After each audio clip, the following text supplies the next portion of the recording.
DA Sports coverage of the NFL has us on the west coast of the Sunshine State. Downtown Tampa's the spot, Raymond James Stadium. Coming up, we got a good matchup on tap here, as it'll be the Houston Texans taking on the Tampa Bay Buccaneers. Brandon Gaudin and Charles Davis on hand. Kickoff just moments away. Charles, quickly, keys to the game. For me, it's coaching. Who prepared his team the best going into this one to give them the confidence to believe that they would win the game? That's who's going to come out of this one on top.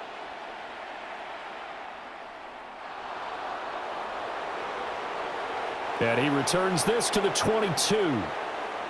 So out come the Texans for their opening drive. And leading them out there, we get a look at their 6'3" quarterback.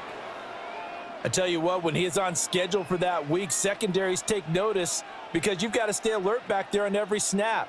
A truly powerful arm, one that's capable of challenging any level of the defense on any given play. That's why so many scouts preach arm talent when preparing for the NFL draft. A quarterback with arm strength to make every throw in the book, he's an asset to have in any offense.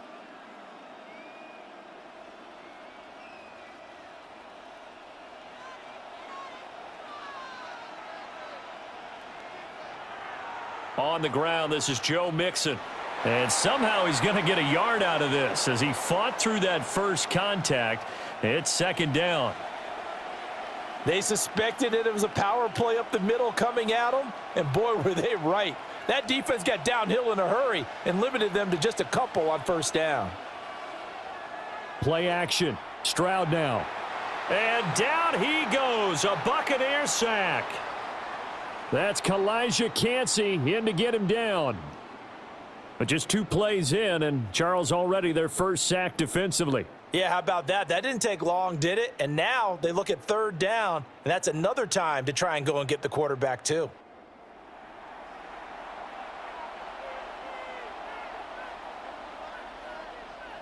I don't think this is the script they had in mind for their opening drive. This is 3rd and long. Stroud looking to throw. And pressure coming, and they got him once again. Kalijah Cansey. 2 plays in a row now that he has gotten in there for the sack, and it brings up 4th down. What a great job getting pressure here on the first drive. 3 plays and already 2 sacks. And that pressure has been intense right from the beginning, and I'm telling you, if they don't make an adjustment in play calling and protection, it'll go from intense to relentless.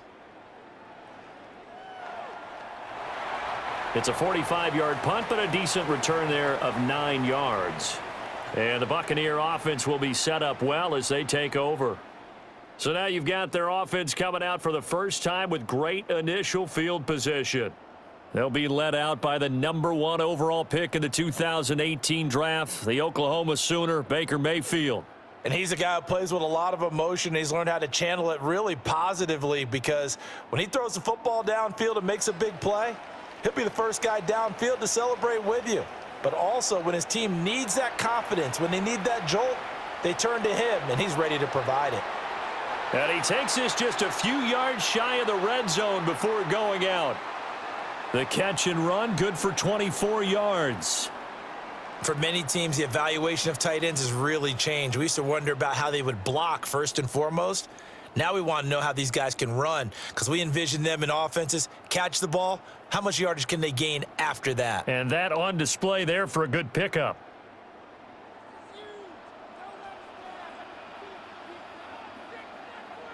Mayfield. And this is incomplete.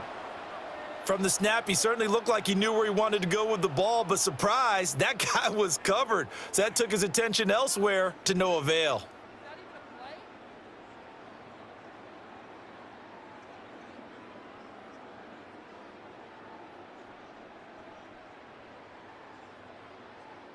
Here's 2nd and 10.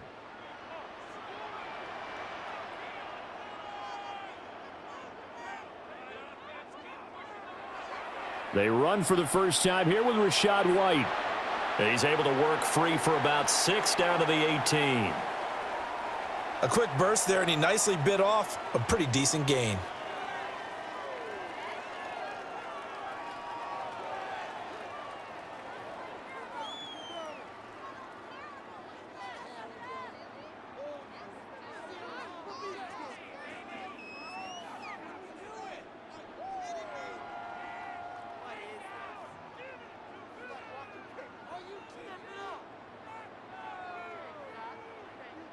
Now hold everything here. We're going to get a timeout by the offense. They'll have 2 remaining as we step aside here in this first quarter.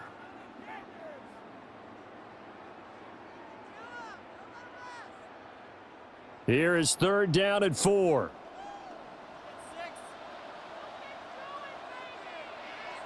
Mayfield off the play fake. Pass taken in by his big tight end. And he is going to have the Buccaneers first down by about 3 yards or so as they wind up getting 7 there on 3rd and 4. And the tight end is certainly a position built to move the chains because they can control space underneath. If they've got good hands, then, of course, they're a dynamic target. But one other thing is they're right in the sight lines of a quarterback on just about every play, and that makes it easier for the quarterback to pick him out and deliver. So not quite a 1st and goal. It's 1st and 10 from the 10. Here's Mayfield. Looking end zone, but it's incomplete. Well, they've got man coverage on the outside, and my scouting report on these DBs tells me that they love to take matters in their own hands. They want man coverage, not zone. And there was good coverage there that forced the incompletion.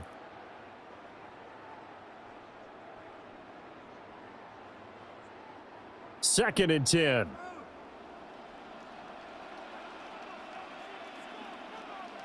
From the gun, Mayfield.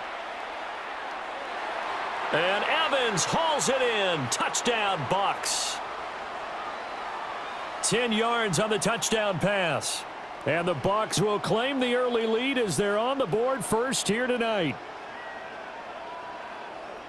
Both sides of the football in sync early. You force the 3 and out, and then you take it down, score points. You know what that tells me? They sold their game plan really well. Head coach said, listen, we're just going to stop them on 3 and out. We're going to take the ball downfield and score. But he also told them how it was going to happen. They're going to run this. We're going to stuff it. Then we're going to take the ball. They won't be able to keep up with us. And they got it done. Extra point by McLaughlin is up and good. And it's now a 7-0 game. That time a 6-play drive. And it's Mike Evans who caps it with a touchdown reception.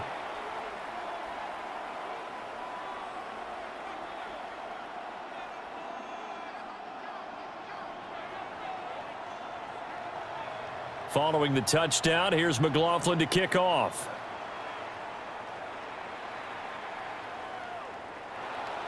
Oh, able to avoid him. And it's a pretty good return here as he'll get this up to the 29. So now we get set to see Houston for their second drive of the ball game. And they'll certainly be trying to do better than that first drive where they went 3 and out.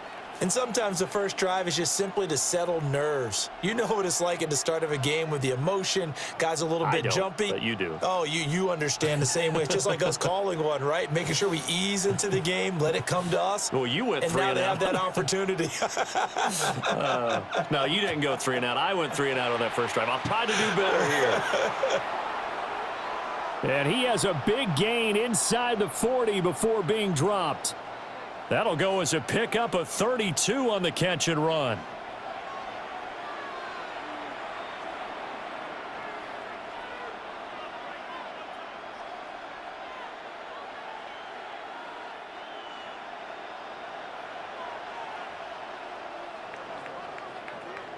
After one, 7-0 on EA Sports.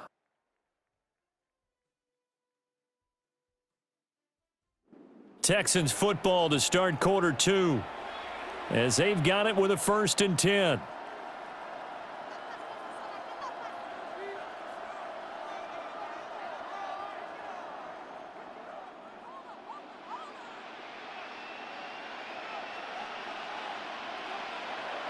On the bootleg, Stroud. This goes out wide for Mixon. Oh, he's got some breathing room. And they move this all the way down to the 9. That one goes for 30 yards. This offense has been slow to get started, but that play will certainly give them a little bit of life. Maybe the late wake-up call that they had been seeking. The chain gang hustling to catch up. Here's 1st and goal from just inside the 10. Stroud out of the gun here. Throw right side is going to be caught by Kirk. And he'll get this down inside the 5 to the 4 before he's out of bounds.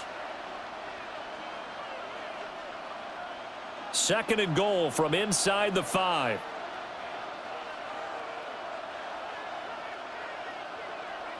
Stroud working out of the gun. And got his man. It's caught. Touchdown, Houston. Dalton Schultz from 4 yards out. And the Texans are an extra point away now from tying this ball game. And he is a reliable target. They like to get him involved. They got him involved there for the score. And they should. He's a very good player. Remember, they can use him in certain positions, so many different spots, and he usually comes through for them.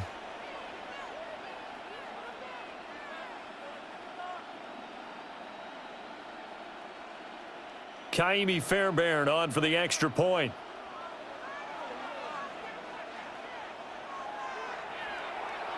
It's up and good, and we're tied at 7 here in quarter number 2.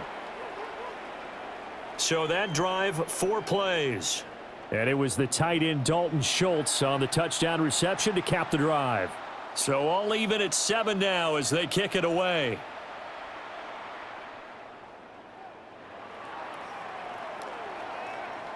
And a nice return sets him up pretty good here right at the 30-yard line.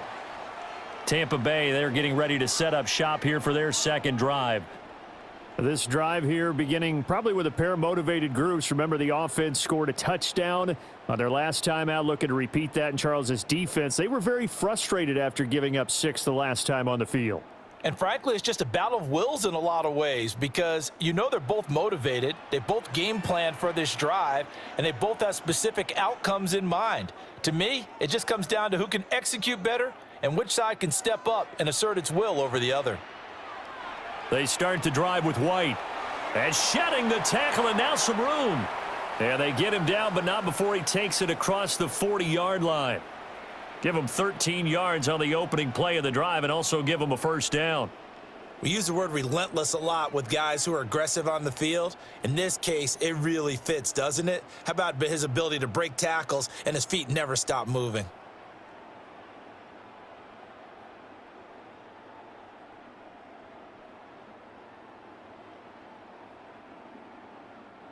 Coming up to the line, and they will need to run another play here before the 2-minute warning. Here's the first carry for Sean Tucker. And he stopped immediately there. Officially, it's a 1-yard loss. That's going to bring up 2nd and 11. Second quarter, 2 minutes to go. Tie ball game.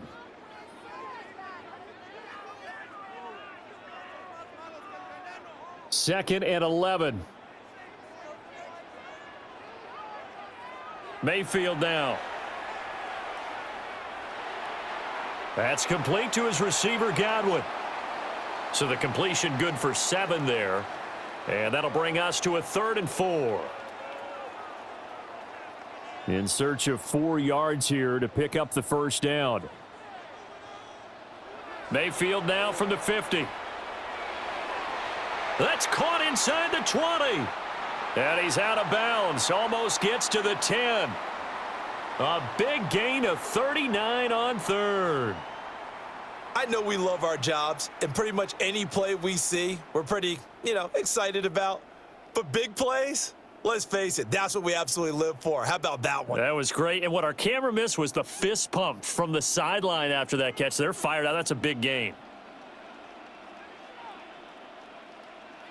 Mayfield to throw it. Touchdown! Mike Evans. 2 catches, 2 touchdowns here so far. And the Bucks have taken the lead. Well, only the 2 catches for him thus far, CD, but both of them have resulted in touchdowns. And I think he's on the bench right now, Brandon, smiling at his position coach and telling him, all those times you talked to us about efficiency, I'm living it right now.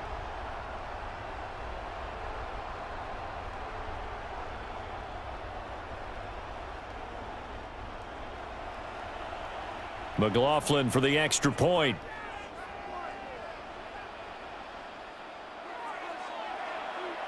And he's got it. It's now a 14-7 ball game. So that drive spanned 5 plays. And it's Mike Evans who caps it with a touchdown reception.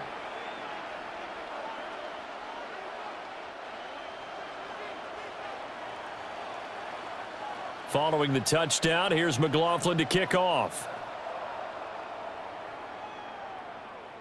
And this one over the back line of the end zone. Well, they definitely don't want to give him a shot at returning it. That's obvious. So the ball will come out to the 30. Their quarterback leading this offense back out. He threw a touchdown pass last time they had it. And he'll look to get him in the end zone again here as they start with the first down.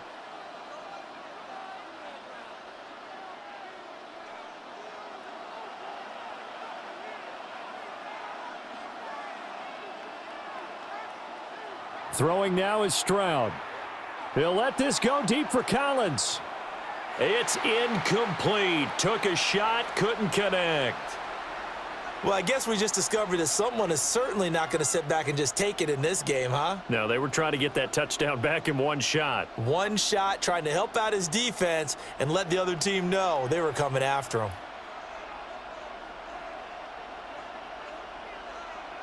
Back to throw. Here's Stroud. Oh, the Buccaneer pressure too much. Down he goes.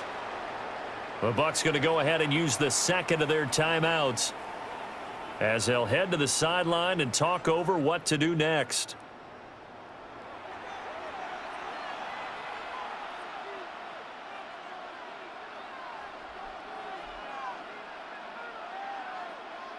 Now third down and very long.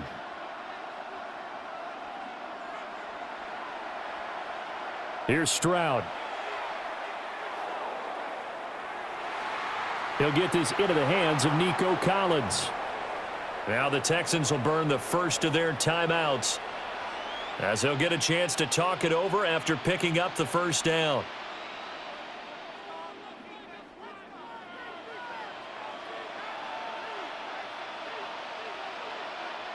Stroud to throw it. That's caught on the left side by Kirk.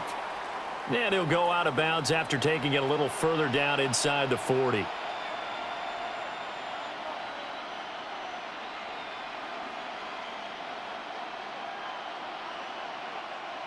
Second down and a yard. A shotgun snap to Stroud. -9 yards on the play, and now it's third down. Now a timeout called for by the defense as they'll stop it with just over a minute to go before halftime.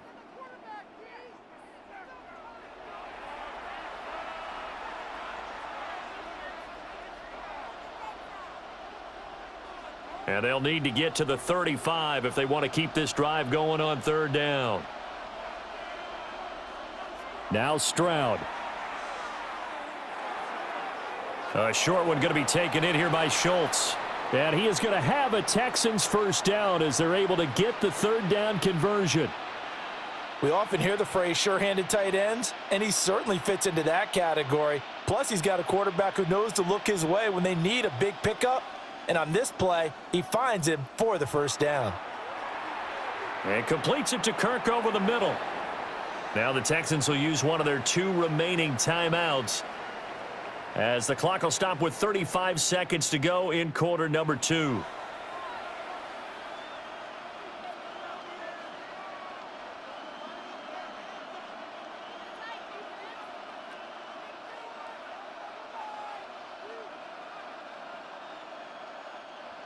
Now 2nd and 3.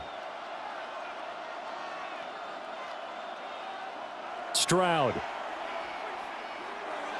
Open man is Collins. He's got it. It'll be a pickup of 4. Good enough to earn him yet another first down.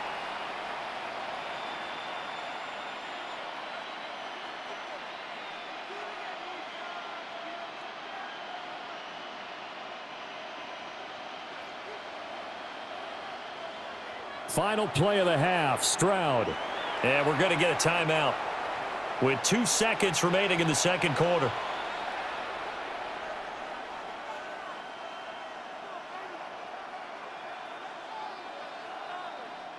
So with 2 ticks left here in the half, on is the field goal unit. It'll be from the right hash, and it'll be a 36-yarder. Oh, this is a complete mishit. It's no good. Didn't even get it there. So halftime straight ahead. It is time to join our good friend Scott Hanson. He's got our EA Sports halftime report. All right, Brandon, thanks much. Welcome in, everyone, to the Orlando studios. Scott Hanson with you for a quick halftime report. We'll let both sides catch their breath and get their orange wedges as we're going to get ready for the third quarter action. So let's go back out to the stadium as we rejoin our broadcast team, Brandon Godden and Charles Davis.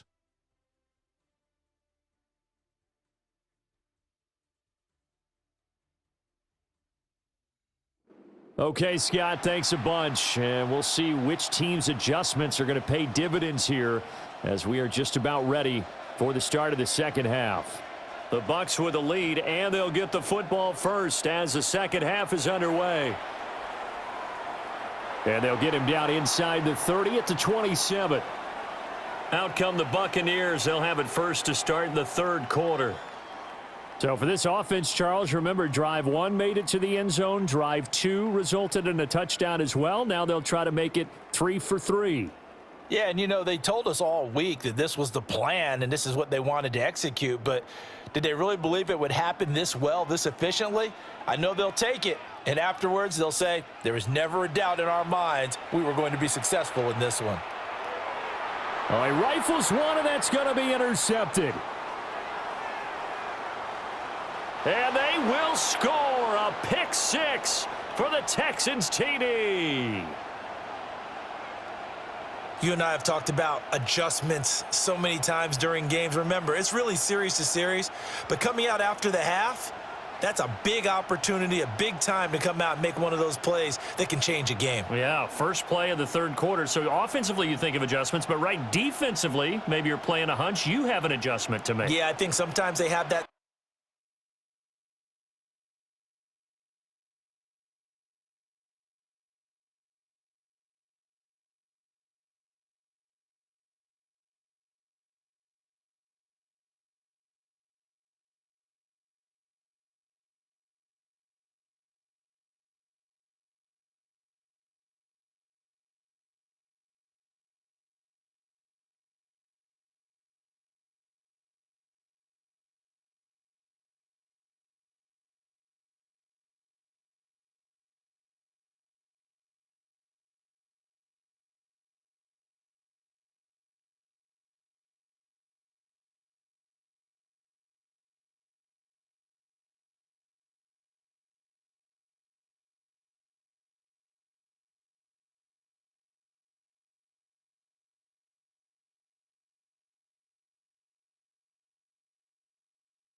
special in there. They've run this type of play all in the first half. If you see it, go get it.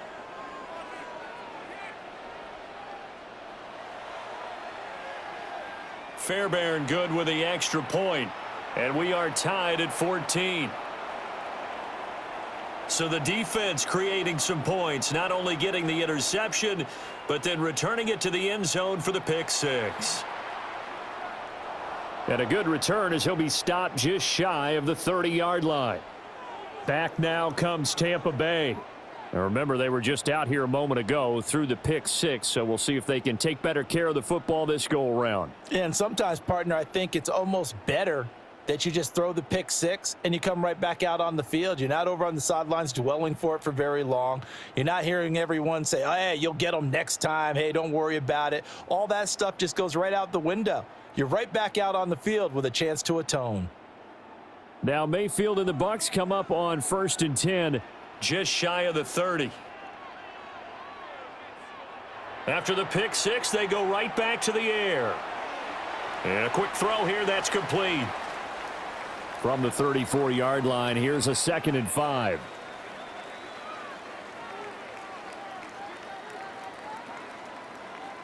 To throw, Mayfield. And he's got his man in stride, complete. And he'll have it past midfield almost to the 40 before being taken down. The catch and run, good for 24 yards. And this was a nice example of an offensive coordinator scheming his guy open. Just a little underneath route, just trying to free up some space. And it worked awfully well. Got him not just space, but plenty of room to run after the catch to pick up really nice yardage.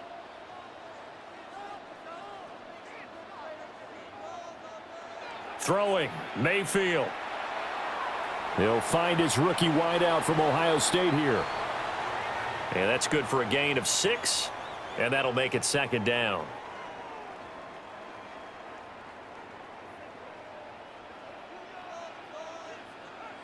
They'll throw again. Here's Mayfield. Quick hitter here, it's complete.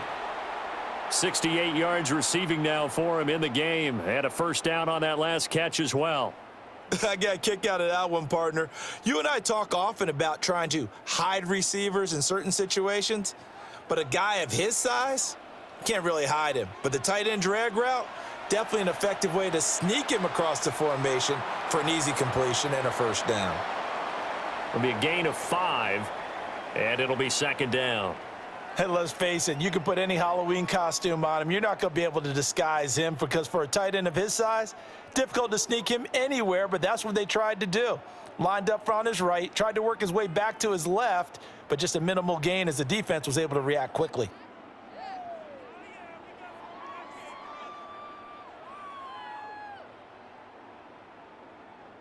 So from the 25, this is 2nd and 5.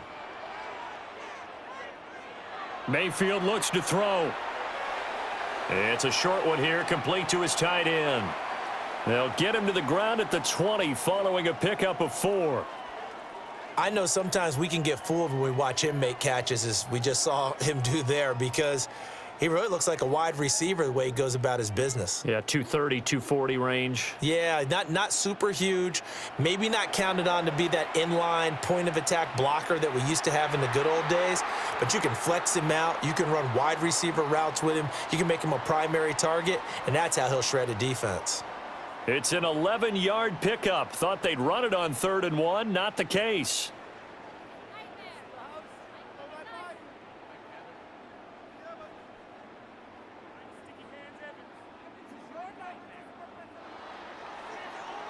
And they're not going to get to the line to run another play. So we will switch ends as the 3rd quarter has come to a close. We'll return with more after this break. You're watching the NFL on EA Sports. Back now in Tampa. All square, 14 apiece to score as we get ready for the 4th quarter. A field goal could get them the lead, but it might not be enough here as they come up on 1st and goal. Mayfield on play action. Firing quickly, but it's incomplete. I think he's got to be careful not to force anything into coverage right there. There weren't really any throwing lanes, but the best part for him, He's got second and third down to fall back on.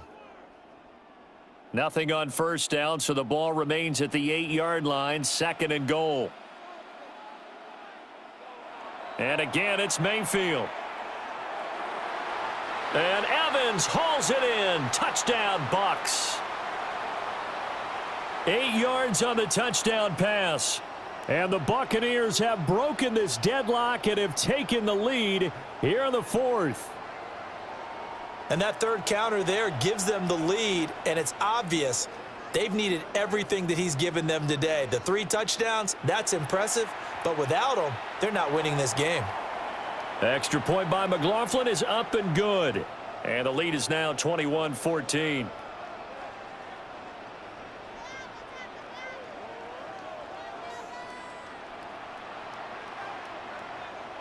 Following the touchdown, here's McLaughlin to kick off.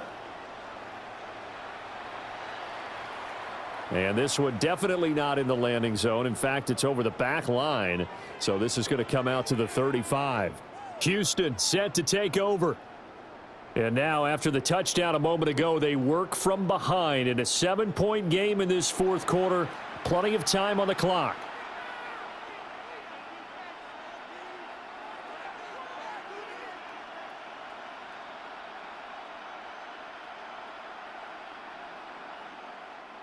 Good starting field position for the Houston Texans here as they come up 1st and 10 at their 35-yard line. Here's Joe Mixon as they start on the ground. And nothing much materializing there on the first down run. He'll get a couple, and that's it. Well, that's just a pile of bodies there, and that's when you kind of find out who's a tough guy, right? Who can stand up and make a play. It was only a 3-yard run, but for both sides, they had to walk away from that feeling like, okay, I can stand up when the going gets tough in here.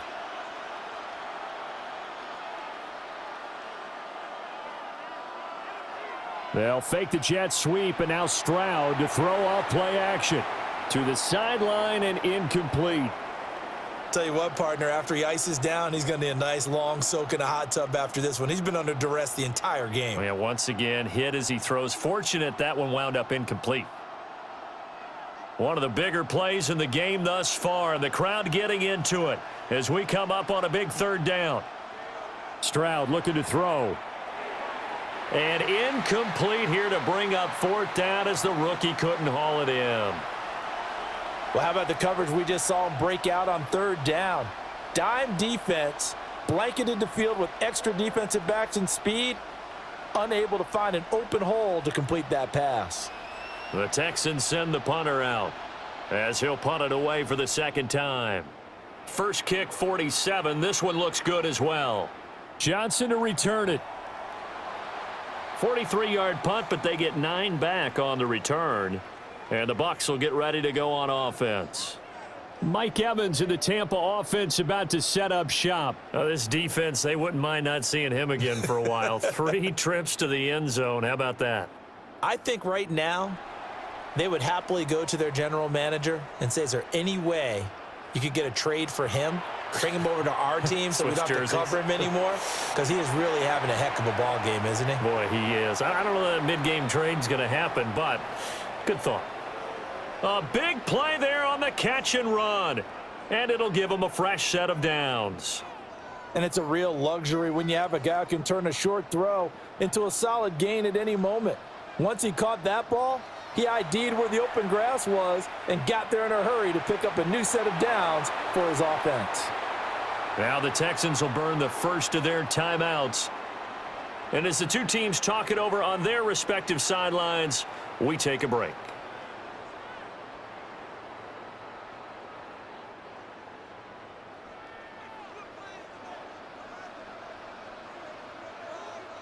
Here's Mayfield.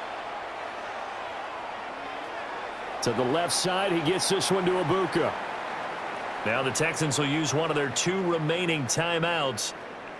And as the two teams talk it over on their respective sidelines, we take a break.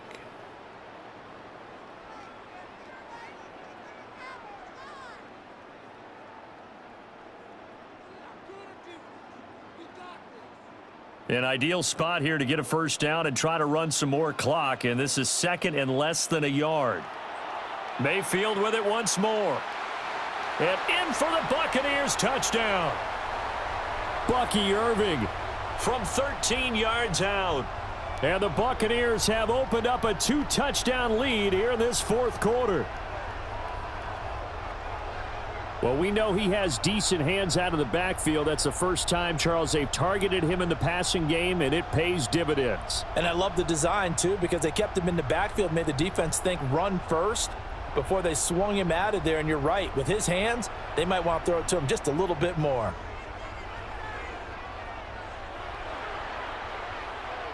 Extra point by McLaughlin is up and good. And the lead now up to 14. Just a 4-play drive that time. And it's all finished off with a touchdown by Tampa Bay. Following the touchdown, here's McLaughlin to kick off.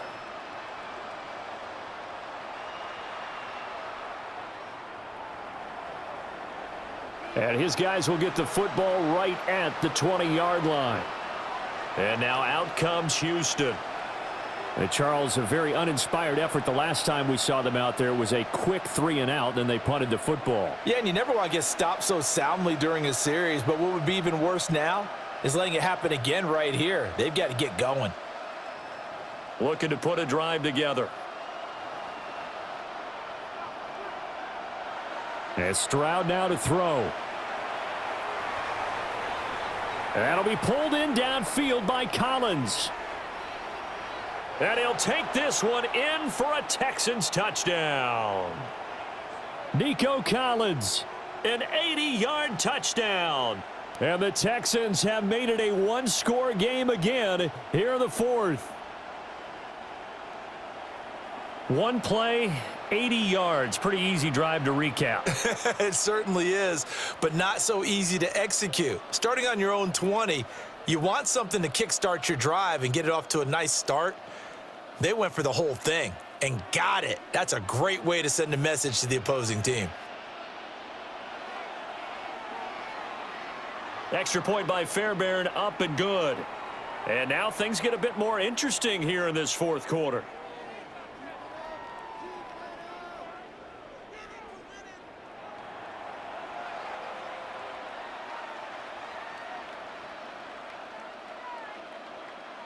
So a 7-point game, they'll need a recovery, the touchdown, and an extra point to tie. And the Buccaneers able to recover. Their hands team does its job. And that's why you have your hands team out there on the field. Those are the best guys ready to make that play. And let's face it, it was executed well. It wasn't a bad kick. It wasn't anything like that, just that the normal outcome actually came to play. Analytics will tell you it's a very low possibility of getting the ball for the team kicking it in an onside kick situation. You're all about the numbers, aren't you? All about the numbers, baby. It's a new game now. They don't lie. And now here comes the third of their timeouts defensively.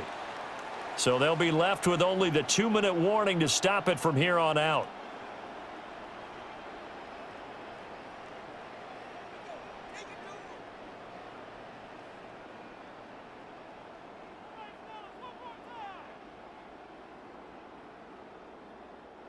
Not totally home free yet, but it's looking good as they come up 1st and 10.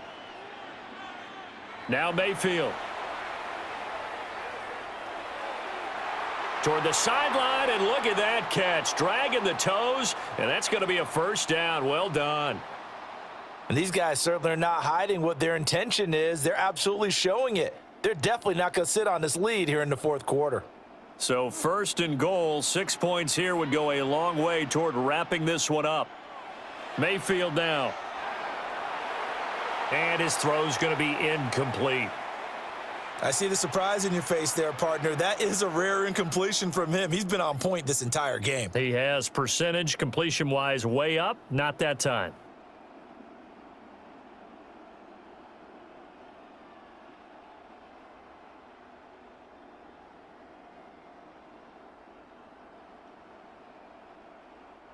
Nothing on first down, so the ball remains at the 8-yard line, 2nd and goal.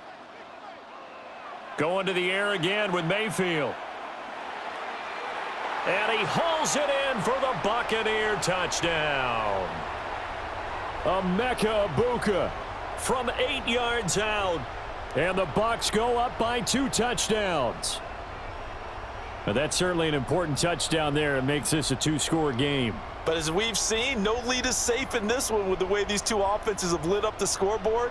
I would imagine that on their sidelines, they're both yelling at their defenses, hey, you want to get involved here? One big play from you, that could win the game for us.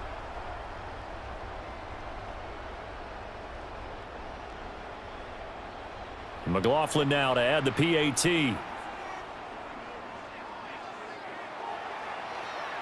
And he's been a busy man, 5 for 5 now as he knocks another one through to extend the lead. A drive there of just 4 plays. And it ends with a touchdown for the Bucks.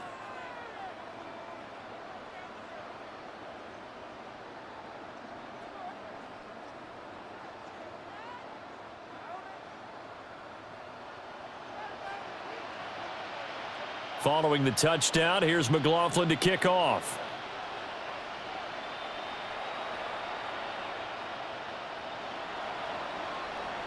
And he brings us out past the 20 to the 24.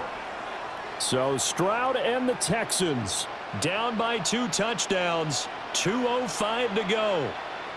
They'll have one play here just north of the 2-minute warning.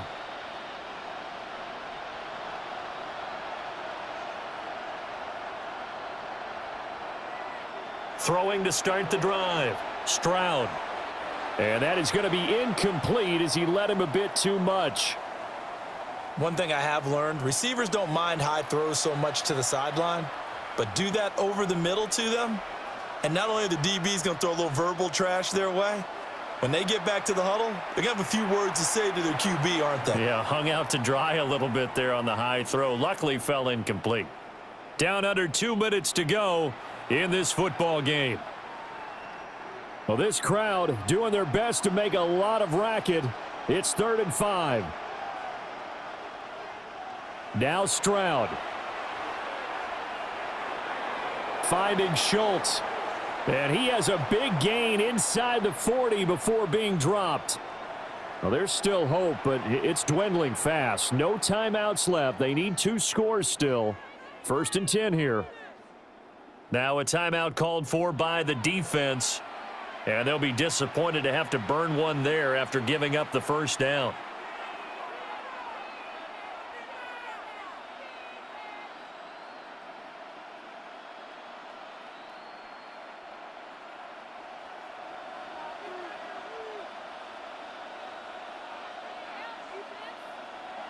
Here's Stroud. That's caught again by Schultz. And they'll wind up getting this one all the way down inside the 20.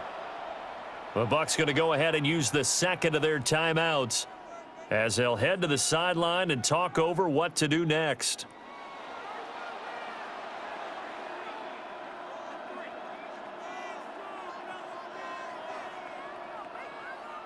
This is 1st and 10.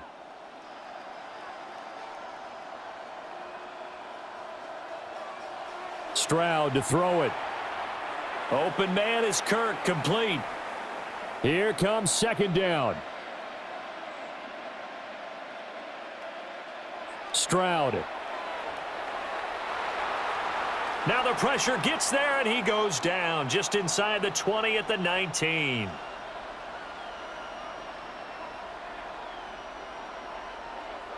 Throwing now is Stroud. To the end zone, but it's incomplete. That means it's just one last chance left, and this has to be a 1st down or a touchdown, or this game's over.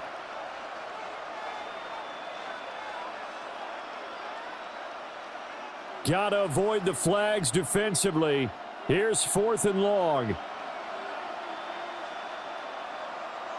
4th down, 4th quarter. Here's Stroud.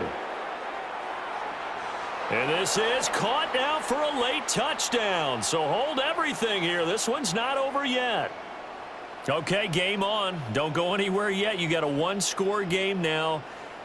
Probably going to rely on the onside kick coming up. Yeah, they have to. It's not a high percentage play, but it's better than not having a chance at all. And that's when you put your leapers and your flyers on one side, get that high hop, and hope that one of the guys can come up with it. And on the other side, get that hands team ready.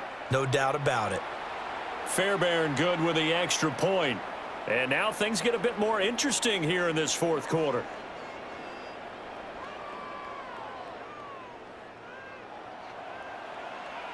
So with just over a minute to play, this becomes a make or break onside kick. And the Buccaneers able to recover. Their hands team does its job.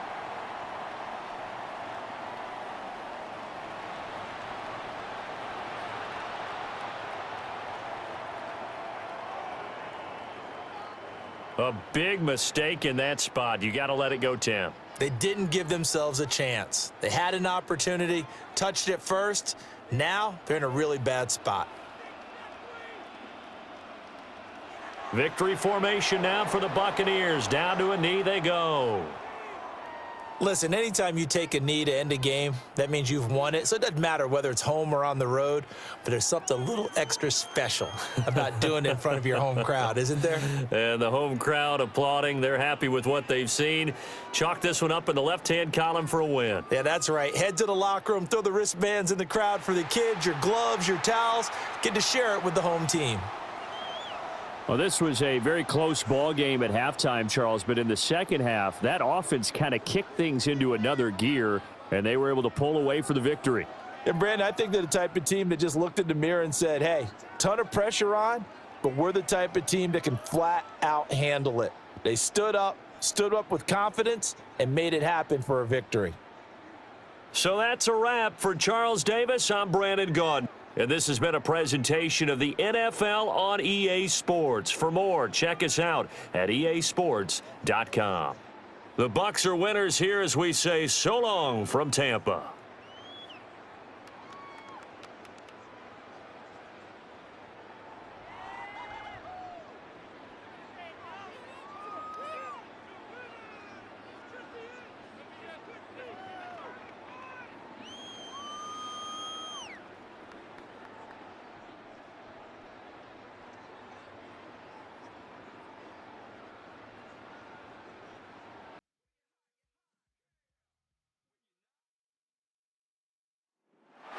EA Sports coverage of the National Football League brings us to one of the great cities of the world, London, England.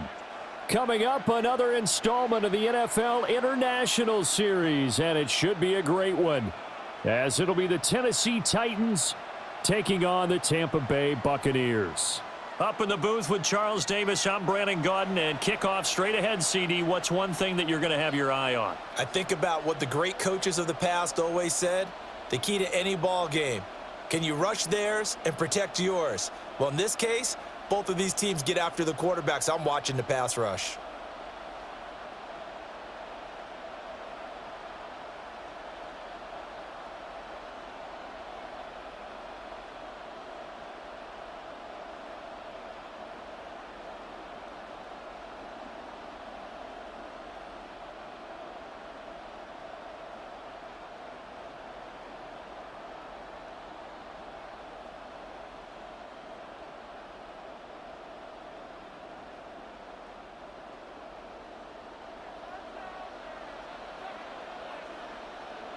Brandon Gaudin, Charles Davis, a big crowd on hand. They love American football here in the English capital.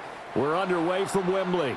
And they will not get a chance to return this one as it's through the end zone for a touchback. So here are the Titans now for their first drive. Leading them out is their rookie quarterback, the young man out of Miami. For every rookie prospect, there are always nerves involved in this moment. Running your team out to start a game. But there's a reason they brought him in. We're willing to make him their starter today. They believe he can overcome those nerves and lead his team to a victory.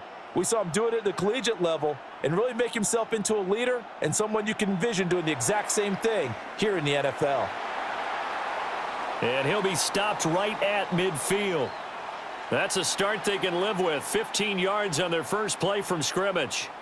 So much for staying ahead of the chains with a 3 or 4 yard gain on first down. They moved the chains with a nice little run. Yeah, they're making the chain gang hustle a little bit to try and keep up, aren't they? Because a lot of the first series of games are scripted, many times to probe and find some holes in the defense. Sometimes you attack with some big-time runs, too. And they'll get him down as he's inside the 40. An 11-yard pickup for the Titans and a first down. Absolutely no trouble moving the ball on the ground on their first 2 plays from scrimmage. Absolutely. You know what I really liked? Same guy carrying the ball in both plays, and what drives me crazy is when a back has a nice run, he taps his helmet to go out of the game. I would want the ball again and again and again because you've established really nice momentum, and now you're seeing the field really well.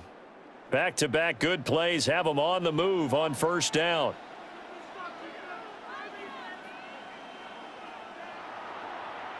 And now a fake there on the jet sweep as they'll give to Pollard. He'll get a nice chunk there on the first down run, and it's 2nd and 4. They've created a nice sustained drive off of plays like that. A nice strong run there that keeps them advancing the ball. And from the 34, here's 2nd and 4. Gonna run again here with Pollard.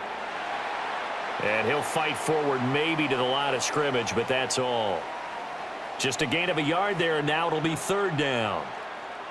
But not much on that run, Charles. No, that's exactly the way to execute a run blitz there. They guessed correctly that they would move the ball on the ground, honed in on it, and stopped them. Mark that down for a win in the defense's column. That is caught. And this is going to lead to another first down as the tackle's made at the Bucks 16. 17 yards is the pickup there for number 17. Pretty solid opening drive here, Charles. They've worked in the run game, the pass game, just steadily getting yards, and now they've got it inside the red zone here with an opportunity. And the only thing they don't have so far is points. But the way that they're moving the ball now, that shouldn't take much longer. And they've established a great balance so far, running, passing, doing what they want on offense. Now a 2nd and 10. Throwing is Ward. And he's wrapped up, taken down, back at the 25. Multiple players combined for their team's first sack of the game. We'll talk about a rhythm breaker right there. They've been moving the ball well. Drive had started beautifully. That one's going to hurt. Now on 3rd and long, they'll look to throw. Here's a screen now for Pollard. And they take him down, losing yardage back at the 27. They'll wind up losing 3 here on the play. And that's going to bring up a 4th down. And they're getting him involved early. You feel like they saw something on tape, or they just have a sense with him because he's had a good week of practice or something in that area that they want him involved. Just as you said, they want him to touch it either in the running game or the passing game, but they must like the matchups they're getting. And that is not going to get there. Oh, he missed it short. It's no good. And this will remain a scoreless game. So it's an empty possession there, and you'd have to say it's not like him to come up short on a kick like that. Yeah, and it's real easy for me to say this, but anything in the 40 to 49-yard range should be pretty automatic for an NFL kicker, especially in terms of at least getting it there. So you're right. That is a surprise that this would come up short.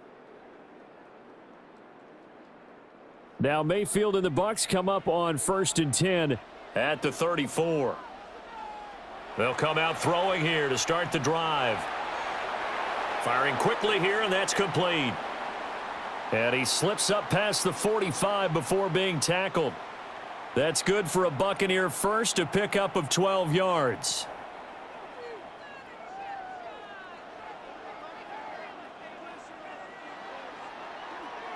No score after 1 on EA Sports.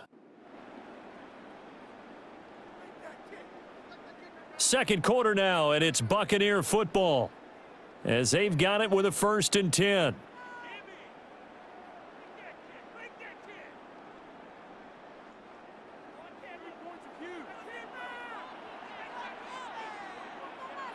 Mayfield. It's a short one here, complete to the tight end. And he'll go down, but not before getting this inside the 30. Back-to-back receptions for him, and it's another first down. And what a nice example there of a tight end doing exactly what he needs to do. How about how he worked his way to the outside, made sure he secured the catch, and then anything after that, we count that as a bonus. And indeed, he gets enough for the first down. And that one incomplete, but now a penalty flag coming in late. That might be PI. A little too aggressive defensively, and the flag comes out. And no one trying to cover is going to like a call going against them, but you have to like the effort there. Went for the interception, just unable to get it, and the flag did come out.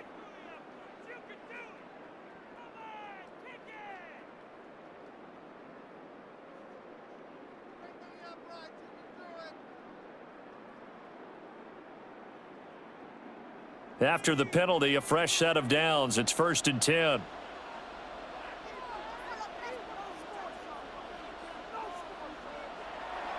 Going right side is White. And he'll get this one down to about the 10-yard line. Call it a gain of 4 on 1st, and that'll make it 2nd down. Not a run that you're going to write home about, but still a good 1st down run. That's what an offense calls staying on schedule. 3 to 4 yards on 1st down, you're set up very well for the rest of the drive. 2nd and 6 from the 10.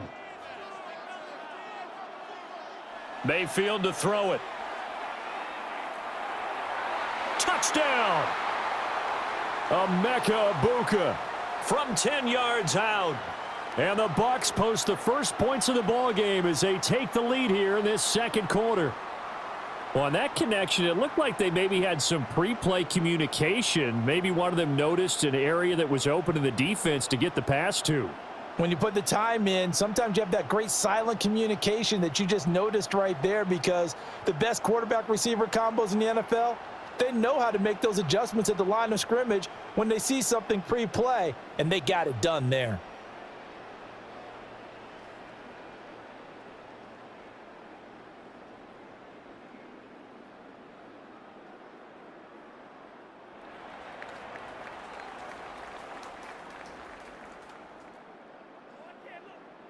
Todd Bowles leaving his offense on the field. They're going to go for 2 here. Mayfield going to try to throw for the 2. It's caught. And it's 8-0.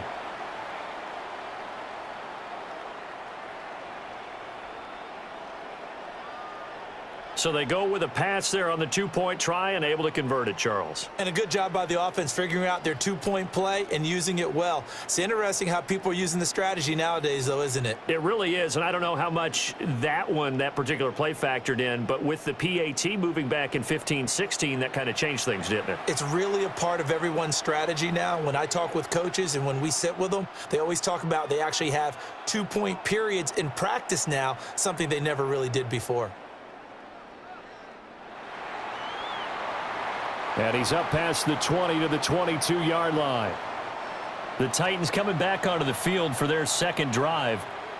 And the way their last drive ended, boy, it was frustrating. They had a pretty good drive going. It was sustained, and then it stalled out, Charles, and they missed the field goal and got nothing out of it. Is that insult to injury? Because they had such a sustained drive, as you noted. So you know, for the head coach, it almost felt like a little bit of failure to send out the field goal unit and then to not even see the ball go through the posts. What a bummer on that last drive for them. Got to pick themselves up from that one. From the gun, Ward. Over the middle, he has Okonkwo. And he's going to get this one across the 30-yard line. His first catch of the game, good for 11 and a 1st down. 8-0 our score with 2 minutes left in the 2nd quarter.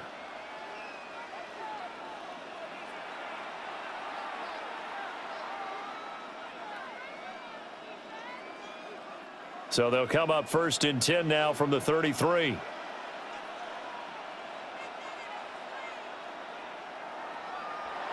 Throw right side, caught by Ridley.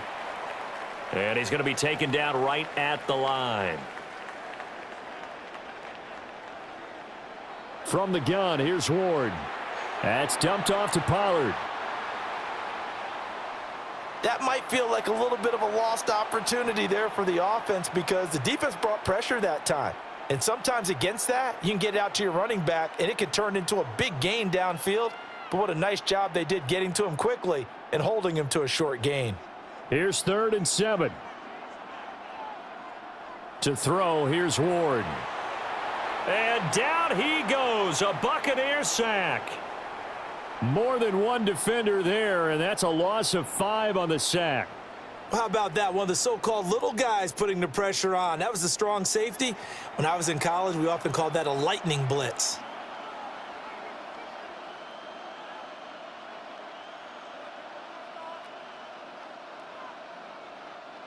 So on fourth down, here's Johnny Hecker to punt it away.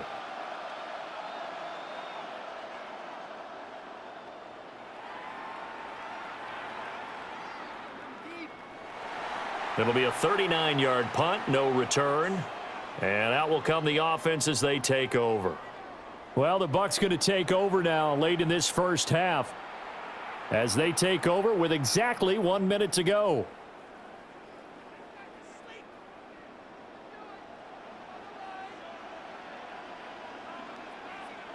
Mayfield looks to throw. Got a man, and he hits him in stride. He'll take this to the other side of midfield before going out of bounds. The extra effort after the catch makes it good for a gain of 26 and also a first down. Throwing, Mayfield. And he's got his big tight end here. Now the Bucks going to use the first of their timeouts as the clock's going to stop with 47 seconds to go in half number 1.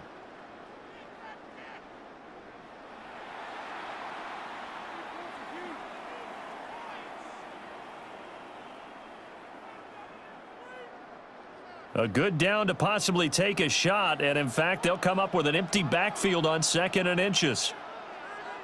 Here's Mayfield. To the sideline, and oh, that's well done. Able to drag the feet. He's going to have the first down. At 5 yards on the play there as the drive will continue. Many different ways to create space, but on that play, he did it with that big, wide body of his. Didn't get a whole lot of yardage on the play, but it did what it was supposed to. Pick up a first down. To throw, Mayfield. Now a run here off the RPO. He'll keep it. And this will be well too low for him to bring in. It's incomplete. And not a common sight, at least on this drive. A momentary setback, though, for this passing game that has been moving well this series. Good thing for them, though. Still 2 more downs to connect and try and pick up another first down.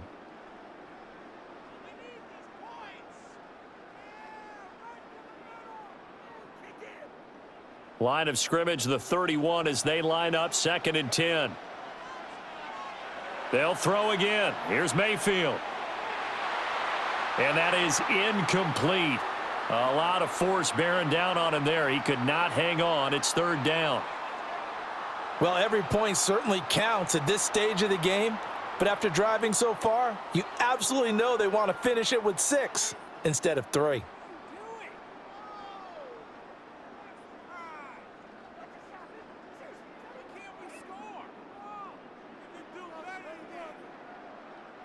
This offense was on the move. Now 2 straight incompletions have them looking at 3rd and 10.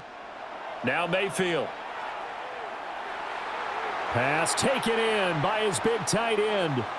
The Bucks going to go ahead and use the 2nd of their timeouts as they'll stop the clock with 26 seconds to go until halftime.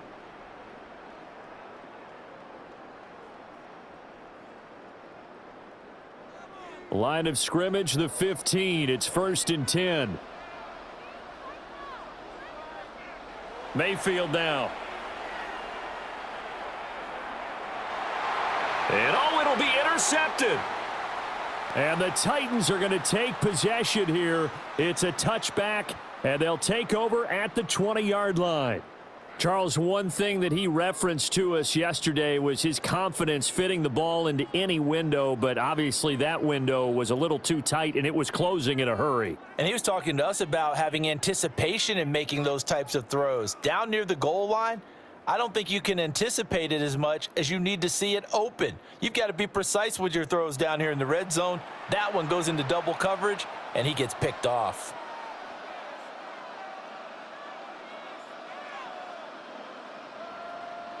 Clock at 20 seconds to go in the half as they come up 1st and 10. They'll bring the tight end in motion right here. And they're just going to run it here up the middle. And he'll work this back to right around the line of scrimmage and surrender there.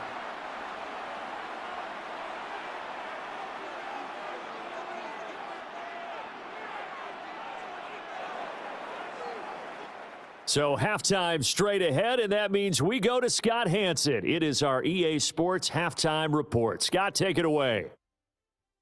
All right, Brandon, thanks much. Scott Hanson, good to be with you from the Orlando EA Sports Studios with an abridged halftime report. This one shaping up to be a tight one, as evidenced by the scoreboard. Both these teams playing it close to the vest in the first half. What will happen in the second half? Let's find out as we send it back to the stadium and our commentary team, Brandon Godden and Charles Davis.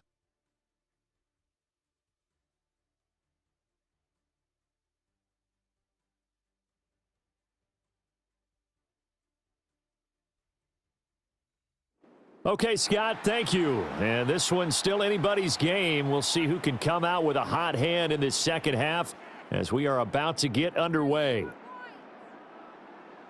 As they say here in London, all to play for as we are back underway in the second half.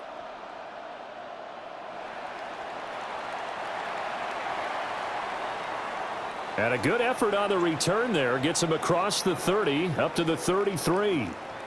The Bucks offense set to begin this third quarter. And Charles, they've got the lead. Put your coaching hat on here now. What's the game plan for the second half? I think getting the running game going a little bit more, because I thought in the first half they didn't get it moving the way that they would like. They had success throwing it, but I think these first couple of drives, they'll want to get those running backs going and give them more opportunities, and I will guarantee you that those guys were lobbying for them in the locker room at halftime. Now Mayfield and the Bucks come up on 1st and 10 at the 33-yard line. They'll try and start this drive in the air. And this will be incomplete. Physical play on the football there, and it's second down. This has certainly been a physical game so far. Limited scoring opportunities for both sides. And there's another chance that goes unfulfilled. So after the incompletion on first, now 2nd and 10.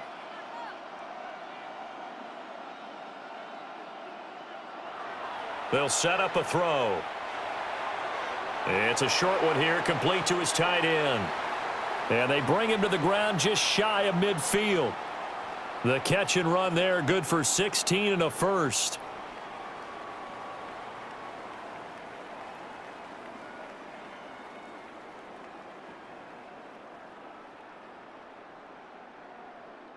And that's the kind of play this offense needs to maybe kick them into gear a little bit. They've been stuck in neutral much of the game. Perhaps that can give them a little bit of confidence that big plays are out there.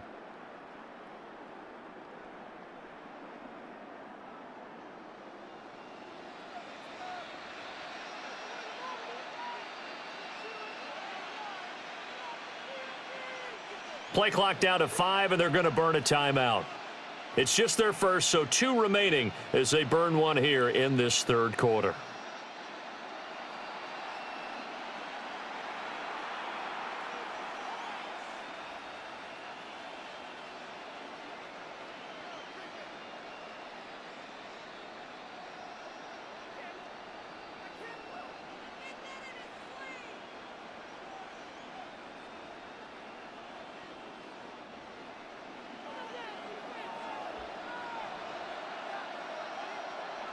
Back to throw. It's a short one here, complete to the tight end. Yeah, he will go out right near the 35-yard line. Give him back-to-back catches now. That one for 16 and another first down. But when you hit him on the move like that and he's able to get into open field with a full head of steam, oh boy, it's going to be tough to get him down. Yeah, there was a big window. They're lucky they did get him down.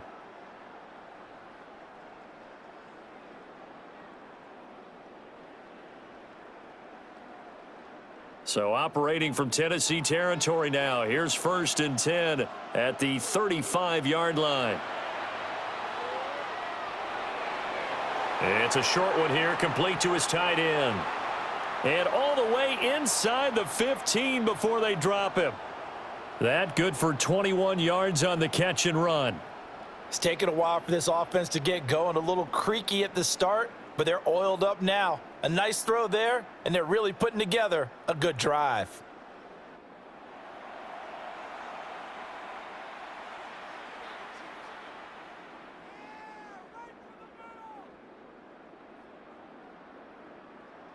From the 13 now, they work on 1st and 10.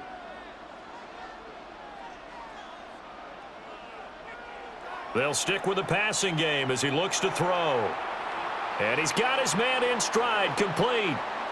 And the Buccaneers are looking at 1st and goal as he's tackled all the way down at the 2-yard line. It's all pretty simple sometimes, isn't it? Go where the defenders are not, and he does exactly that. Makes a nice catch to move the chains. Defense, got to find a better way of accounting for the shorter routes that are being run against them.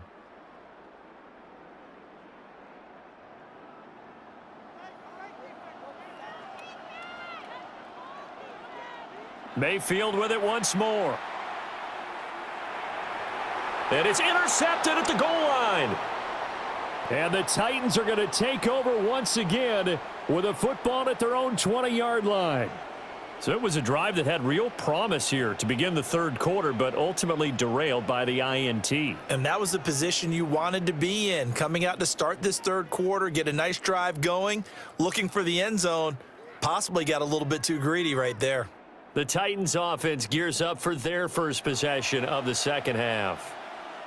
And they just got a little help from their defense forcing the turnover. Now can they make that pay off in points? They need to, partner. They're down on the scoreboard.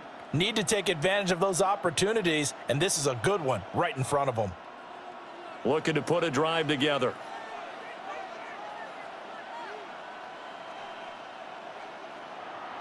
Play action now. Ward. Now a quick throw there, but it's going to be incomplete. But there's an incompletion, partner, and the struggles through the air continue because so far their lack of passing production has led to a lack of points. After the incompletion, here's 2nd and 10 from the 20.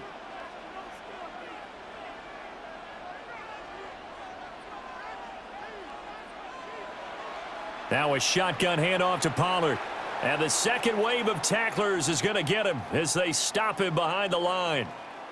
That's going to go down as a loss of 5, and it brings up 3rd down.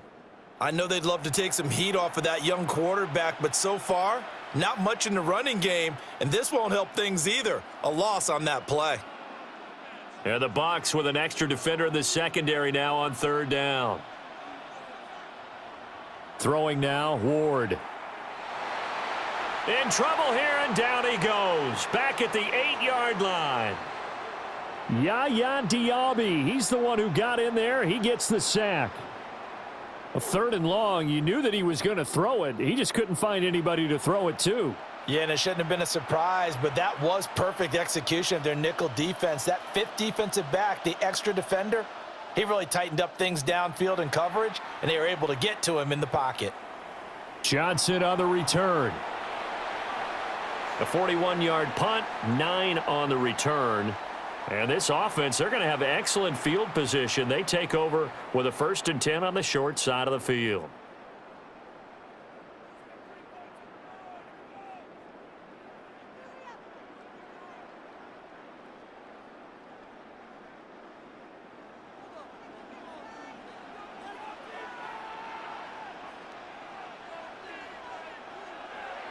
First down, here's White. Fights through him. And he takes this just a few yards shy of the red zone before going out. A big pickup there, 18 yards and a Buccaneer first. Interior of that line blocked really well on that run, but also the 2 tight ends, they blocked well too. Not only have they scouted the line of scrimmage, with their agility, they can get upfield and hit moving targets like linebackers, defensive backs. They do a really good job helping out the running game. We have played 3 quarters.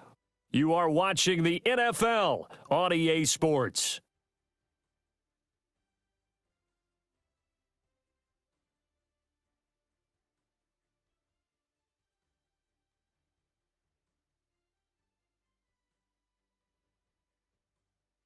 Welcome back now here in London. It's the Bucks. They've got the football. They also are in front here on the scoreboard as we start the fourth.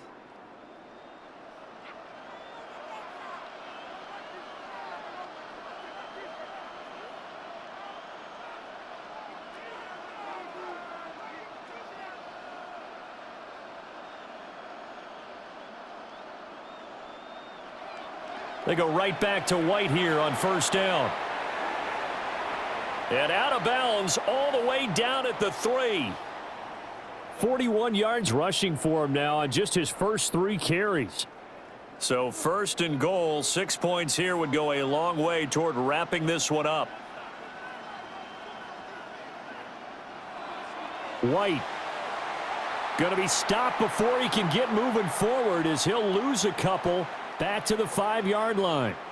This drive starts with 2 steps forward and now 1 back. A pair of first downs, and here a loss of yardage. Back at the 5-yard line now, second and goal. Now they'll switch it up here and look to throw. This is caught.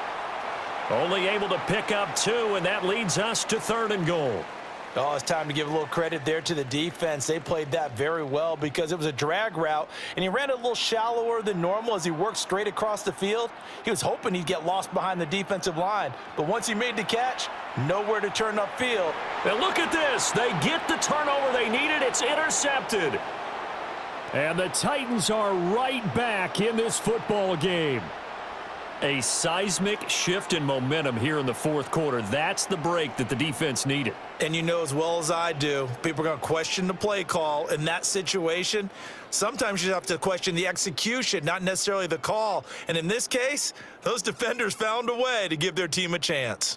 The Titans offense now, they get set to head back out here. The interception sets them up with an opportunity to erase this fourth quarter deficit. Now, this series could very well determine our outcome. Looking to put a drive together.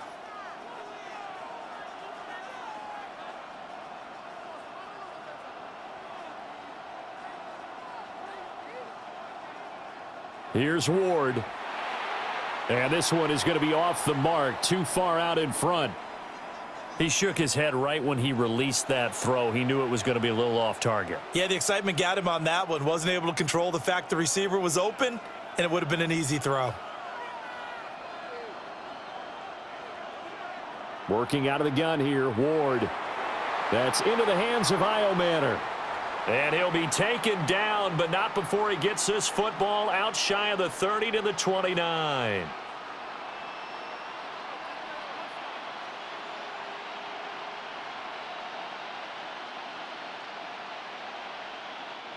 All 3 timeouts plus the 2-minute warning. Here's first and 10. They go play action with Ward. On the RPO, he'll keep it himself.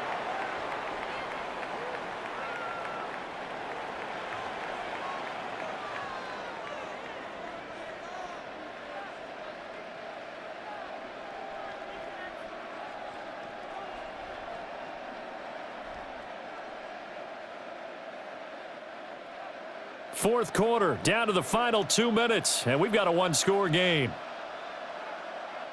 So the Titans in possession of the football here as we get you reset. They come up on a second down now in a game that looks like it's going to go down to the wire.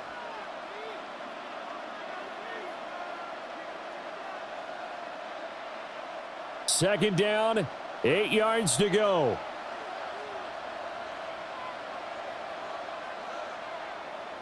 They run straight ahead here with Pollard. Pushing through the contact. And they'll get it up just short of the 45 at the 44. The Titans going to use the first of their timeouts. That'll leave them with 2 remaining. We'll be back after this. And quickly, we're going to get another stop here with 1:54 left as they call the timeout defensively.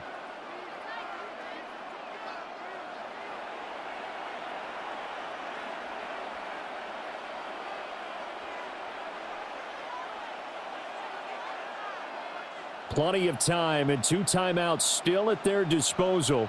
First and 10 here. He'll look to throw. Now a desperation throw deep downfield. And he brings it back to right around the 26-yard line. Well, this is something we've seen before, partner. We've seen a defense bait a rookie, pretend to leave a window open, and then the defensive back jumped it as soon as the ball was released. Big-time play. They love taking advantage of the youngsters, and in this case, it paid off well.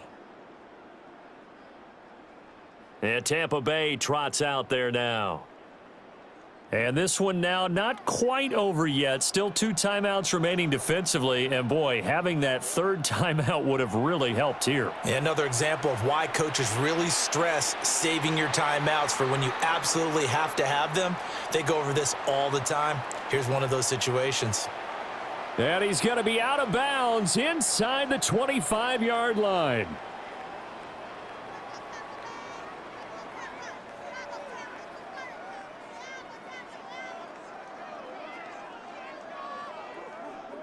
So barely time to catch our breath. Here's 1st and 10 just outside the red zone. So instead of running, Mayfield's going to throw it here. Got a man, and he hits him in stride. And he's into the end zone for a Tampa Bay touchdown. From 21 yards away. And the Buccaneers have opened up a 2-touchdown lead here in this 4th quarter. Well, we know someone just added to his touchdown passing total, but all he did was get the ball out quickly to his tight end and let him take care of business the rest of the way. The extra point by McLaughlin is up and good. And the lead is up to 15 now. The long touchdown pass gets him 6 on a very, very tidy 2-play drive that time. Following the touchdown, here's McLaughlin to kick off. And this will be a touchback as that sails over the end line. So here is Cam Ward and the Titans down by 15. A little over a minute and a half remaining. They've yet to dent the scoreboard tonight. Now they've got to do it twice late if they want a chance here.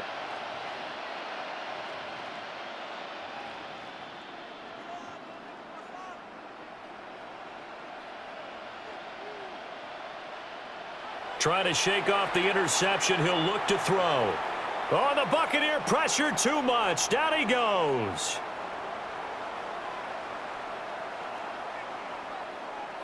Now Ward. Under pressure, and they got to him again. Now Tennessee going to use the 2nd of their timeouts, as he'll get it with still 1:20 left to go in the game. Boy, here's a big one. You can just feel it. This is 3rd down now.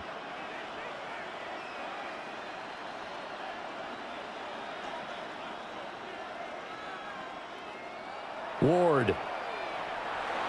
Oh, the pressure too great, and he goes down once more. And they're indeed going to go for it here on 4th down. So trailing here in the last quarter, let's see how this plays out. He's going to let it fly. And that is incomplete, but a penalty flag coming in. This could be a 1st down. So a big chunk of yardage will be marked off there for that PI call. And now you know why receivers and the guys throwing the ball, they like to collaborate and just heave it up sometimes, because you can get these types of calls that go against the defense. Pass interference, and they gain over 30 yards of real estate on that one. Throwing is Ward. And that'll be off the mark, too far out in front, and it's incomplete. Whew, that's certainly not the worst thing. It stops the clock and lets your offense catch its breath and lets us exhale a little bit. Now I expect them to call a couple plays in the huddle, so they're ready if a tackle happens inbounds. And that one too far in front. He couldn't reel it in. It's incomplete. Back-to-back incompletions, but we know this is definitely 4-down territory. Time not on their side. I don't think they want to try and get the 1st down in 2 installments. I think they got to go and get it right here, right now.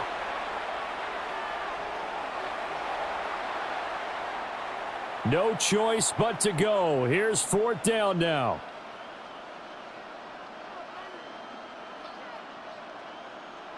Going for it. Here's Ward.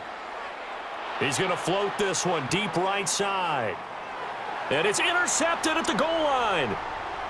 Picked up by Jamel Dean. And the Buccaneers are going to get the ball back on the turnover as they hold on 4th down.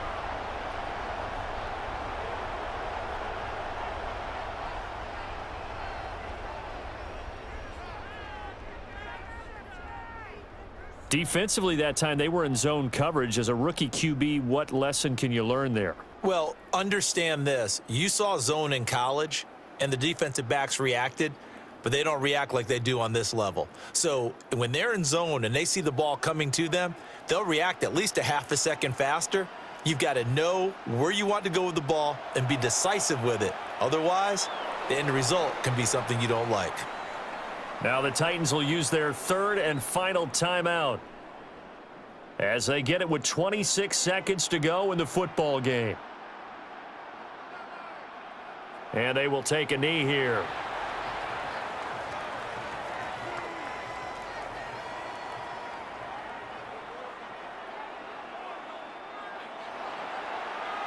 Certainly not the highest of scoring games, Charles. Their offense did some okay things. Not a lot of points on the board, but enough for the win with how their defense was playing in this one. Yeah, they certainly brought their A game, didn't they? They weren't fooled by anything that was presented to them from start to finish. That defense, they might as well have told their offense, guys, just kick a field goal. We've got it today.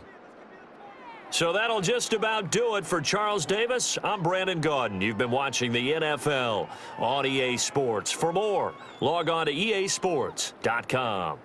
So long, everybody.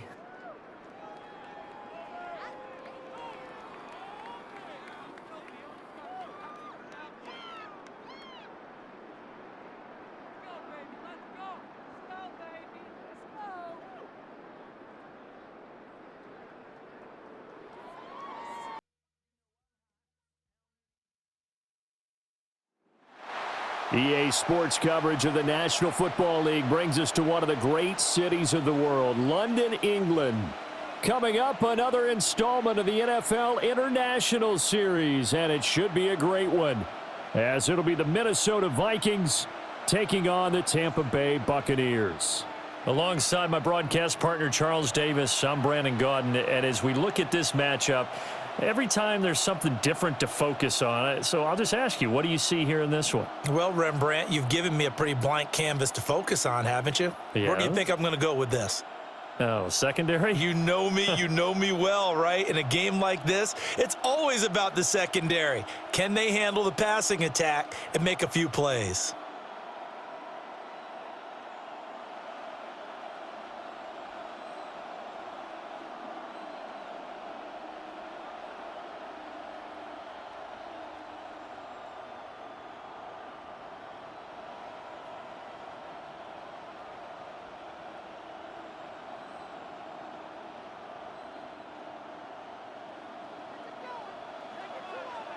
Brandon Gaudin, Charles Davis, a big crowd on hand. They love American football here in the English capital. We're underway from Wembley. And that'll carry over the back line of the end zone for a touchback. So here's the Viking offense making their way out. And they will be led out by their second-year quarterback. We're seeing it more and more in this league, how teams love to have athletes back there taking the snaps, guys who can throw it and move around and get yardage with their legs if needed. He's one of the best examples that we see out there right now. He can throw for hundreds of yards one week and then run for 100+ the next. He adds an extra dimension that really confounds defenses when he puts it all together.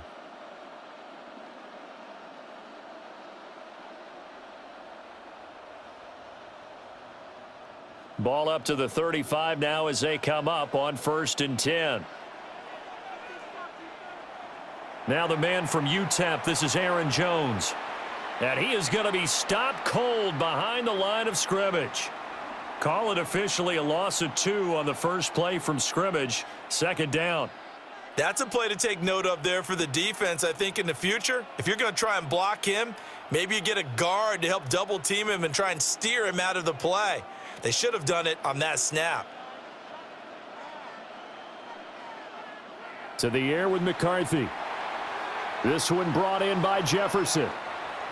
Call it a gain of 6 on the play. And that'll lead here to a third down. They are in need of 6 yards here if they hope to move the chains. Third down from the gun, McCarthy. That is caught.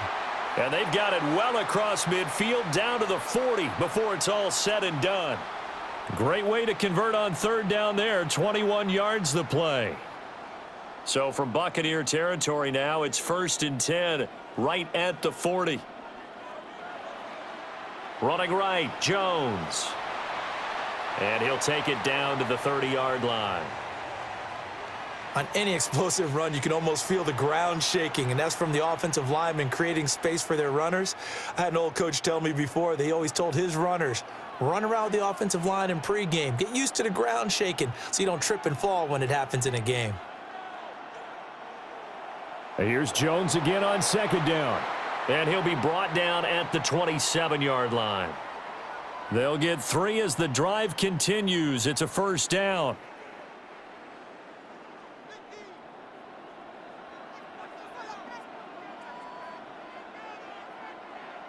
Off the bootleg, here's McCarthy.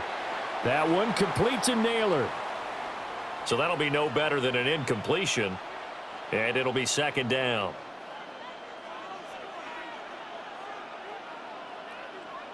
Now McCarthy. And that'll fall incomplete. He was hit just as he let that go. And now it's third down. Normally, he's pretty reliable. He usually catches what's thrown to him. On that play, he simply dropped it. Here's McCarthy. And he's going to go down here, a sack. They push him back to the 34.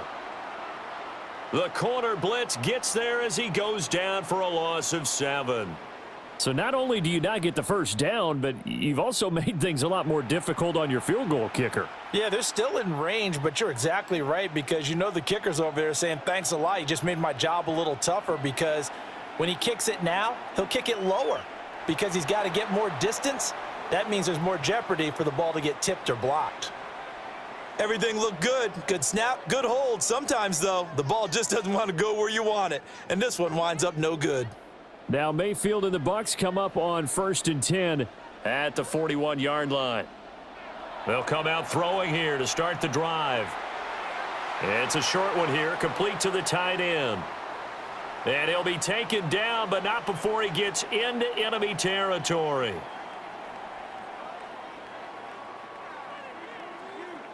Throwing, Mayfield. Oh, he's got Ibuka. That's complete. And he's finally taken down, and it's a big gain there on what will turn out to be the final play of this first quarter. We're scoreless after 1.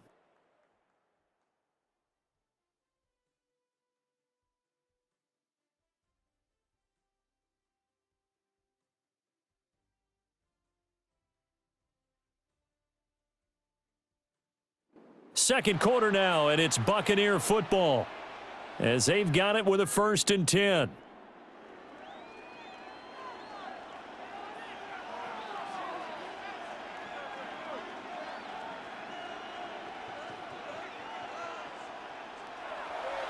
They will run for the first time here with White.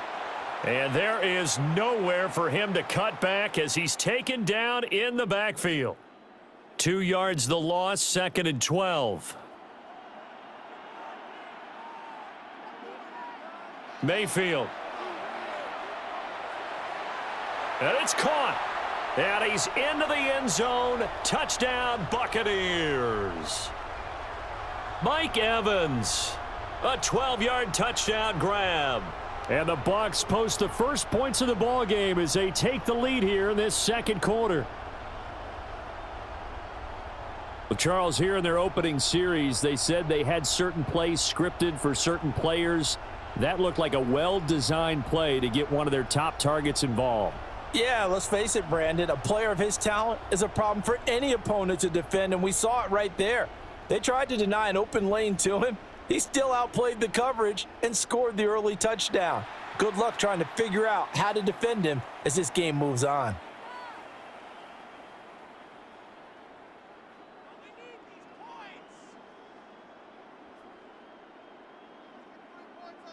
Chase McLaughlin on for the extra point. And that one gives the Bucks a 7-0 lead. So that drive, 4 plays. And it's Mike Evans who caps it with a touchdown reception. Following the touchdown, here's McLaughlin to kick off. And that one not returnable. It's over the back line to the end zone, so that's going to be spotted up at the 30-yard line. The Vikings taking the field here for their second drive of the game. They'll be looking to match that touchdown from a moment ago. 7-0 is the score as they begin with a first down. Rush coming, and he's taken down.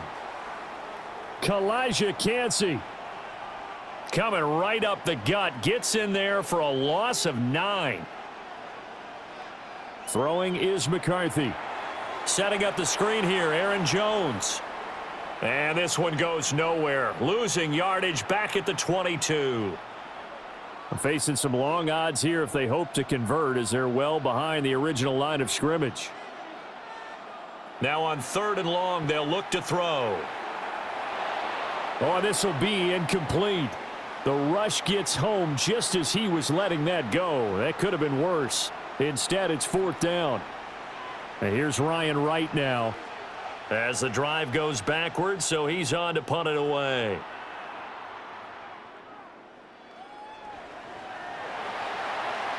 Call that a 44-yard punt, 5 on the return. And they will take over 1st and 10. Tampa Bay, they're getting ready to set up shop here for their second drive. Well, just 2 series in here, Charles, but everything's gone to script so far. They got a touchdown on their first drive. Their defense holds, and now they've got a chance to take a 2-score lead. And to co-sign with you, exactly the start they scripted up. And really, that kind of start, that can set the tone for the game for them. Partner, what we're seeing so far is the defense is certainly coordinated. Both levels doing their jobs in tandem. The back helping the front helping the back. The pressure got home on that last play and forced him to try and throw through contact and short of the sticks. And he'll be taken down, but not before he works it past the 50. 15 yards as Tampa Bay picks up the first. 2 minutes on the clock, second quarter, 7-0 ball game.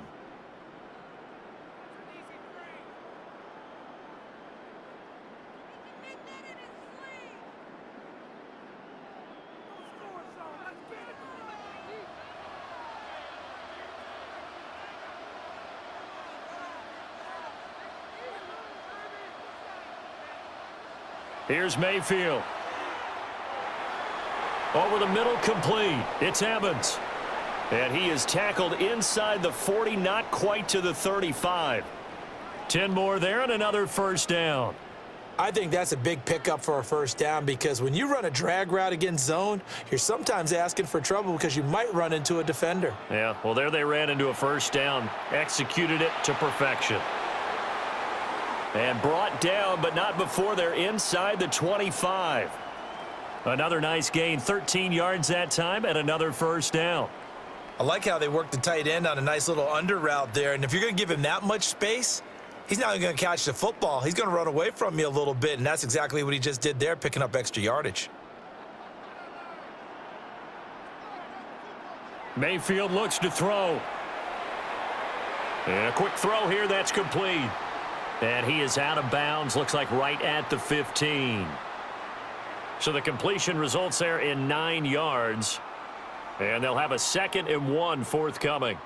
Brandon, perfect defense in this situation would have meant that there was an incompletion. They would have picked it off. Okay, so they gave up the completion.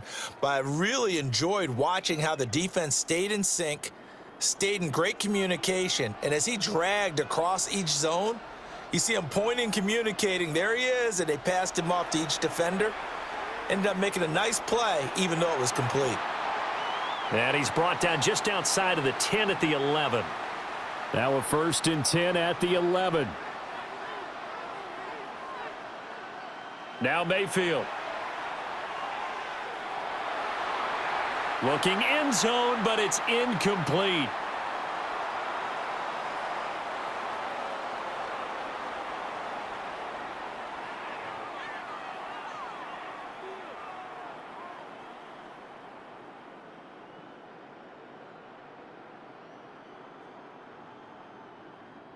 Here's 2nd and 10. Mayfield to throw it. And his throw here's incomplete. That's not the first time they've gone his way on this drive, and they were obviously keyed into him because they were there to help break that pass up.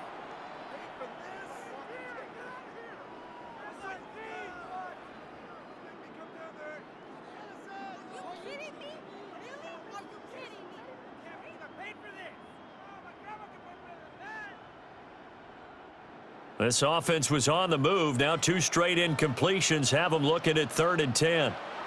Mayfield now. And he's got his man in stride, complete.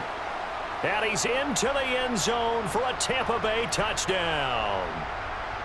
Mike Evans, as the first half is winding down. And the Buccaneers will extend their lead here just before halftime. Well, this has been a flawless start for them. They score, they get the stop, and they score again, Charles. Complimentary football at its finest. You just mentioned how they got it done. They scored. The defense got the ball back for them. They score again. That's the way you win ball games. McLaughlin for the extra point. And it's good to make it 14-0. That time a 9-play drive. And it's Mike Evans who caps it with a touchdown reception.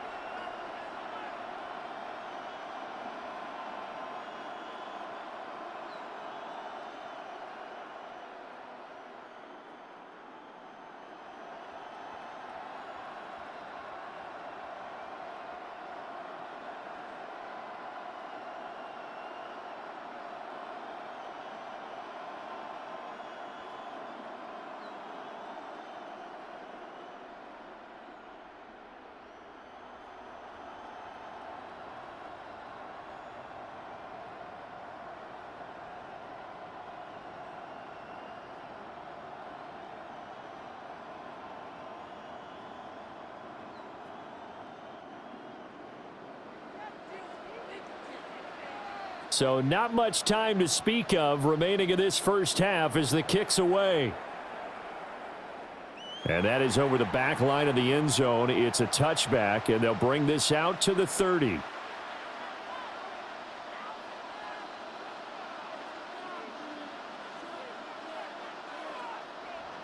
Here are the Vikings now to start their next drive. And with time quickly fading here in the second quarter, not sure how aggressively, offensively they want to play this. I think we'll find out just how much they trust their guys in this situation if they decide to take a shot. A final shot before break. McCarthy. And his throw's going to be incomplete. So these two teams off to their locker rooms for intermission, and that means we go to Orlando. Here's Scott Hanson with our halftime report. Scott? All right, Brandon, thanks much. Scott Hanson and our great crew here in the Orlando studios set for an abridged version of the halftime report. This game, to this point, a little slow to begin with, but in the second quarter, the offenses started finding their way. We hope we're set for a great second half, so let's get back out to the stadium and rejoin our broadcast team, Brandon Godden and Charles Davis.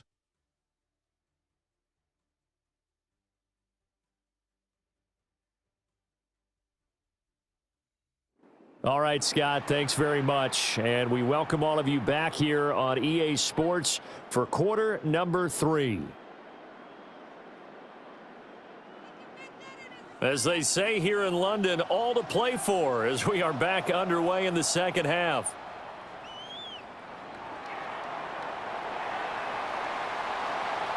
And it's a pretty good return here as he'll get this up to the 29. Out come the Buccaneers. They'll have it first to start in the third quarter.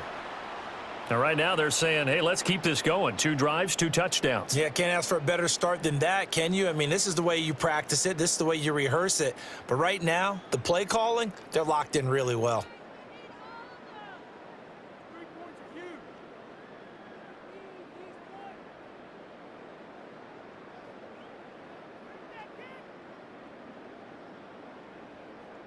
Now Mayfield and the Bucks come up on 1st and 10. Just shy of the 30.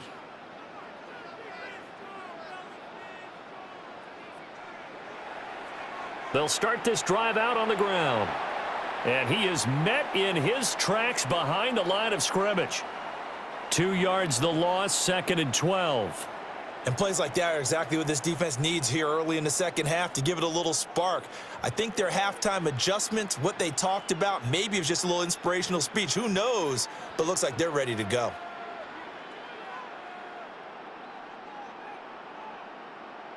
Mayfield going to switch things up here. Now with a play clock at 4, we're going to get a timeout called. It's just their first, so 2 remaining as they burn one here in this 3rd quarter.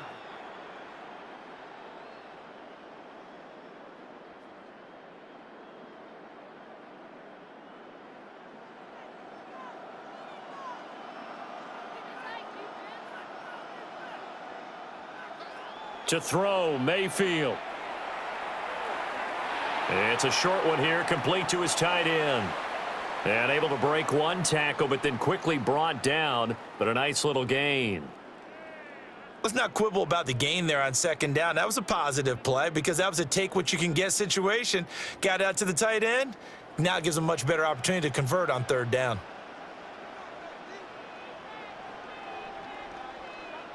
Out of the gun now on 3rd down. And that's going to be incomplete. The coverage too good there. The contact popped the ball free, and it's 4th down. Good, clean play. No flags coming out of the pocket of the officials. Turns into an incompletion, and that should get them off the field with a 3-and-out.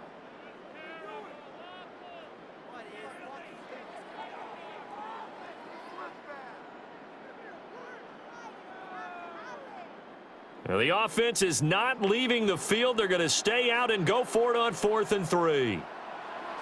They're indeed going. It's Mayfield. Left side here, that's complete to Godwin. And able to get this one across the 45 before he's brought down. He was held without a catch in the first half, but he's got one here, and he also picks up a 1st down. Going to the air again with Mayfield. And that is incomplete. He couldn't hold on through the contact. Brings up 2nd down. Not his best throw there, but where we sit right now in the 3rd quarter, he's had a pretty good game throwing the football. He certainly has, and it's not exactly the point where we're doing 4-minute offense yet, but they've got to think about, I'm not going to say milking the clock, but understanding clock management here on out. Open man is Ibuka. And they get to him after a gain of 6 to the 46. One thing you're hoping for when you run drag routes, you're able to hit a receiver in stride, and he can pick up a lot of yardage after the catch. But in this situation, the defense was effective, able to stop him before he could get a good head of steam going. And this pass broken up. Excellent coverage there on 3rd down, as that was not an easy one to hold on to.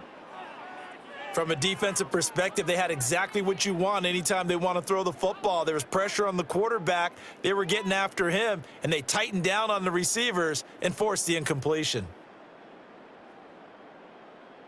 The decision for Todd Bowles, and he says let's go for it on 4th down. They'll throw again. Here's Mayfield.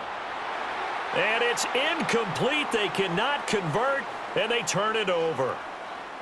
The Bucks try it on 4th down, but come up empty. And the Vikings defense is going to get the football back.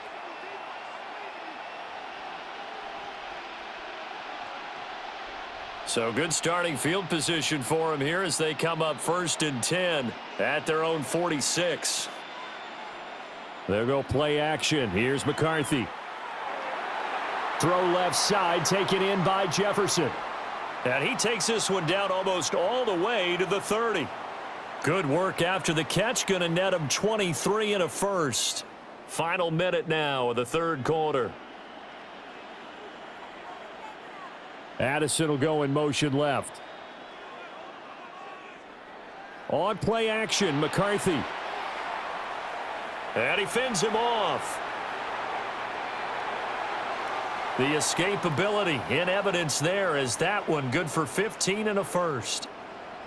Has not been a big game for him throwing the football, I think he feels like, let's try something different.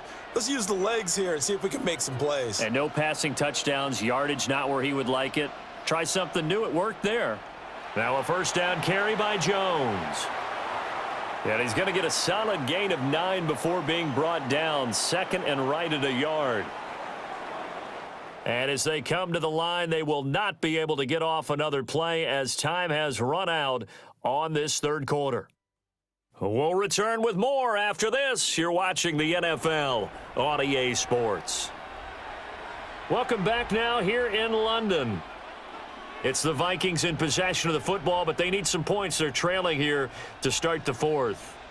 First down marker at the 5. It's second and goal.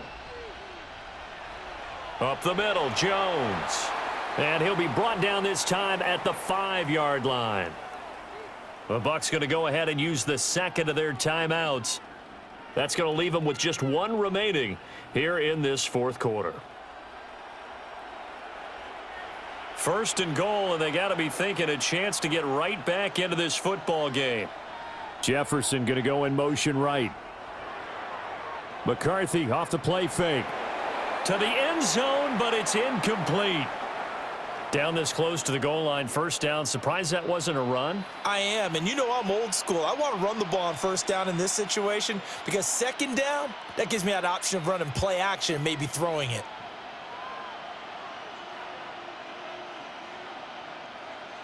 From the shotgun, McCarthy.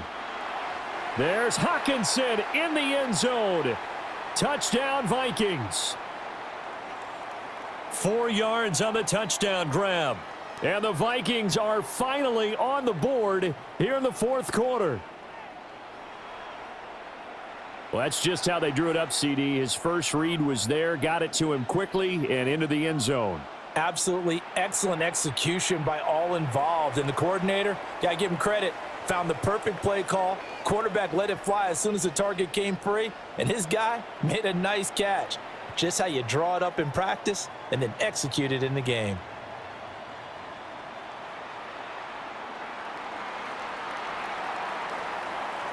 And a good return as he'll be stopped just shy of the 30-yard line. Here comes the Tampa Bay offense now heading back out onto the field.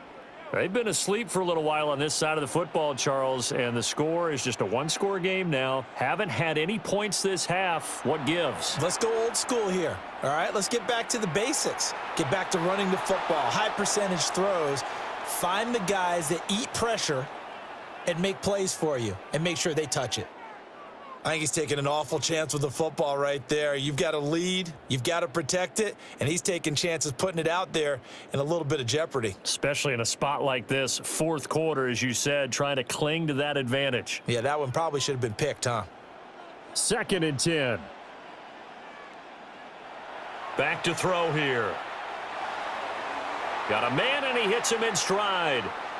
And they get him down, but not before he takes it across the 40-yard line. They call his number again. It's his 6th catch and a first down. Zone coverage here defensively. They're going to let their tight end run a drag across the field. This is where a linebacker gets forced to pass him off. That time, the receiver gets lost a little bit, and he's able to make the catch and pick up good yardage and a first down.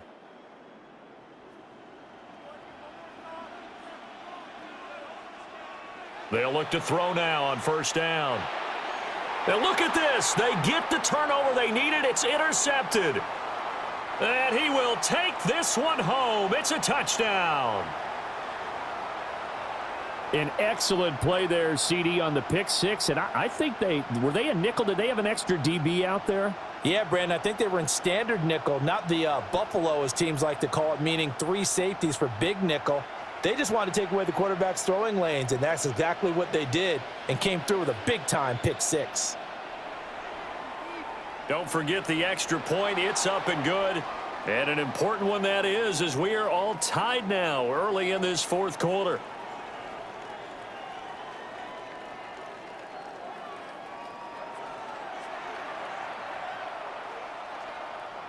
This crowd, boy, in a state of shock. What was once safely in hand is now a tie game as the kick is away here. And taken down.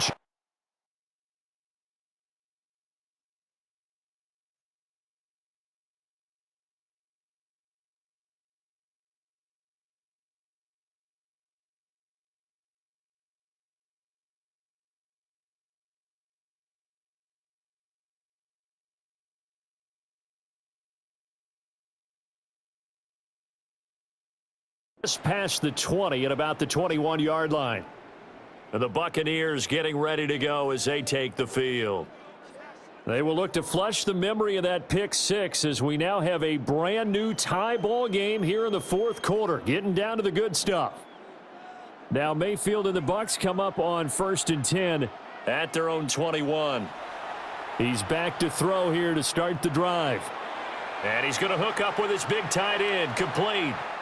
And they're going to get this beyond the 40 before he's taken down. That good for 21 yards on the catch and run. I like what I'm seeing from them here. Tie game in the fourth quarter. They understand the situation. They don't need to be in any rush. Go ahead and huddle up and run your offense. That last completion put them in a nice position to take the lead in this game. They come up with one timeout and the 2-minute warning to work with. Here's 1st and 10.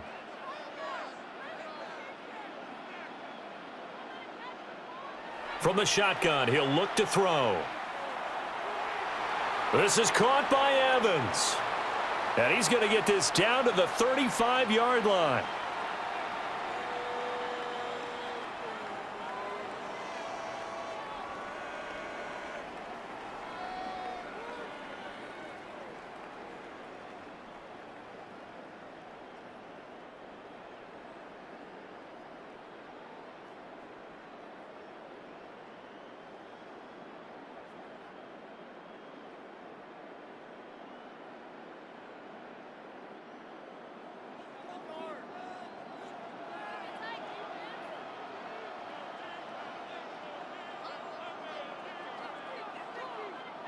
Now on 1st down, he'll drop to throw it.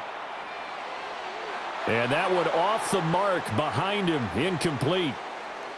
I guess you can't be afraid to take those chances late in the game. He tried to fit that one in there. Nice job, though, defensively. But to your point, it was a nice job of knocking the ball away. But you're also right. You can't be afraid to take those chances. That means your guys going downfield to catch the ball, they've got to elevate their game and come down with these in order to keep your offense moving. Here's Baker. And this throw incomplete. Now the defender all over him that time, but it's going to lead to 3rd down. Now right where this set of downs started, they need a full 10 here to pick up the 1st down and move the chains. Work in the middle of the field, and he's got a man complete. And this is going to turn into another 1st down as the tackle is made at the Vikings' 20-yard line.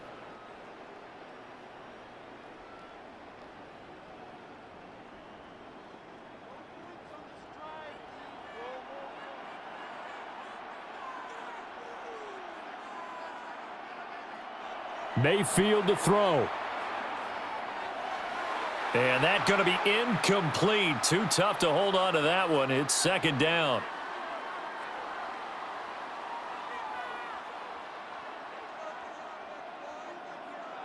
Mayfield. Quick hitter here. It's complete. The Vikings going to signal for the first of their timeouts. And they'll be disappointed to have to burn one there after giving up the 1st down.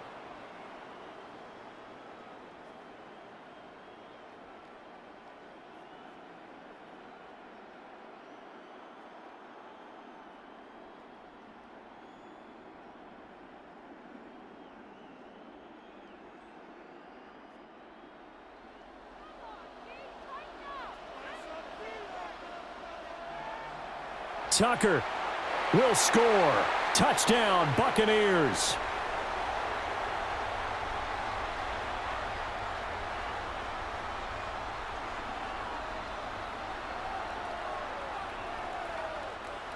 And this is a time of game where offensive lines can really dictate a team's fortunes. It's been a tough battle. They've been out there for a long time. But this was a question of who can wear down who. And that's excellent work to put a long drive together and finish it with a touchdown run to take the lead.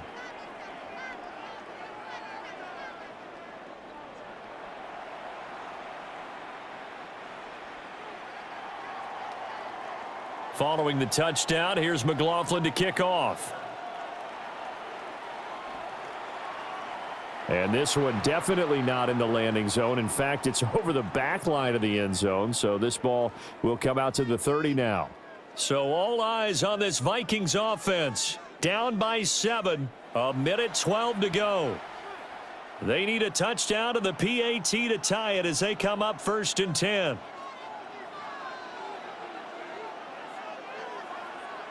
They'll start the drive with a carry by Jones. And he gets forward up the middle, but only for a couple. It'll be 2nd down. Back to throw. Oh, that'll be incomplete. Oh, he took a shot as he let that go. And it's going to bring up a 3rd down. Now we're in the situation where the quarterback's got to take full charge of his huddle. Got to totally command it, make sure all eyes are on him. All focus is locked in. Going to call multiple plays and go over different situations and scenarios to make sure everyone is on the same page.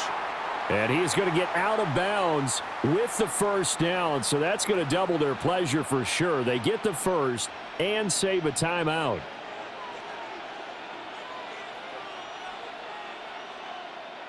They'll look to throw. They're going back to the same well. It's Hawkinson again. Now 2nd and 4. So the offense a little antsy. The flag comes out and a 5-yard penalty. Of course, that flag accepted, and it backs the ball up 5 yards. They'll come up now on 2nd down. He'll look to throw. And he can't get a throw off. He's taken down. What a huge play at this point in the game. Now the Vikings will use the 2nd of their timeouts as the clock will stop with just under 30 seconds left to go. A big play needed, no doubt. 3rd and long. Back to throw. And he can't get a throw away. He's taken down. The Bucks forced to use their 3rd and final timeout.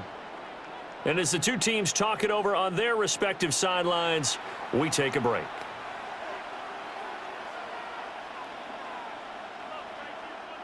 The decision made for them. They've got to go. It's 4th down. Going for it. Here's McCarthy. That's to his running back, complete. And he's not able to get away. He is stopped well short of a 1st down. They had to go for it with such little time remaining, and the Bucks have just about wrapped up the victory. The Bucks offense set to begin their next possession. And they've got this one in hand. No timeouts remaining defensively, so this one should just be one kneel and then handshakes.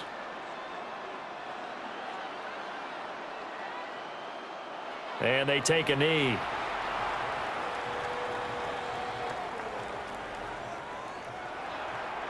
So it's a win for the Bucks here, and it was thanks in large part to the play of their quarterback, CD, Baker Mayfield. Yeah, he really had his A game tonight. He threw a couple of touchdown passes, and he was instrumental in earning this victory. So that'll do it for us. For Charles Davis and all our crew, I'm Brandon Gaudin. You've been watching the NFL on EA Sports. So long, everybody.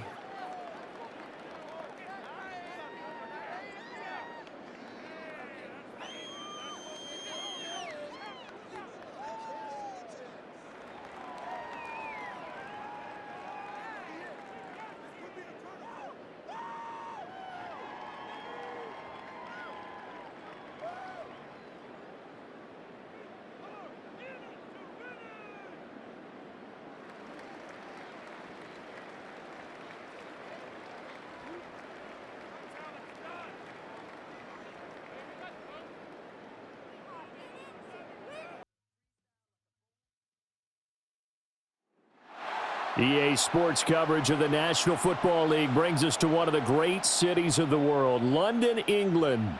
Coming up, another installment of the NFL International Series, and it should be a great one, as it'll be the Chicago Bears taking on the Tampa Bay Buccaneers. Brandon Gaudin and Charles Davis with you from our broadcast perch. And Charles, as we get this thing started, what are you going to be keeping your eye on? Special teams. Field position is always a big determiner in a ball game. Who sets their offense up for success the best, that team will win the game.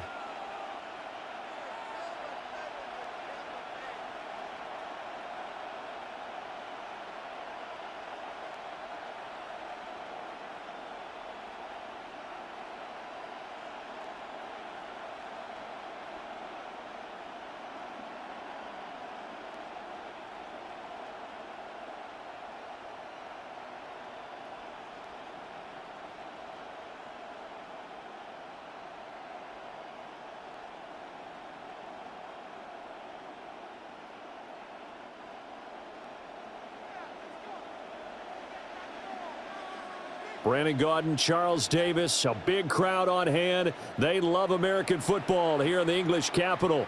We're underway from Wembley. So here are the Bears now for their opening drive. And they will be led out by their signal caller in his second year in the NFL now. His ability to adjust on the fly is almost unmatched in the game right now because it leads to a couple of snaps per game where you just sit back and ask yourself, how did he pull that off? Opponents can practice and prepare each and every week all they want, but this guy, he is hard to corral. It'll go as a loss of 3 right away, and it's second down.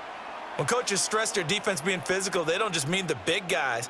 How about the guys on the outside, the cornerbacks? It's not just their job to patrol the airspace. They can get involved in the run game as well. From the shotgun, a throw for Williams. He's got the Michigan man, Colston Loveland. And he'll take this to the other side of midfield before going out of bounds. That one good for 20 on the catch and run. You don't always expect tight ends to be big in terms of run after the catch, but after that play, he joins a growing band of players that's putting that stereotype right on its ear. On 1st and 10, it's Swift. Down to about the 45. Give credit to the defense for stringing that play out, and they gave up no cutback angle. You know he was trying to dart through. No place for him to go. A nice job there, only giving up a 3-yard gain.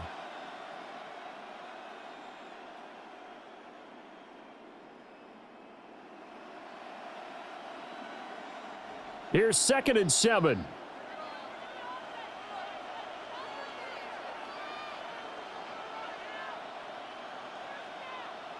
To throw, it's Williams. On the throw, led him too much that time. It's incomplete. I know coaches tell us all the time that having a powerful arm isn't the #1 thing they look for in a quarterback. But when you're trying to throw inside routes and you need to put some heat on it, it helps to have the big gun. In this case, just a little bit too much. They'll need to get this to the 38. That's where the first down marker is here on 3rd. He's got his running back out of the backfield. And this is going to lead to another first down as the tackle's made at the Bucks 28.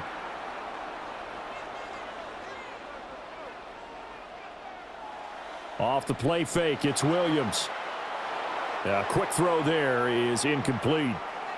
This could be the start of a nice stand from this defense now after getting walked backwards on this drive. Come through with another one here, and you have them staring at a 3rd and long, and that puts the defense in a position to dictate to the offense. Throwing again here, Williams. There's a short one caught by Loveland. And he'll be out of bounds as he gets this down to about the 21 or 22. They get 7 out of that, so they're left with a 3rd and 3. From the gun, here's Williams. He had a man open, but he missed him, and it's incomplete. You absolutely have to have this early on, right? 3rd and short, they elect to throw for it, and that's normal NFL football. They're going to throw on 3rd and short, but you've got to hit it, don't you? Yeah, in the first quarter, like you said, to set the tone, can't connect there. Now a timeout called for by the defense. They'll have 2 remaining as we step aside here in this first quarter.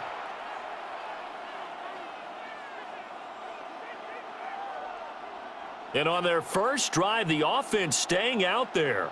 They're going to go for it on 4th. They'll run here with a rookie. And he picks up the first down yardage as he takes this one down to the 15.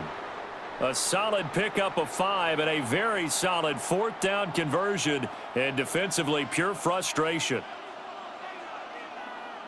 Off the bootleg, it's Williams. And that's out to the flat for Swift. And the Bears are looking at 1st and goal as he's tackled all the way down at the 2-yard line. 1st and goal, a chance for an early statement here on the road. They hand off to their big tight end.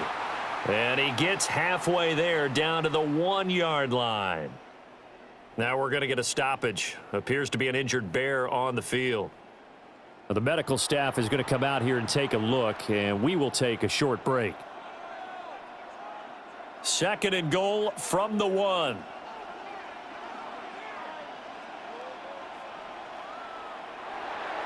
Pass caught right side by Loveland. Touchdown, Bears! Colston Loveland Taking it in. And the Bears put the night's first points on the board as they take the early lead. Quite the drive there to get things started. They took up the bulk of the first quarter, and they end up in the end zone. And I love your last point. Ended up in the end zone. Because a lot of teams like those long drives, especially to keep their offense off the field, right? Keep the ball away from them. But they finished it with a touchdown. That's the exclamation point. Now, flip it over defensively. They've got to slow that down somehow, right? Maybe they need to be a little more aggressive. Maybe a few more pressures towards the quarterback. The lane opens here. He's past the 30. And he goes out of bounds just shy of the 40, right around the 39. So solid starting field position. So out come the Bucks now for their first drive. Under center, it's the 2017 Heisman Trophy winner as you get a look at Baker Mayfield. To throw, Mayfield. Every time he leads his team out, there's no questioning. He's put the work in to earn his place in the NFL. There's no shortage of stories we've heard throughout his career about the effort he puts in to be in this spot. And that motivates everybody on his team. After one, 7-0 on EA Sports. Second quarter now, and it's Buccaneer football as they've got it with a 1st and 10.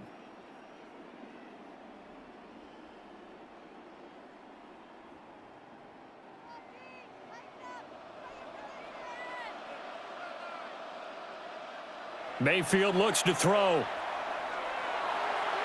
Oh, he's got Ibuka. That's complete. And he's into the end zone. Touchdown, Buccaneers. Emeka Ibuka. 40 yards. And the Bucks are within an extra point of tying up this ball game.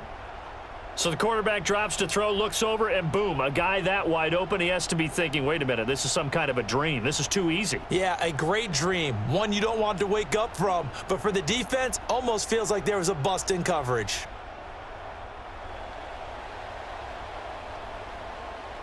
Chase McLaughlin on for the extra point. It's up and good, and we're tied at 7 here in quarter number 2. Pretty clean and simple there. Just 2 plays. The long pass resulting in the touchdown on play number 2.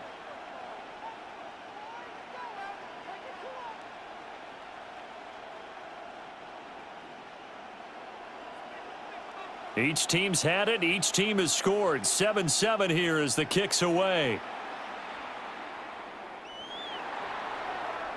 Chicago works their way back onto the field here for their second drive of the game. And they'll just simply be looking to build off the confidence of the last time out where they scored a touchdown. And confidence is powerful, isn't it? When you've scored once, you feel like you can go back out there and get it done again. Doesn't matter what the defense throws at them. They feel like they're in a groove right now, and they want to get out there and show it. Yeah, hoping to stay in that groove here this go-around. Open man down the field. That's Adunze. Touchdown, Chicago! Rome Adunze. 65 yards. And the Bears have taken the lead. Well, that's a heck of a response to regain the lead after we had seen the touchdown to tie the game. I would say what we just saw there was a great amount of poise, because typically when teams tie the game up, it's a little bit of a, how would you say, you kind of take a step back and have to get yourself regrouped. They regrouped in a hurry, didn't they? They attacked back after they'd been tied. And in a big way, that was a statement-long touchdown. Now after the touchdown, here's Santos to kick this one away.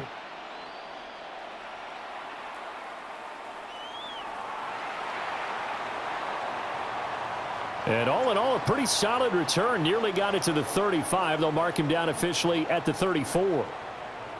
From the 34 now, here's 1st and 10. From the gun, Mayfield. Oh, this is taken in. It's complete. And he's going to be out of bounds inside the 25-yard line. A big play that time for Tampa Bay. 43 yards. Working out of the gun, Mayfield. And the coverage terrific there as that's knocked down and incomplete. Quarterbacks work all the time on manipulating a defense with their eyes and their head movement. In this case, he just stared the receiver down. That allowed for excellent coverage, able to knock that one away.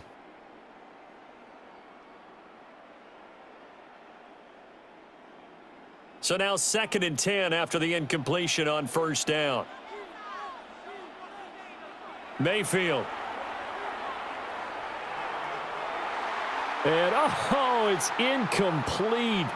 Oh, that would have been 6 points, but somehow he couldn't rein it in. That play call wasn't there for them against that coverage. So they're going to spin the dial now in their playbook and come up with one more shot at the marker to try and keep this series going. This offense was on the move. Now 2 straight incompletions have them looking at 3rd and 10. Mayfield to throw it. That's incomplete, but there is a flag down, so hang on. A big call coming on 3rd down. Thought they were going to force a 4th down. Instead, PI gives them the 1st. And that's frustrating because you think you've taken them really deep into the count, haven't you? Instead, you've got to start all over. That can really, really be demoralizing. Throwing, Mayfield. Open man is Ibuka. And he'll maybe get back to the line of scrimmage, but no more than that. He was unable to shake free there, and they'll cover him for a loss of a yard. Well, it looked like the defense, they were ready for that one. Really left him almost no room to work after catching the ball. He could throw every move in the book at him. They were there, and they tackle him for a loss. Play fake, Mayfield. He'll be hit and taken down at the 21. Montez Sweat. That time to fight in and drop him. Yeah, some real defensive resistance there, saying not so fast to a good drive. They had marched to the end zone the last time out.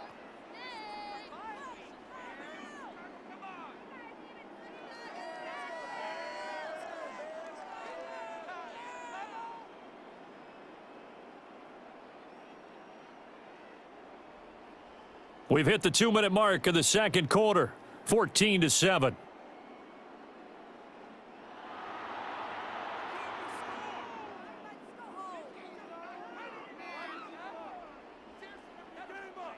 First and 2nd down were a disaster. Both went backwards. Now it's 3rd and 18. They need something big. Mayfield down. And this pass broken up. The contact well timed there, and now 4th down.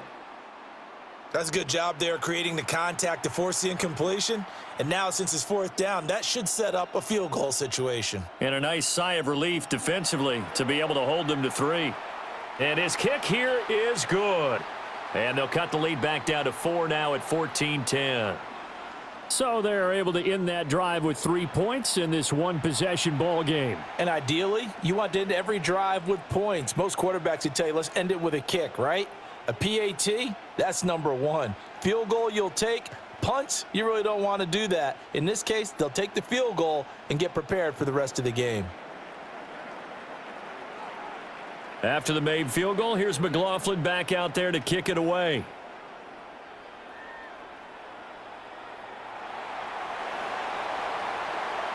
And he'll be tackled just shy of the 25. The Chicago offense set to get started. Well, partner, you know, coaches always say that every play is designed to score a touchdown. Sometimes that's not really true, but last drive, that was the case. One play to get into the end zone, and now they'll try to duplicate that success here. And it's rare for those moments to happen. Incredible when they do. And you saw the celebration. Pure, unbridled joy after that one. Pass complete to Loveland. And he's going to lose yardage here. Back to his own 18. A completion, yes, but certainly not what they wanted. A loss of a full 6 yards. Heck of a play there to get to him quickly and get him down for a loss. I think they did a really nice job getting ready for this game, scouting, watching film, and understanding defensively what the play design was.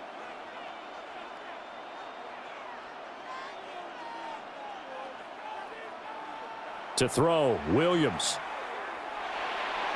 He throws it on the move, but can't connect as that falls incomplete. I think you put just a little bit too much heat on that one. When you throw it to the outside, you do have to be careful because you got to keep it away from the defender, but you also have to give your own guy a chance too. An incomplete pass on that last play, and that means they'll need to come up with something here on third down. Here's Williams. That is caught. Now the Bears going to call the first of their timeouts, as they'll stop it with a tick under a minute to go before half. You know I'm going to lean towards the defender, right? You know I'm going to do that. I know. That's a tough situation for him as I see it. But the truth of the matter is, that ball was not streaking towards him. Had a little arc on it. He's got to find a way to get his head around and make a play on the football. To the air, Williams. There's a short one caught by Loveland. And he's going to get this down to the 35-yard line. Chewing up big yardage. Another nice gain there. This one goes for 20. His position, and he's listed as a tight end, but he certainly doesn't run like one, and that's what we're seeing more and more coming into the league. Those guys who can run, make plays after the catch, and gain that additional yardage. And using that speed there to turn it into a pretty nice little game. Now the Bears going to use the second of their timeouts, as they'll stop it with a little over 30 seconds to go in the first half of play.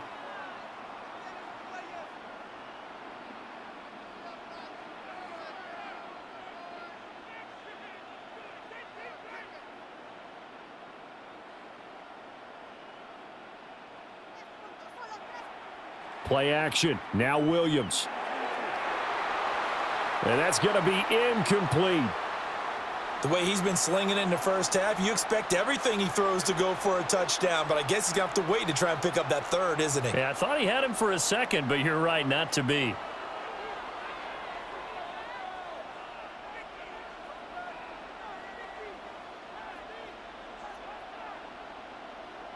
Looking to throw is Williams. Throwing quickly there, but it's incomplete. What will look like a march to the end zone has hit a momentary roadblock with that incompletion. No need to panic. They just got to come up with a high percentage play call and see if they can get their offense back on track.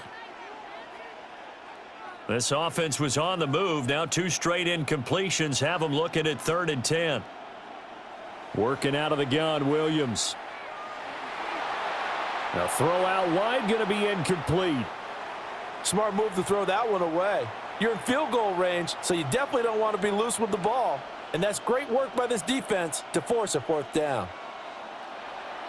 Santos' kick is up and through, and that moves him up by a touchdown now at 17-10. So no problems at all on that one. And you know, there's virtually no wind. This is a kicker's dream here tonight. It absolutely is, isn't it? So to me, with no wind, it should be a passer's dream as well, right? But in this case, the defense held out. They had to force the field goal.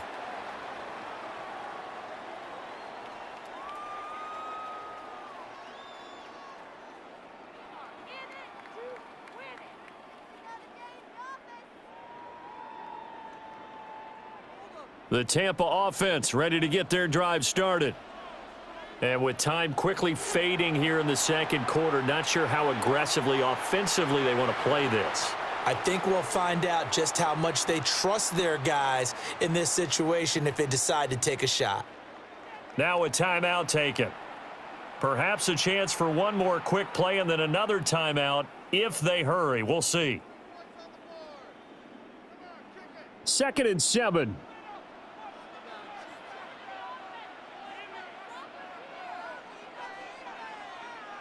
They go play action. Mayfield. And incomplete on the deep ball. To this point, I've been impressed with the work defensively. They have not allowed a lot of receivers to run free. And there's another example, another incompletion.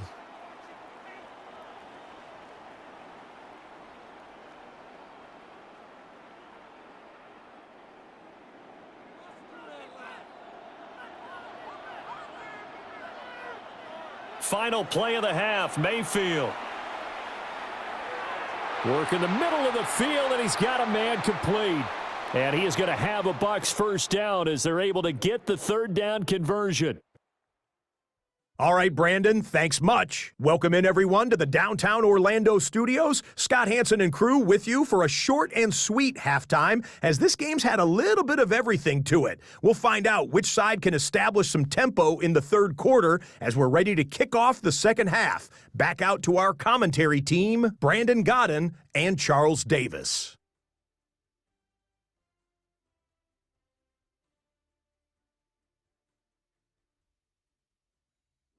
Scott, we thank you as always, and we'll see what happens here in the second half. Both teams trying to find the right formula to come out with the victory.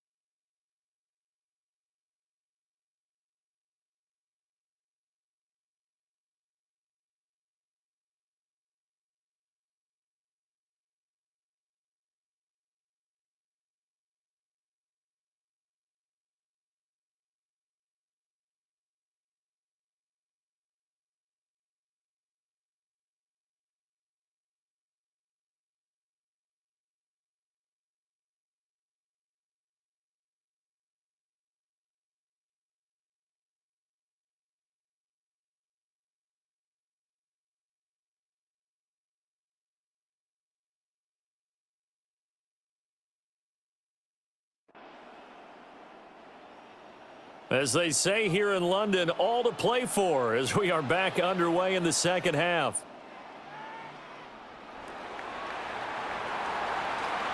And able to get this out to the 25. The Bucks offense set to begin this third quarter. And they're on the short end of the scoreboard here. Charles, what adjustments, if any, do you think they need to make for the second half? Well, paraphrasing the gold medal hockey winning coach Herb Brooks, I just say you continue to play your game. Throw the ball. They had success doing it in the first half, so make sure you keep getting the ball to your playmakers, a little bit more to the perimeter perhaps, but above all, play your game.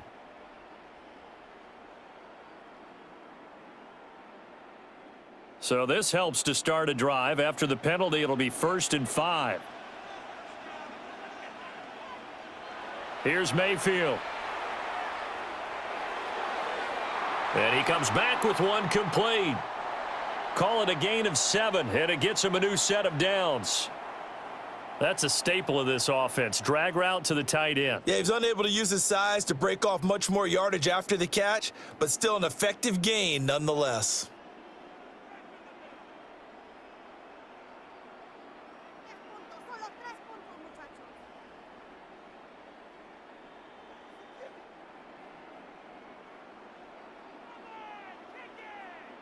Line of scrimmage, the 37 on 1st and 10. Now Mayfield. He's got his receiver. That's Ibuka. Still going. Down the left sideline. Touchdown, Tampa Bay. Emeka Ibuka. His second touchdown of the night. And the Bucks are an extra point away from evening this one up. I know Paul Revere talked about by land or by sea, right? You know, 1 by land, 2 by sea. He didn't mention air because right now we're seeing a big-time performance, aren't we? That's 2 touchdowns so far in this game. Where'd you pull that one from? And, you know, every now and then I actually listened in history class. And you're just a scholar all the way around. You're reading all the time. I like that you fit that into the broadcast. You know, I just grab a nugget when I can.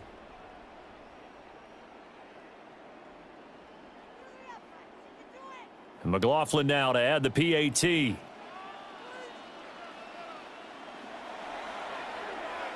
And he gets it to go, and we're all even. 17 apiece.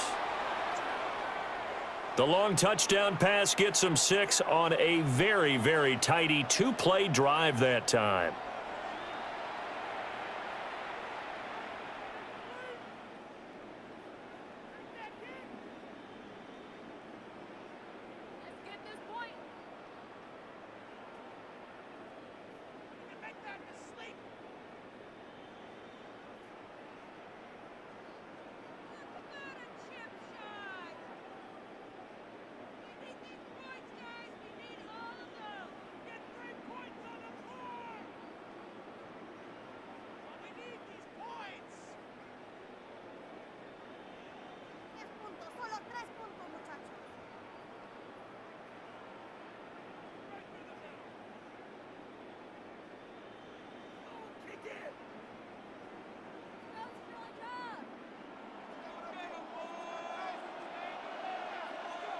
So a tie ball game here as the kick's away. And that is over the back line of the end zone. It's a touchback, and they'll bring this out to the 35-yard line. So here are the Bears now as they get set for their first possession of the second half. After that last touchdown we just saw, Charles, we got ourselves a brand new ball game, all tied here in the third as they have their first possession of this second half. And Brandon, this drive is all about one word to me, and that's the word answer, because they're trying to answer the momentum. And now off to the races down the right side. And he takes this one in for a Bears touchdown. Rome Odunze. 2 catches, 2 touchdowns here so far. And the Bears have broken the tie. I know we often laugh, and sometimes we even exalt the guys who are great trash talkers and give us some really funny lines. But the bottom line is absolute production on the field. His second touchdown of the game, and they lead. And now they'll be looking to their defense to preserve that lead. Santos able to tack on the extra point, and they will take a 7-point lead.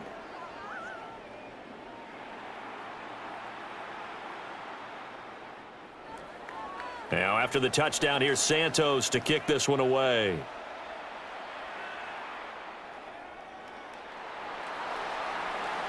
And bulldozing his way through. Now the Buccaneer offense gets set to take over. They did what they had to do to start this third quarter, went down, got the touchdown to cut the lead, but the matching touchdown a moment ago, and we're right back where we started at halftime. Yeah, you're exactly right, partner. They had a little bounce in their step after scoring that first touchdown, but the defense gave one up, and that's the problem right now. Can they get better play from their defense while they continue to score on offense? And that's complete. It's Chris Godwin. And he'll be taken down, but not before they work it across midfield. The extra effort after the catch makes it good for a gain of 26 and also a first down.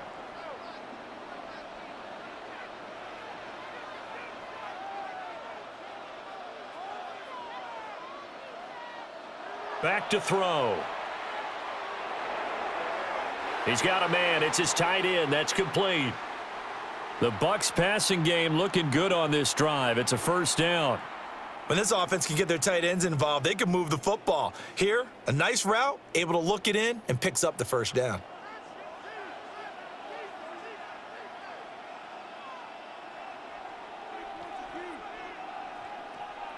From the shotgun, it's Mayfield. Wide open receiver complete. And they're going to be set up down around the 15-yard line.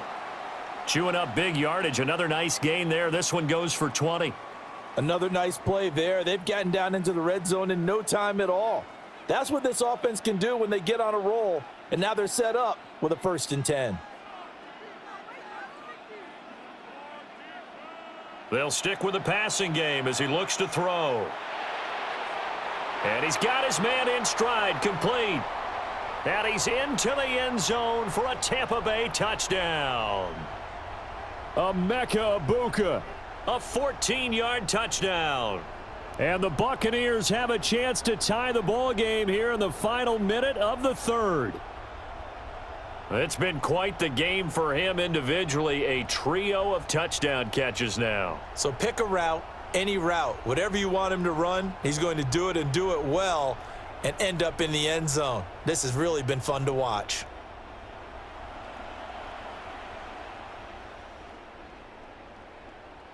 McLaughlin for the extra point. And that will tie our game here in the third quarter. Just a 4-play drive that time. And it's all finished off with a touchdown by Tampa Bay.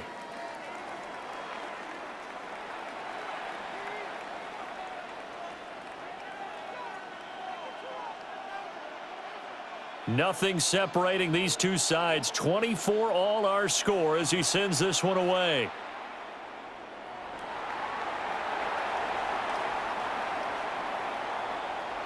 And now Chicago getting ready to go as they take the field. We got a brand new ball game, all even after that last touchdown, so every drive now becoming a little more critical here in the second half. To throw, it's Williams. And incomplete, a drop there in the middle third of the field. That'll bring up second down. Everything looked right on that play except the conclusion. He dropped it, an in route, going into a little bit of traffic. Maybe in the back of his mind, he was wondering where the hit was going to come from. They will run straight ahead with Swift. He takes this for 3 to the 29. Well, that's a good start to this drive on the defensive side of the ball. Force the incompletion on first down. Then you're able to shut down the running play on second. Yeah, I wouldn't be surprised now. A little bit of pressure going at the quarterback in the expected passing situation. Oh, wide open, complete. Touchdown, Chicago. Rome Odunze, 70 yards. And the Bears have taken the lead here in the final seconds of the third quarter.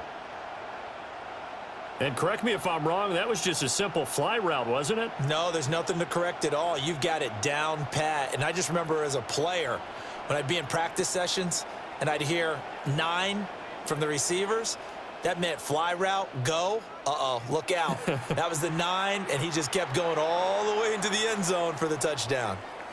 Santos with the extra point, and they will take a 7-point lead.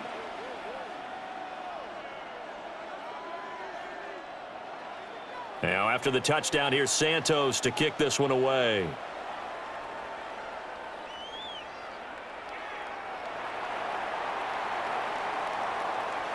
And all in all, a pretty solid return. Nearly got it to the 35. They'll mark him down officially at the 34.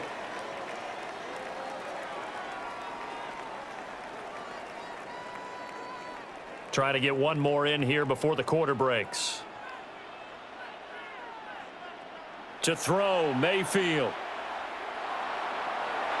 And that one knocked away and incomplete. Nice job defensively on what will be the final play of the third quarter.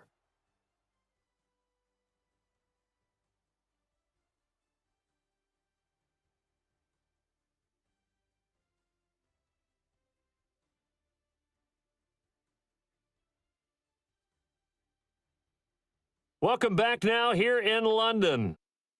It's Buccaneer football, but they've got work to do. They find themselves behind here to start the fourth quarter.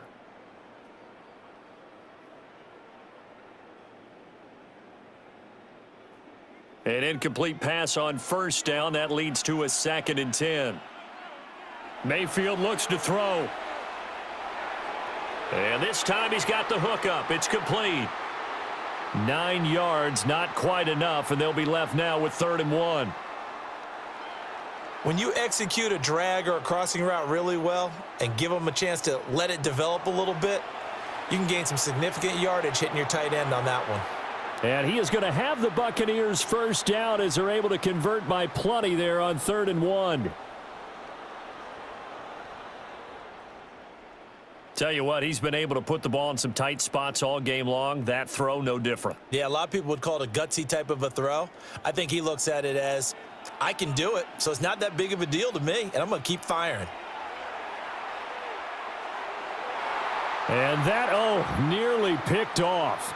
Well, it would have been a great time for their first interception of the game. Instead, it's 2nd down.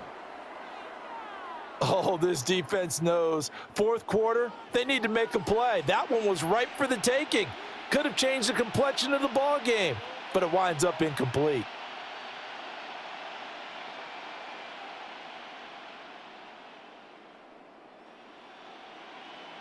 And again, it's Mayfield.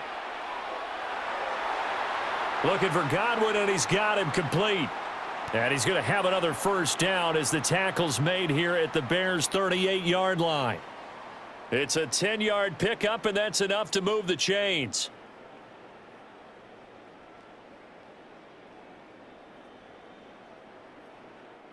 The drive continues as they search for a tying touchdown. Here's 1st and 10. Back to throw again. To the left side, he gets this one to Ibuka. And they'll wind up getting this one all the way down inside the 20. I like the design that we're seeing right there. This is what they need. Down by a touchdown here in the fourth. They just need to keep working their way downfield. And when they see openings, take their shots.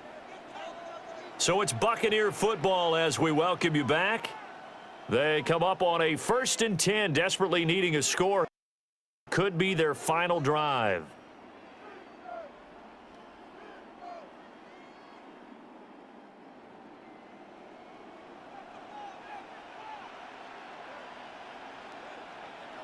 Mayfield. Firing quickly here, and that's complete. And the Bucks are going to be set up with a 1st and goal on a pass play that moves them all the way down to the 1. Well, they've certainly not shied away from throwing the footballs. They've leaned on their quarterback to start this game. 4 straight passes right out of the gate, with that last one earning them a new set of downs. Here's 1st and goal.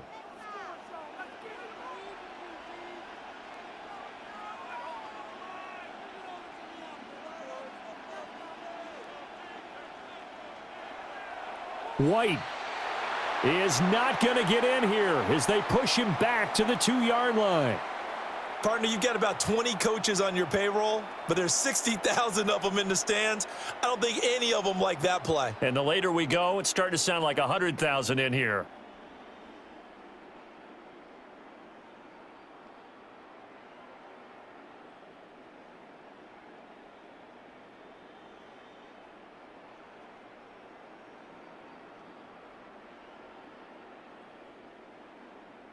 Second and goal, and they will try again from the 2-yard line. Mayfield. And it's caught. It's a touchdown. So they rally here in the final minute, and they're an extra point away from tying this game. So that one, his 4th touchdown catch of the game, one behind the all-time record of 5. Here we go now as we get set for a big 2-point conversion. Here's Baker. And no, it falls incomplete. So the 2-point conversion, no good. I know there's some time on the clock, but I still think you kick the extra point there and don't go for 2 and go for the win in that spot. Yeah, time or no time, why not just take the 1 and even the score?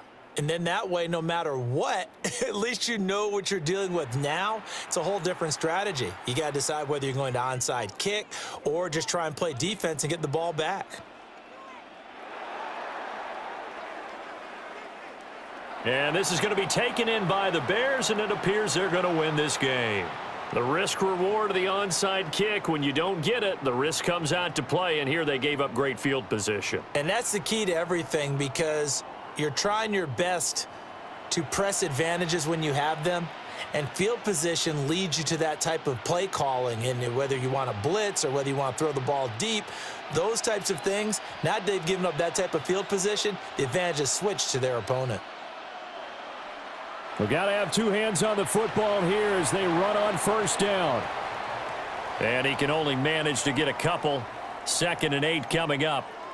Now the defense going to use the first of their timeouts, as the clock will stop with 34 seconds to go in the game. Have to imagine this will be on the ground as well as they come up 2nd and 7. He's going to get it again, just looking to get forward and protect the ball. The Bucks going to go ahead and use the 2nd of their timeouts, as they'll stop it with a little over 30 ticks to go in the football game.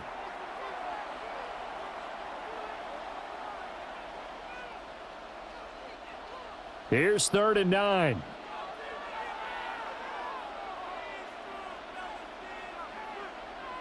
From the gun, here's Williams. That is intercepted. And the Bucks are going to get the football here at their own 23. Oh my, how the tables have turned now. They were trying to salt this one away, but that interception, potentially a game changer. And I've just got to think to myself, at this point of the game, I know you've been aggressive. I know that's your MO, and that's fine. And all those teams that talk about all gas, no brakes, You better have the emergency lever to pull occasionally. They could have used it right there. They put themselves in a tough spot with that interception. So Mayfield and the Bucks down 31-30, 24 seconds to go. How costly of an interception will that be? It's time to find out. 1st and 10.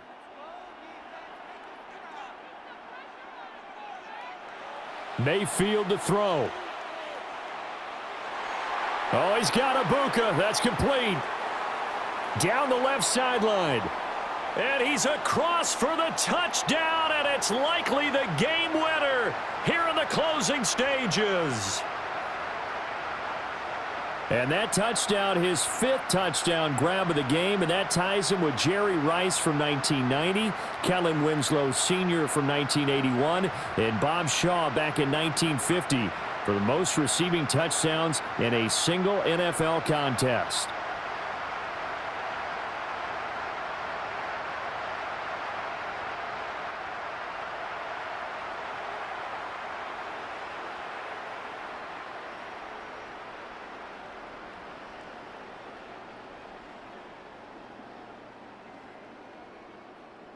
So up comes Mayfield as his guys will go for 2. They'll try and throw for it. And this one's caught. And their 4th quarter lead grows by a couple more. So they're able to throw it in for the 2-point conversion. And sometimes that can be a risky play, but they got it. Yeah, you always have to be careful here because if you do get it intercepted, it's returned by the defense. That's 2 points for them, but he identified an open target and put it right on him.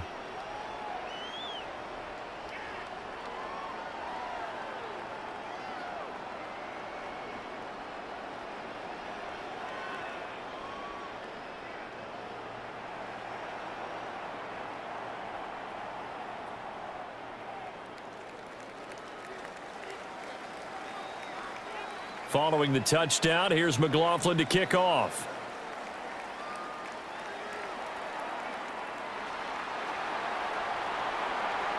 And he won't quite make it to the 25.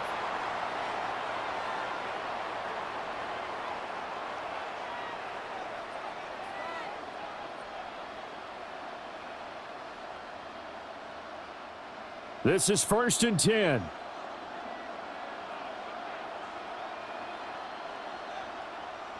They go back to the air here after the INT on the last drive. Now he's into the clear again. And he is across and in for the score. And now they can tie the game in the final stages with the extra point. Or they can go for 2 and go for the win. And that touchdown means a decision has to be made. Do they kick the PAT and tie it up, or do they go for 2 and try and win it right now? And we will get a timeout with 2 ticks left.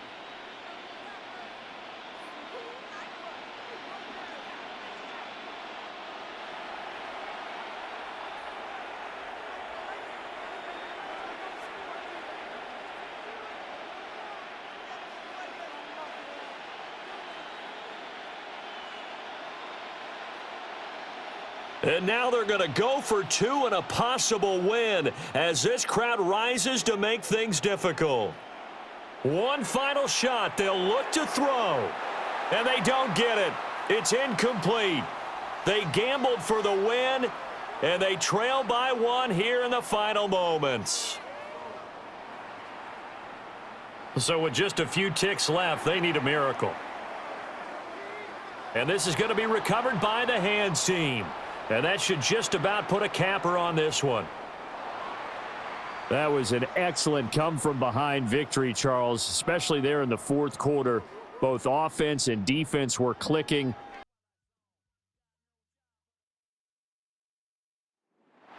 EA Sports coverage of the National Football League takes us to the heart of Spain and the magnificent Santiago Bernabeu in the capital city of Madrid. Coming up, another installment of the NFL International Series, and it should be a great one, as it'll be the Cincinnati Bengals taking on the Tampa Bay Buccaneers.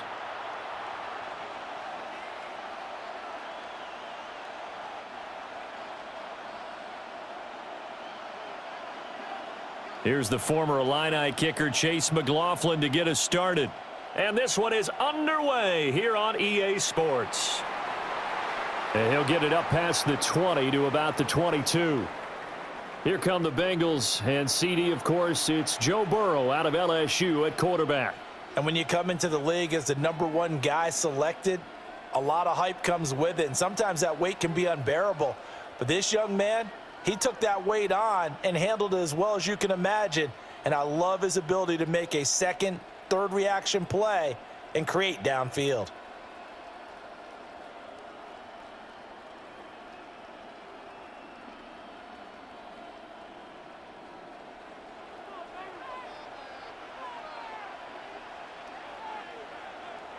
And they'll begin here with a run by Brown. And not much doing there, maybe a yard up to the 23. Well, sometimes you just have to give credit to the defense. Great job there at the point of attack, holding up. They won their battles at the line of scrimmage, left him no space to try and run. A really nice job swarming to the ball carrier. Man open, that's Jamar Chase complete. Loose inside the 30. Jamar Chase. And all the way in for a Cincinnati score. Jamar Chase, 77 yards. And the Bengals need just 2 plays on their opening drive to take the early lead.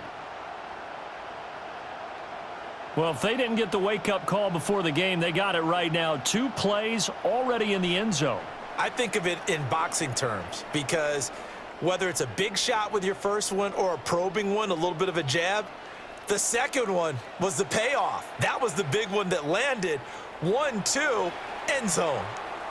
Extra point by McPherson, up and good. And that makes the score 7-0.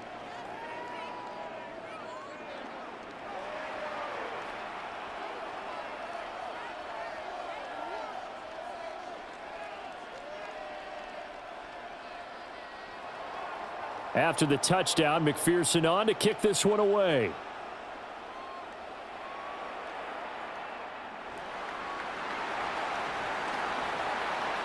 A solid return, pretty good field position. They'll start at the 32.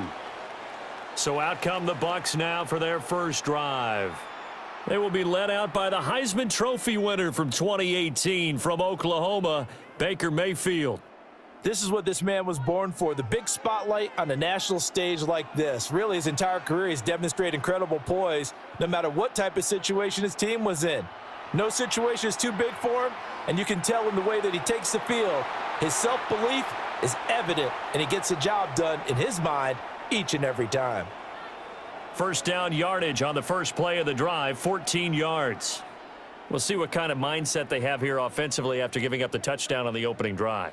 And based on our time with them, prior to this game, I feel like they've got a good mindset going in. In fact, the discussion that we had with the coaching staff was, we may give up some points in this game, so our offense has to be ready each and every time to either equal or try and get us ahead and try and keep us ahead. This is their chance to respond to that first touchdown given up. Well, he certainly thought he had an open look beyond the first down marker to his receiver, but they just couldn't connect, and that will send them back to the drawing board. Mayfield now. He'll find his rookie wideout from Ohio State here. And he's got another first down as the tackle's going to be made at the Bengals 42. This has to go down as one of the simpler routes in the playbook, but oh so effective. Nice completion there. Keeps the sticks moving.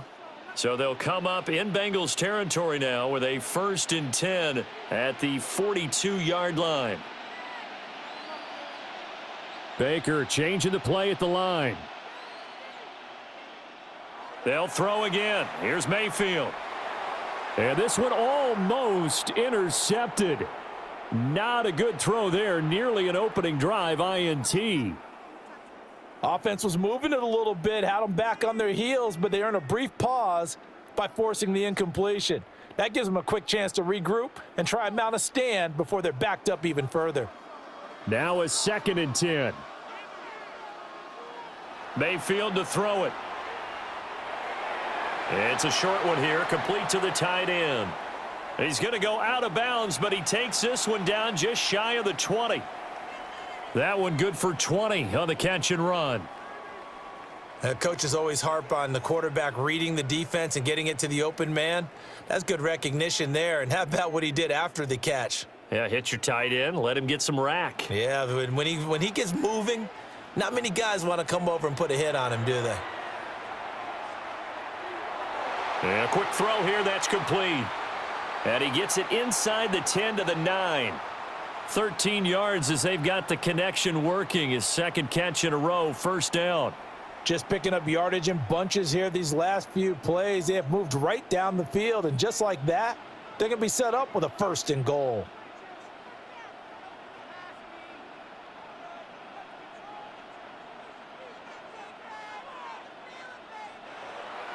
Here's White. And he is met at the line of scrimmage, and he goes down right there. They'll say no gain on the play, and it'll be 2nd and goal. Throwing, Mayfield. This will be caught at about the 5. And he'll get this down inside the 5 to the 4 before he's out of bounds. Now Mayfield on 3rd and goal. The quick slant caught. And he's into the end zone. Touchdown, Buccaneers. Mike Evans from 4 yards out. And the Buccaneers respond to that opening drive touchdown with one of their own. But down here, I thought they were going to hand that off. Instead, a well-designed play and the pitch and catch for the touchdown. And I wonder who came up with it. Was it a call from the bench? Did the quarterback have a good idea and suggest it? In any event, clearly an effective play call. They saw something they liked in coverage, and they targeted it for the short yardage throw. And the perfect way to cap their opening drive. 2nd quarter now, and it's Buccaneer football. As they've got it as we resume action. Each team's had it. Each team has scored. 7-7 here as the kick's away. A nice little juke. And he returns this to the 22. Cincinnati coming back onto the field here for their 2nd drive. A lot of time for this unit to game plan on the sideline after that drive that they watched the other side just score. But remember, last time they were out, they scored as well. We'll see if they can seize that momentum right back. And they have had a lot of time to cool off from reaching the end zone the last time. So have they been able to keep themselves mentally sharp and into this game, even though they haven't been on the field? And you and I both know, one big play, though, gets them right back up to that level. Down to the 10. And all the way in for a Cincinnati score. T. Higgins, 78 yards. And the Bengals have taken the lead. McPherson now for the extra point. And he's got it. It's now a 14-7 ball game. Those are the kind of drives they like on offense, from the coordinator to the quarterback, the line, everybody. One play drive and into the end zone for 6.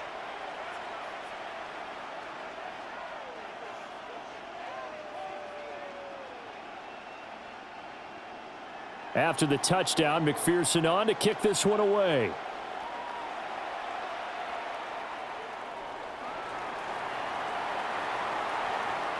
And able to take it past the 25 and up to the 28-yard line. Tampa Bay, they're getting ready to set up shop here for their 2nd drive. A long drive last time out for this offense, Charles. If you remember, they started basically in the shadows of their own end zone, marched it down the field, and a lot of that was through the passing game. And partner, as a former defensive back, I'm having almost a physical reaction watching what's happening right now. But let's give credit where it's due, because they've done an excellent job moving the ball through the air. Secondary getting picked apart pass by pass. Obviously, they need to make some adjustments there on the back end. Yeah, because offensively, we know that they're not going to be shy about throwing that football. From the gun, Mayfield. And that falls to the ground, incomplete. Well, a nice job of bodying him up defensively, and now it brings up 3rd down. And I think they'd be well served to take that type of a physical approach against him the rest of the game. He's had his way so far, but on that last one, that worked quite well for the defense. They come up now 3rd and 5 following the incomplete pass. Here's Mayfield. Work in the middle of the field, and he's got a man complete. And he is going to have a Bucks first down as they're able to get the 3rd down conversion. Mayfield with it once more. And this will be incomplete. Physical play on the football there, and it's 2nd down. Have to give some credit to the defender on that when he read all of his keys perfectly and got a great break on the ball and able to force that incompletion. Now Mayfield. Got a man, and he hits him in stride. And he's going to be out of bounds, but not before he takes it inside the 40. So they'll come up in Bengals territory now with a 1st and 10 at the 37-yard line. Working out of the gun, Mayfield. That is incomplete. Nice progress down the field, was halted by that incompletion. They could try for some safe yards here to get things moving again, or keep throwing it and pushing it downfield to try and pick up bigger yardage.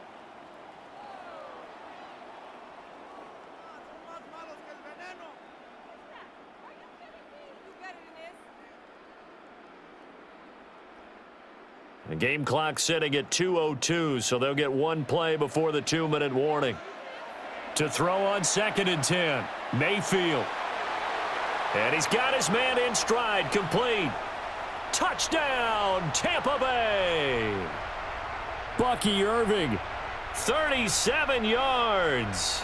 And the Bucks are an extra point away from drawing level.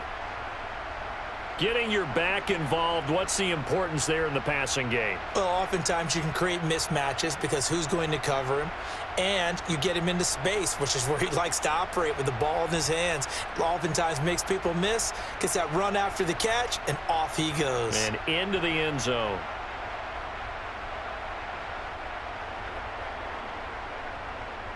McLaughlin now to add the PAT.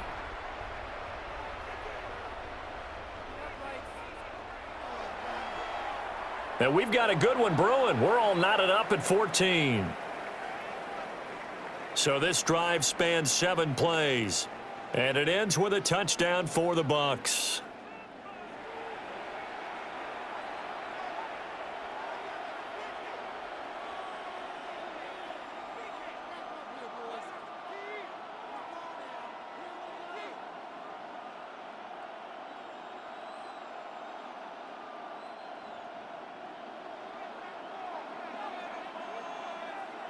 This one tied at 14 now as he sends this one away. And that one not returnable, not by a long stretch, over the back line of the end zone, so that's going to be spotted up at the 35-yard line. Now the Cincinnati offense ready to see what they can do here. Charles, this offense, they've been on a roll. 2 drives ago they scored. Remember, last drive was that 1-play touchdown strike, so now they're looking to make it 3 for 3. You know, I talked to a Hall of Famer one time about, hey, when you're on defense. And nothing but green grass here, middle of the field. And he makes it all the way down to the 13-yard line. A big play there on the catch and run. 52 yards. And normally when you think about huge field-flipping plays like this, it's that shifty slot receiver or that burner on the outside. Not here. That's a tight end doing work down the field. Where's the oxygen mask? He's going to need it after that one. A big, big play. Nothing open downfield, so he'll throw it away. No sense risking anything there on first down. Even though he's still in the pocket, he had a receiver out to his side, so just put that in a spot where the only people who could make a play on it are the trainers and the coaches. Touchdown, Bengals. Chase Brown, a 12-yard touchdown grab. And the Bengals have broken our tie as they take the lead. Well, just a sensational start for this offense, Charles. 3 drives, 3 passing touchdowns. Is that like mentioning a perfect game in baseball? Or are we cool to do it here in football, partner? No, I think you can do it here in football. I think perfect game in baseball, that's its own category. Yeah, I think you're right about that. Could not imagine a worse start for that secondary, or let's face it, a better one for this offense. No chance they stop passing now the way that it's going. I think they're going to continue to press the ball downfield and hopefully reap the same results. And McPherson on for the extra point.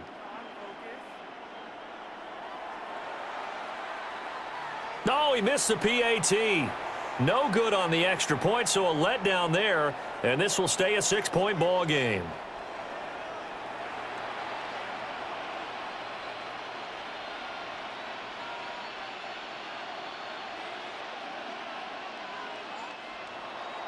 So with the missed PAT in his rearview mirror, he goes back out to kick this one off. Stiff-armed him. And not much happening on the return as he'll get this to about the 23. Well, the Bucks going to take over now late in this first half as they take over with exactly 1 minute to go here before intermission.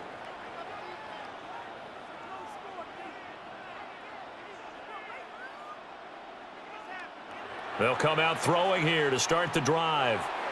It's a short one here, complete to his tight end. And he'll be out of bounds, but able to get it up past the 45. Good work after the catch, going to net him 23 and a first.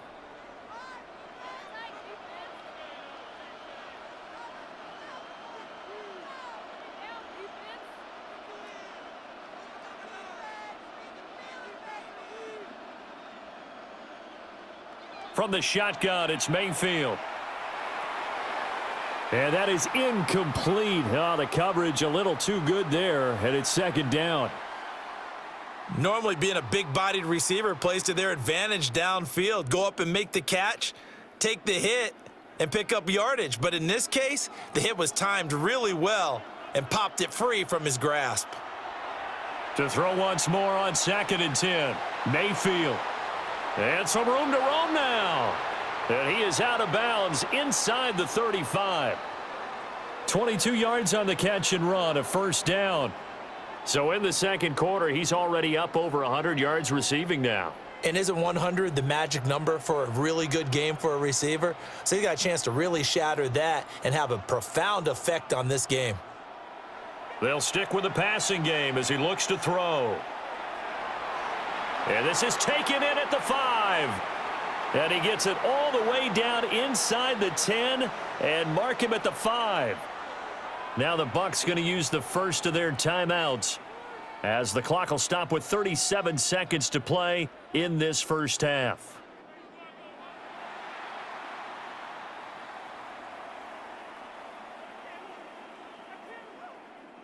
So it's 1st and goal and a great opportunity to get that lead back before the break.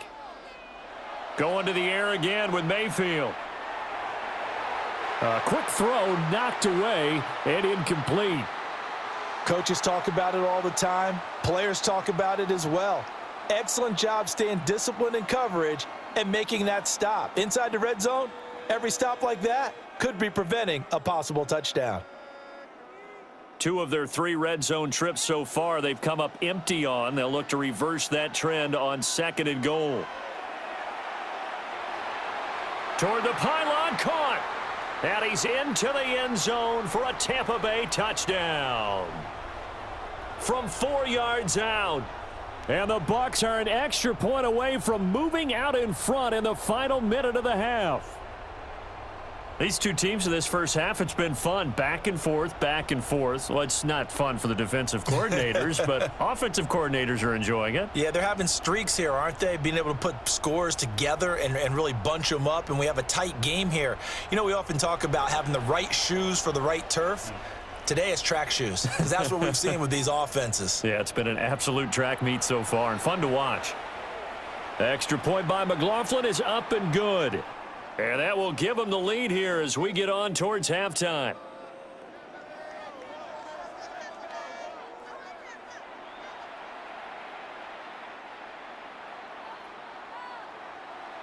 Following the touchdown, here's McLaughlin to kick off. And this will not be returnable. It's out of the back of the end zone for a touchback.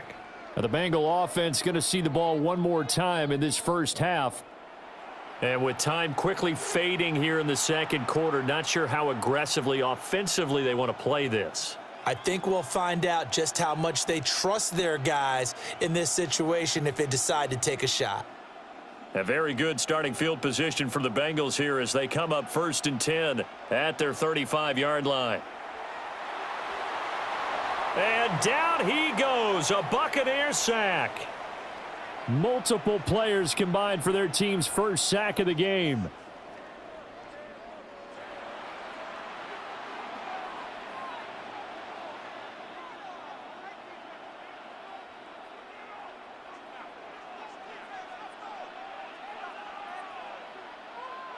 Final play of the half for Burrow and company. Open man, that's Noah Fant, the tight end. And brought down, but not before reaching the 45-yard line. Getting through the break at record pace and right back to football. Third quarter, here we go. Welcome back. Halftime over. We are ready for quarter number 3. Alongside Charles Davis, I'm Brandon Gaudin. Oh, a dangerous return man showing it here. And he's able to get this all the way to the 40 before going out of bounds. Out come the Buccaneers. They'll have it first to start in the third quarter. As this offense takes the field to begin the opening drive of the second half, Charles, remember in that first half, good through the air and really all around an outstanding offensive performance. Absolutely. They reached the end zone several times. The passing game working awfully well. And most importantly, partner, yeah, they went into the tunnel with a lead. They come back out with that lead. Absolutely. NFL coaches, we know they're perfectionists in a lot of ways, but they had to like what they saw in that first half. And his play caller does a nice job of giving him an easy throw to start this drive, and he takes advantage of it. The completion sets up a manageable second down. Mayfield looks to throw. Oh, he'll want that one back. Incomplete. He doesn't drop too many in that department. Third down. That was a classic example of trying to run with the ball without securing the catch. He was thinking about those rack yards instead of making the catch first and then taking off. Mayfield from the gun on third down. He's got his target. That's complete. And he is going to have the Buccaneers first down as they're able to get the third down conversion. Got to say, I was a little surprised to see him, Charles, come out in the shotgun on third and less than a yard. Yeah, but the way the NFL is nowadays, we hardly ever see anyone really run for it on short yardage, so they're going to throw the football more times than not. That was a nice, easy rhythm throw right there, and they pick up the first down. And again, it's Mayfield. To the right side, catch made by Ibuka. And he's into the end zone. Touchdown, Buccaneers. Emeka Ibuka. 36 yards. And the Buccaneers are able to add on to that lead. Everybody likes to see the long ball thrown, but when you throw it underneath and you see someone catch the ball, secure it, make their moves, and then turn it into bigger plays, that's a lot of fun to watch as well.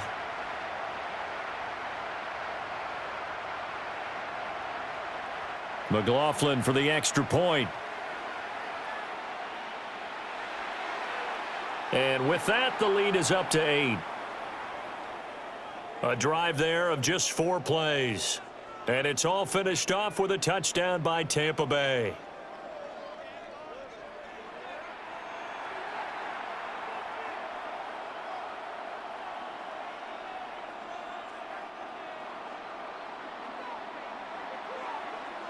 Following the touchdown, here's McLaughlin to kick off.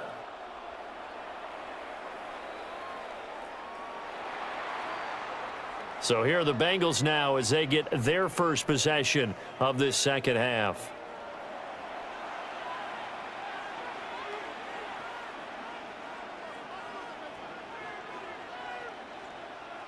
Burrow going to lead up the Bengals here, 1st and 10 at their 35-yard line. The play action fake. They'll look to throw. This one caught downfield by Higgins. And he'll be taken down, but not before he gets into enemy territory.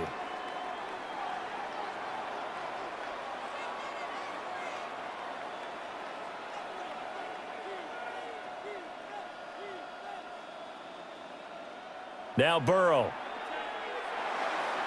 And that one complete once again to Higgins. And they'll wind up getting this to the 37. Gain of 9.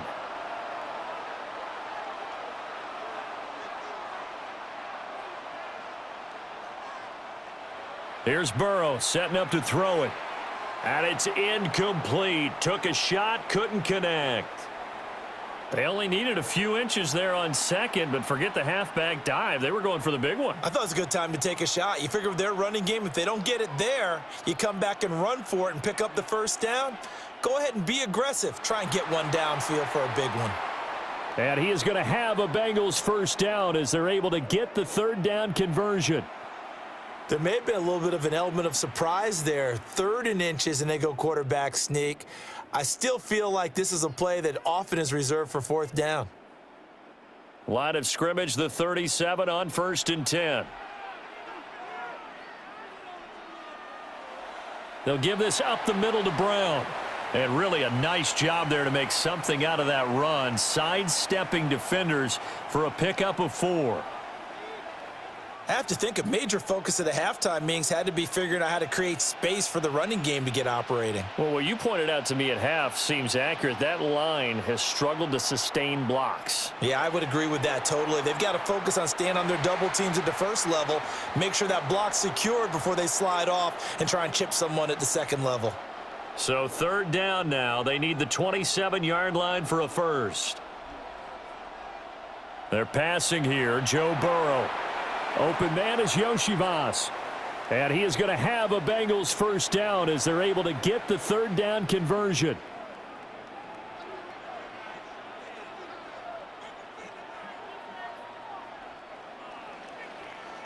And they're not going to get to the line to run another play. So we will switch ends as the 3rd quarter has come to a close. We'll return with more after this. This is the NFL, and it's on EA Sports.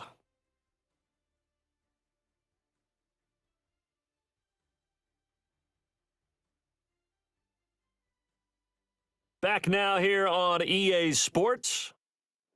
It's the Bengals. They've got the football, but they trail here as we get rolling in quarter number 4.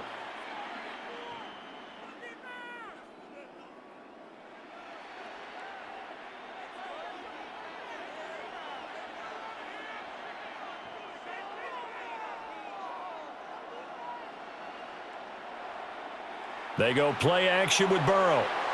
His throw caught right around the 6. And they will eventually get him down, but he's inside the 5 all the way to the 3.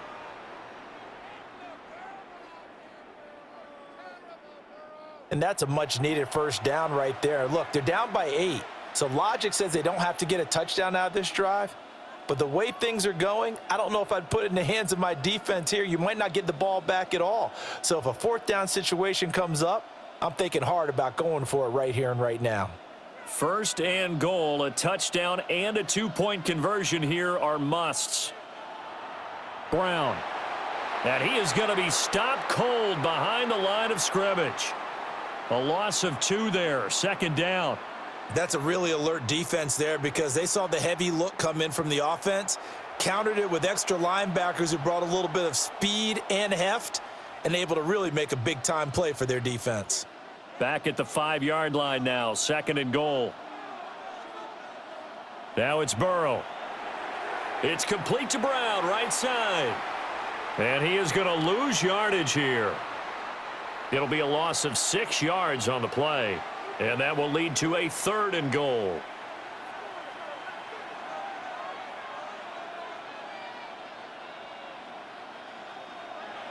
Burrow looking to pass. And that is caught. He's got it for a Bengal touchdown. Andre Yoshivas from 10 yards out. And the Bengals have a chance to tie things up as they trail by 2 here in the 4th. So part 1 of what they needed is done. They get in the end zone. Now you have to imagine we'll see a try for 2. And that's what the book says, but defensively, they can't hang their head right here. They still got a chance to come out with the lead if they make a play.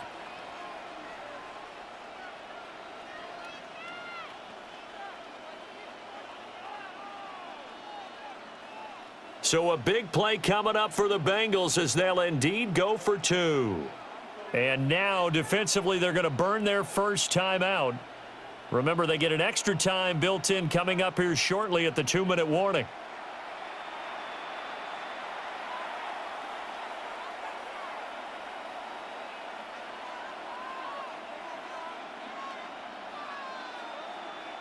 All right, now a big 2-point conversion attempt still to come.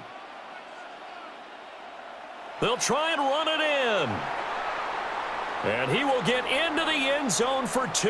And this game now tied here in the 4th.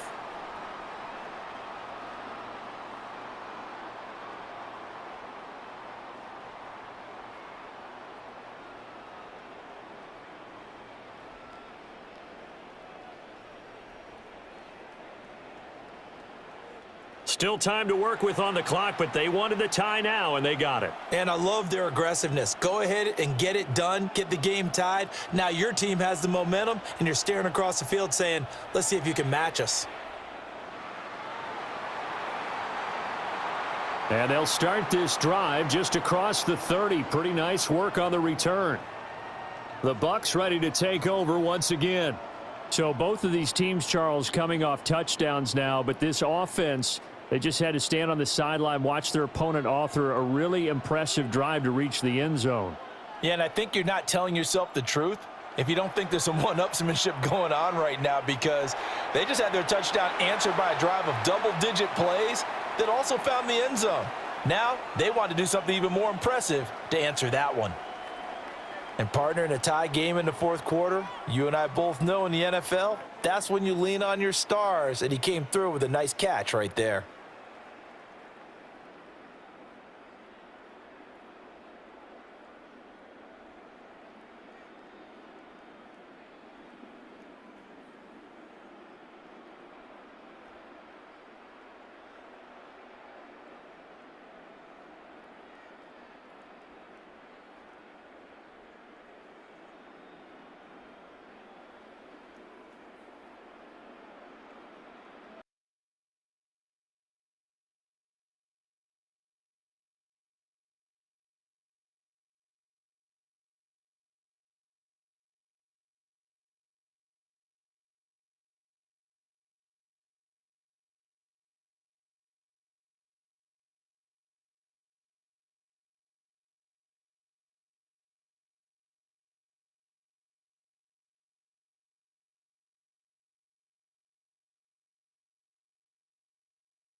Mayfield now.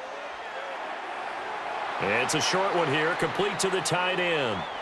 And he is tackled inside the 40, not quite to the 35. Partner, they're clearly saving those timeouts, but they still have to work with some urgency to put themselves in the right position.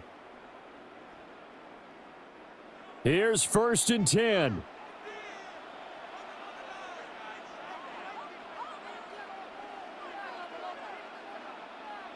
Mayfield. He's got room at the 30. And down to the 16-yard line. Now the Bengals going to use the first of their timeouts. And they'll be disappointed to have to burn one there after giving up the first down.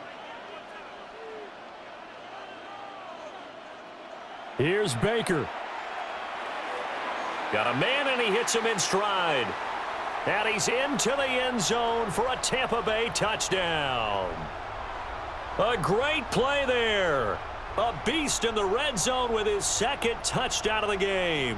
And the Bucks answer back with a touchdown of their own to break our tie and take the lead here in the 4th. Extra point by McLaughlin is up and good. And they will take a 7-point lead. Following the touchdown, here's McLaughlin to kick off.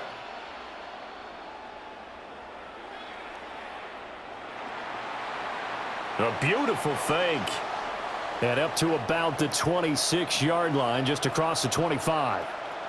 So Burrow and the Bengals down by 7. A minute 17 remains. They need a touchdown and the PAT to tie it as they come up 1st and 10.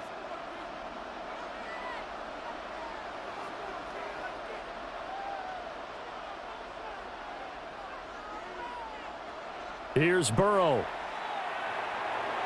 Now a quick throw there, but it's going to be incomplete. The way he's thrown the football today, almost a surprise when he doesn't complete a pass like happened there, but he needs a few more to get his guys downfield.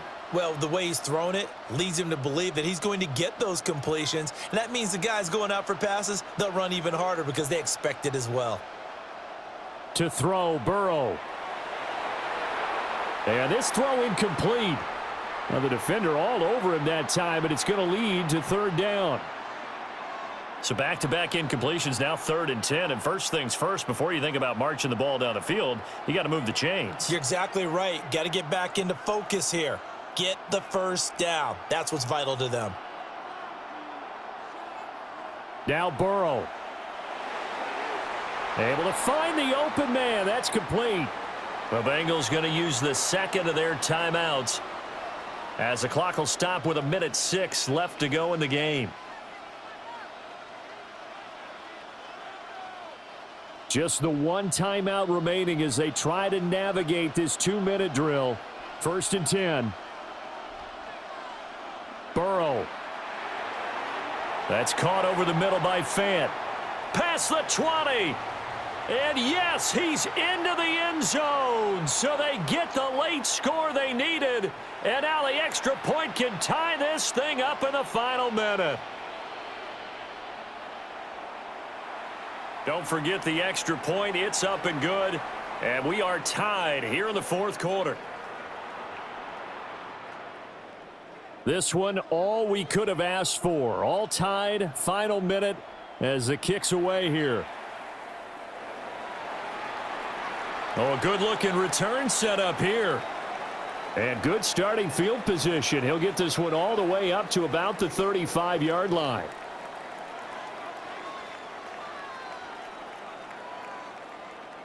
Mayfield. It's a short one here, complete to his tight end. He'll take this to the other side of midfield before going out of bounds. They'll come up 1st and 10 here. Mayfield to throw. He's got his receiver. That's Ibuka. And he is out of bounds inside the 35. Here's 1st down.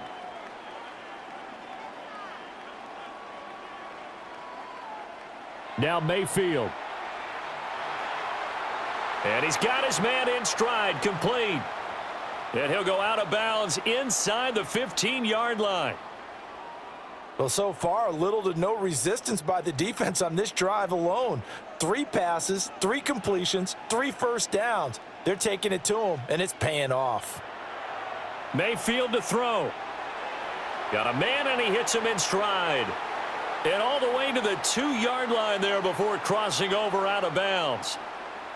And that's a nice job of working his way open down in the red zone. Look that one in, and it made a beeline for the pylon. He didn't quite get there, and you want to give him a little extra for the effort, but instead he sets his guys up in excellent shape with a 1st and goal. Toward the end zone, but that's going to wind up incomplete. How about the call to come with the blitz there in this situation? And some of those calls happen just because of what they do on offense. So when they send out a number of people in the pattern, sometimes they just make a change on defense, say, okay, we'll come after you instead. And that's exactly what they did. Now the Bengals going to signal for their 3rd and final timeout as they'll stop it with 25 ticks remaining on the clock. 3rd down and goal coming up here.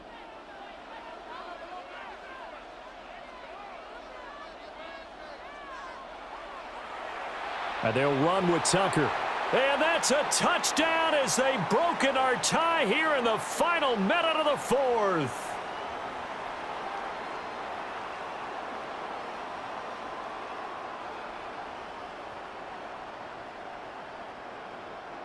So the second down run didn't work. They run it again on third down and get in. I wasn't sure if they might pass it, Charles. We know that they like to mix it up down here around the goal line. Yeah, almost felt like the offensive line said, forget mixing it up. Let's call our favorite running play over our best blockers, and let's get this one in. Extra point by McLaughlin is up and good. And they will take a 7-point lead.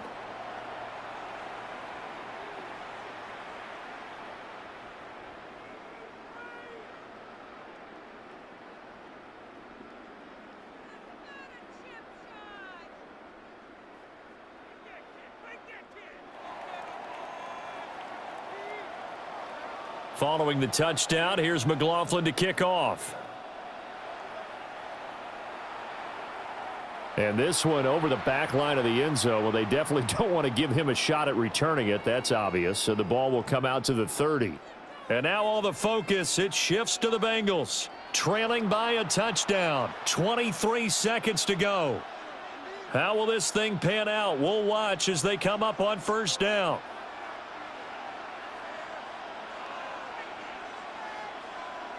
Burrow. And that will be incomplete with a clock showing 18 seconds now to go. Another try, 2nd and 10 now. Throwing, Burrow. A throw left sideline falls incomplete. This definitely 4-down territory at this point, but a critical 3rd down here. Throwing now is Joe Burrow. That's to the sideline and incomplete. This defense looking impenetrable now. 3 straight incompletions are giving him nowhere to go with the football. Maybe a little frustrated back there. Oh, there's no doubt about it. When you've missed on 3 straight, there's going to be some frustration. But now he's got to make sure that that frustration is temporary, not lingering. Big throw coming up.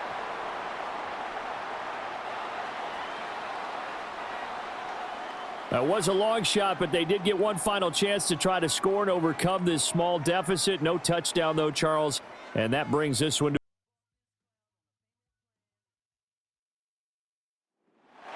EA Sports coverage of the National Football League brings us to one of the great cities of the world, London, England. Coming up, another installment of the NFL International Series, and it should be a great one, as it'll be the Buffalo Bills taking on the Tampa Bay Buccaneers.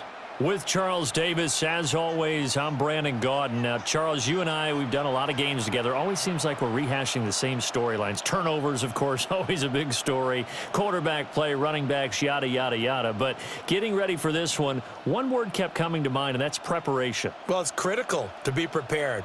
Physically, mentally. When you think about getting ready for an NFL game, you have to wonder, what will they throw at us that maybe we haven't seen before? 2-minute drill, maybe different things like that. Got to be prepared. You're exactly right.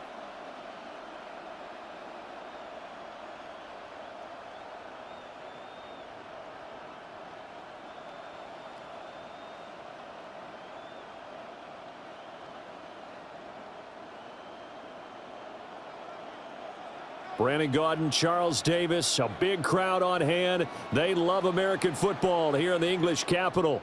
We're underway from Wembley. And this one definitely not in the landing zone. In fact, it's over the back line. So this is going to come out to the 35. Well, the Buffalo offense coming out, and it is Josh Allen who is at the helm. And in this league, there are many quarterbacks who have their most success running the ball, while there are others who have big arms. There aren't too many guys who can do both. And at the end of many games, this guy leads his team not just in passing, but in rushing as well.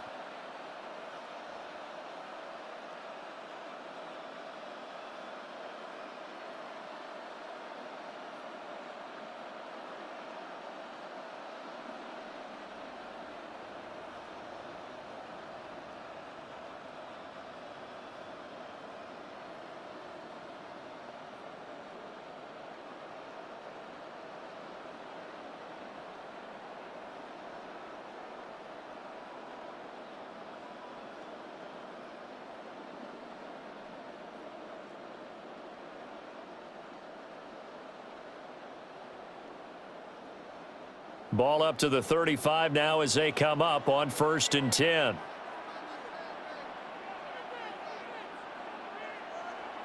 Now a first carry for the brother of Dalvin. It's James Cook. And down he goes at the 45 after a pickup of 9. Now that was an excellent run. And when you see that happen, that's when you're seeing guys doing their job and then some people doing a little bit more. Offensive linemen and tight ends, they're expected to block. But the wide receivers, all they want to do is catch passes. So when they block on a big-time running play and create extra space, you've kind of hit the jackpot there. And the play goes nowhere, losing yardage back near the 40 at the 39. They call that a loss of 6 yards. And it's 3rd down now. Here's Allen to throw it. Work in the middle of the field, and he's got a man complete. And he is going to have a Bills first down as they're able to get the 3rd down conversion.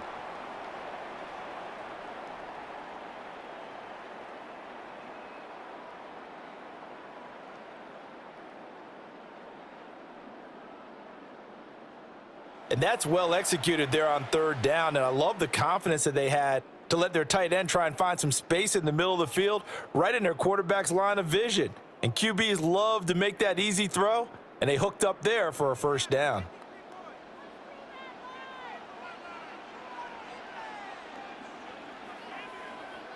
And they'll send the tight end in motion. Allen. And his throw is incomplete. Just a little beyond the reach there of his receiver. That's probably one he wishes he had back. He wishes it had been 7-on-7 in practice, or maybe even routes versus air, because that's a completion he makes, 9.9 times out of 10? Just missed that one. After the incomplete pass, here now is 2nd and 10. Now Allen. Got it complete to Khalil Shakir. And this is going to lead to another first down as the tackle's made at the Bucks 21.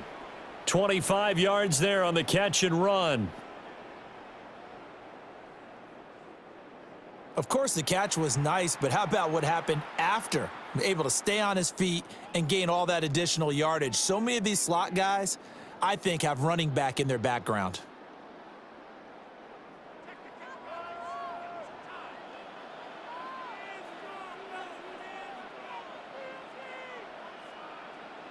There's Cooks in motion right. And again, it's Allen. That's taken in by Shavers. This will be a 5-yard pickup as they move it from the 20 to the 15. And forget about the run to set up the pass. They're just coming out throwing. Forget trying to set anything up. They feel like they have the advantage. They feel like they have the matchups, and they're just attacking right now. Yep, going to the air on the opening drive. A quick throw there is incomplete. That was a nice job defensively of disguising their coverage and making it difficult for the quarterback to lock in on a receiver, and it results in an incomplete pass. To throw, it's Allen. Oh, he stays up. That's going to back him up almost a full 10 yards. It's going to be a loss of 9 officially, and it's 4th down.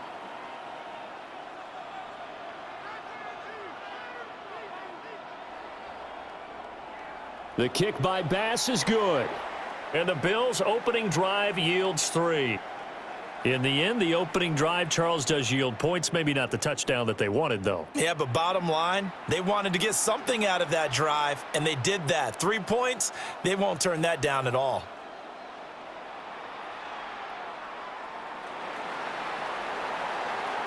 And he'll go down as this drive will start at the 25-yard line. So out come the Bucks now for their first drive. Leading them out is the Austin, Texas native at quarterback. It's Baker Mayfield.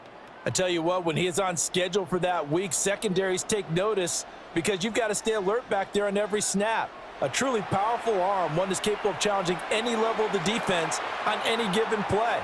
That's why so many scouts preach arm talent when preparing for the NFL draft. A quarterback with arm strength to make every throw in the book, he's an asset to have in any offense. Throwing, Mayfield. Quick hitter here. It's complete. And he's going to be brought down on what will be the final play of this first quarter. 3-0 after one on EA Sports. Second quarter now, and it's Buccaneer football. Line of scrimmage, the 31 now on 1st and 10. Working out of the gun, Mayfield. Oh, he tries to force it in, and it's intercepted. Teron Johnson able to pick it. And a terrific return as he takes this thing all the way down near the 20-yard line. So they get the interception, and most as importantly, a big return after that. And who was the guy that saved the touchdown, partner? The guy who threw the interception. A lot of times, he just gives it the old Olay, but give him credit. He went old school. He was determined not to make this a pick six, and he got there in time to make the tackle. Oh, and that is incomplete. Oh, my. You know that's one that he'll want to have back. I mean, they did everything right. Got the linebackers commit on the play action. He just flat out missed.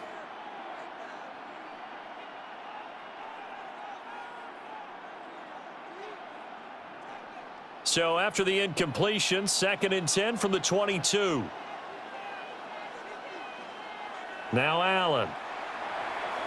Throwing quickly there, but it's incomplete. This defense has passed its first two tests by forcing back-to-back incompletions. They know that there's probably another throw coming on 3rd down. Let's see if they decide to force the issue by sending people on a blitz. The chance of wasting this great starting field position, a real threat. This is 3rd and long. Fighting through pressure. Losing 9 yards there. And it also brings up 4th.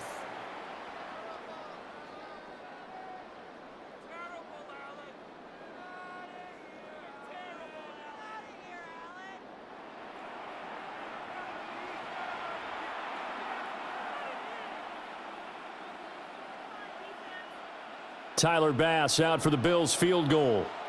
He was true on his first. This a tough one from 49 yards away. And this is going to miss left. I don't think it even got there either. It's no good either way. And that will keep this a 3-point game. The Bucks offense set to begin their next possession. They trail 3-0 after the INT last time led to a field goal, but now another fresh start here, 1st and 10.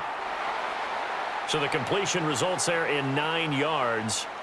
And that'll give them a short yardage situation here for 2nd down.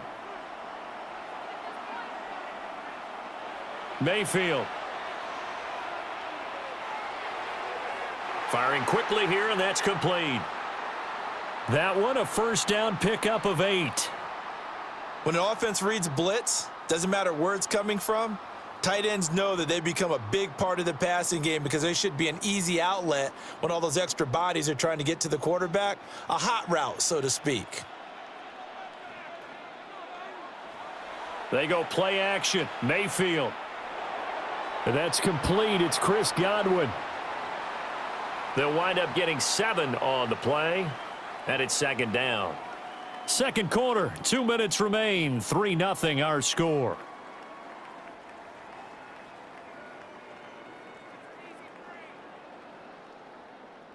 So from the 37, here's 2nd and 3.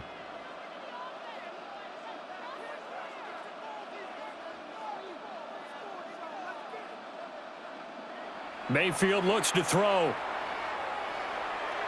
Looking for Godwin again, and he's got him once more. And he'll only get a yard to bring up 3rd and 1.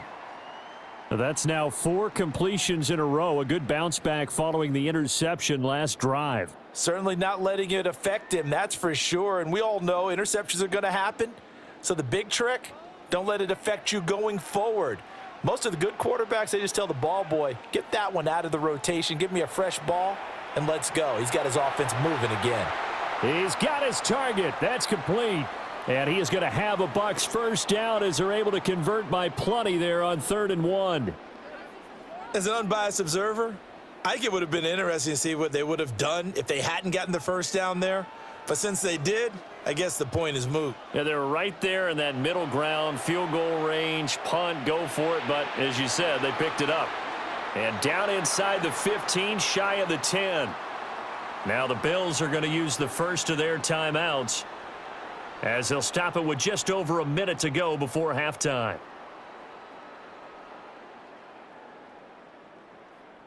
Now a 1st and 10 at the 11.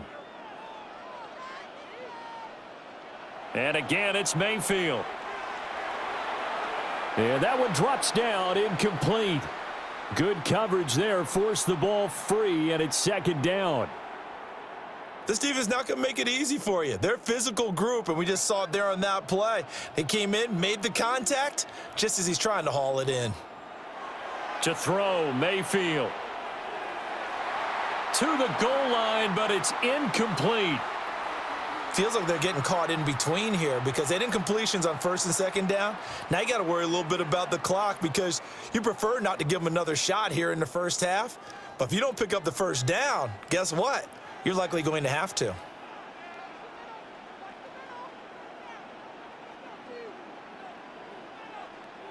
Now Mayfield. And he comes back with one complete. Now the Bills will use the 2nd of their timeouts as they get the stoppage with just under 50 seconds remaining in half number 1.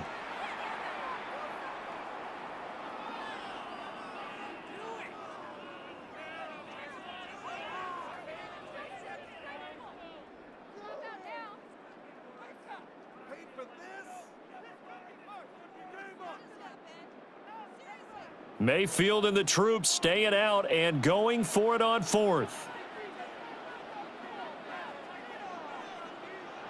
They'll stick with the passing game as he looks to throw. And Evans hauls it in. Touchdown, Bucks.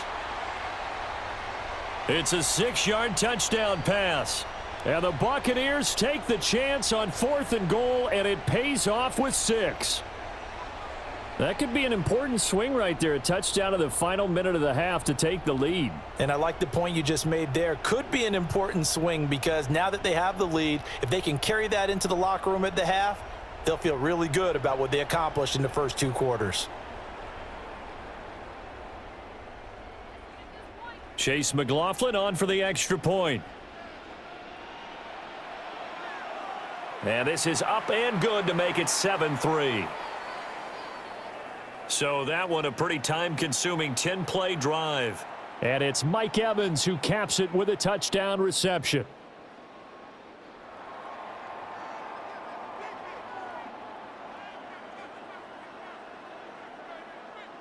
Following the touchdown, here's McLaughlin to kick off.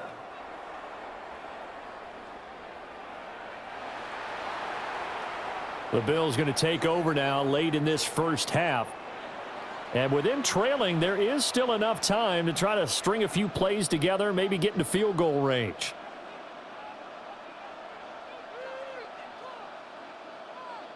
Now the Bucks going to use the first of their timeouts as the clock stops here with 46 seconds remaining in the first half.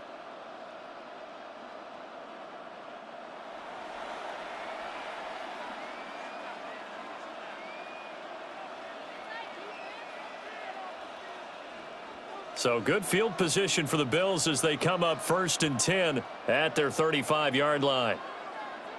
Allen going to throw. And incomplete, a drop there in the middle third of the field.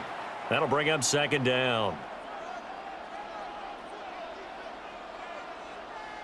Allen now looks to throw. Now he's going to step up and run. And the ball is knocked out.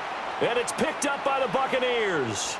And his guys will take over at their own 44-yard line. Had some good yardage there, too, before he fumbled that football, Charles. Yeah, just think about it this way. Running backs, as a general rule, they kind of know when the end of a run is near, and you notice how they cover up, right? They protect the football. Sometimes quarterbacks forget that out in the open field. After a while, you start to wonder, does the running back coach visit the quarterback coach and say, hey, I can help you with this. We can protect this and make sure we keep the ball. So from the 39 now, they'll come up on a 1st and 10. Here's Mayfield. And a quick throw here, that's complete. 2 yards on the pickup there. And it's 2nd down. Now another timeout called for by the offense, as the clock will stop with 21 seconds to go here in the first half.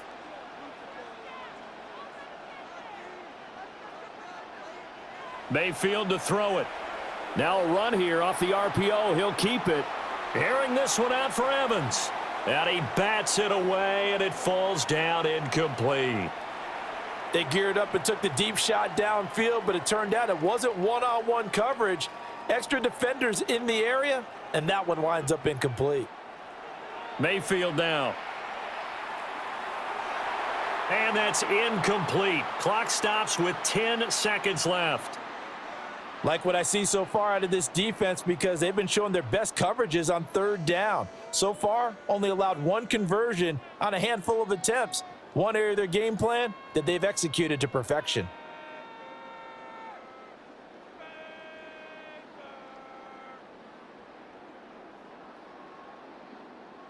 This offense converted once on fourth down earlier. Now they're out there again to try once more. He'll find his rookie wideout from Ohio State here. And with just 4 seconds left in this first half, a timeout call.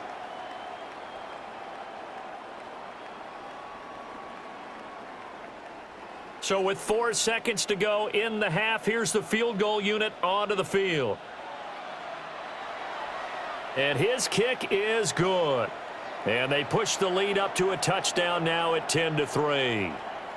So the defense are able to force their first turnover of the game, and then they add on to that by getting the field goal. And you don't just want to take the ball away from your opponent, partner. You want to make them hurt as well. And if you don't score yourself on defense, turn it over to your offense and have them put points on the board.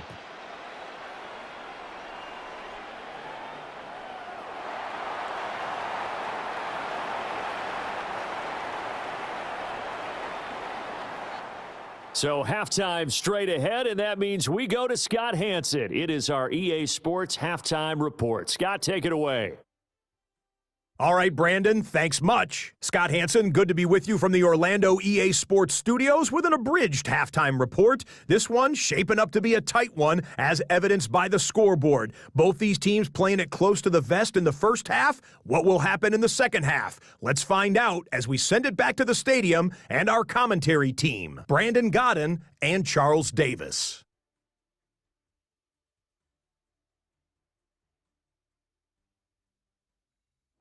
Okay, Scott, thanks a bunch. And we'll see which team's adjustments are going to pay dividends here as we are just about ready for the start of the second half. As they say here in London, all to play for as we are back underway in the second half.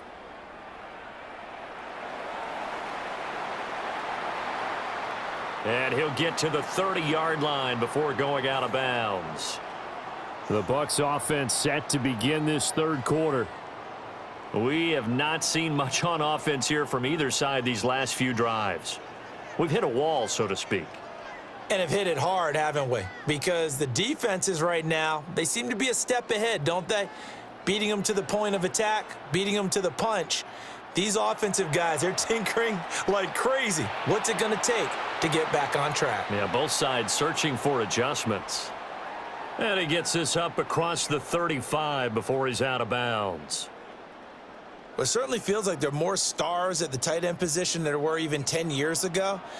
And I think it's become more of a glamour position because of the ways it can hurt a defense, and guys want to be involved. They can be in line, close to the line of scrimmage. They can split out like receivers. But hands, route running, speed, and some toughness to go across the middle, you put it all together, you got a heck of a tight end candidate. And they will finally catch him, but not before he reaches the 8-yard line. A big play that time for Tampa Bay. 54 yards. They made that way too easy for them. No one is supposed to be that open against an NFL defense. Once he caught the ball, there wasn't anybody close enough to stop him. And he was able to continue downfield after making the catch. Now Baker going to change it up. Mayfield on play action. Godwin's got it. Touchdown Tampa Bay. A 7-yard touchdown grab. And the Bucks have taken a 2-touchdown lead now.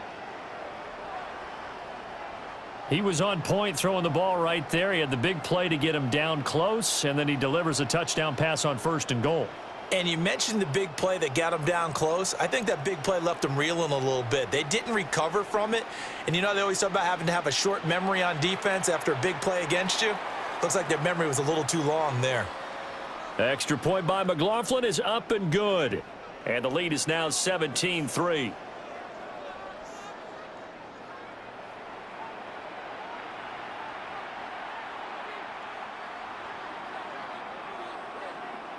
Following the touchdown, here's McLaughlin to kick off.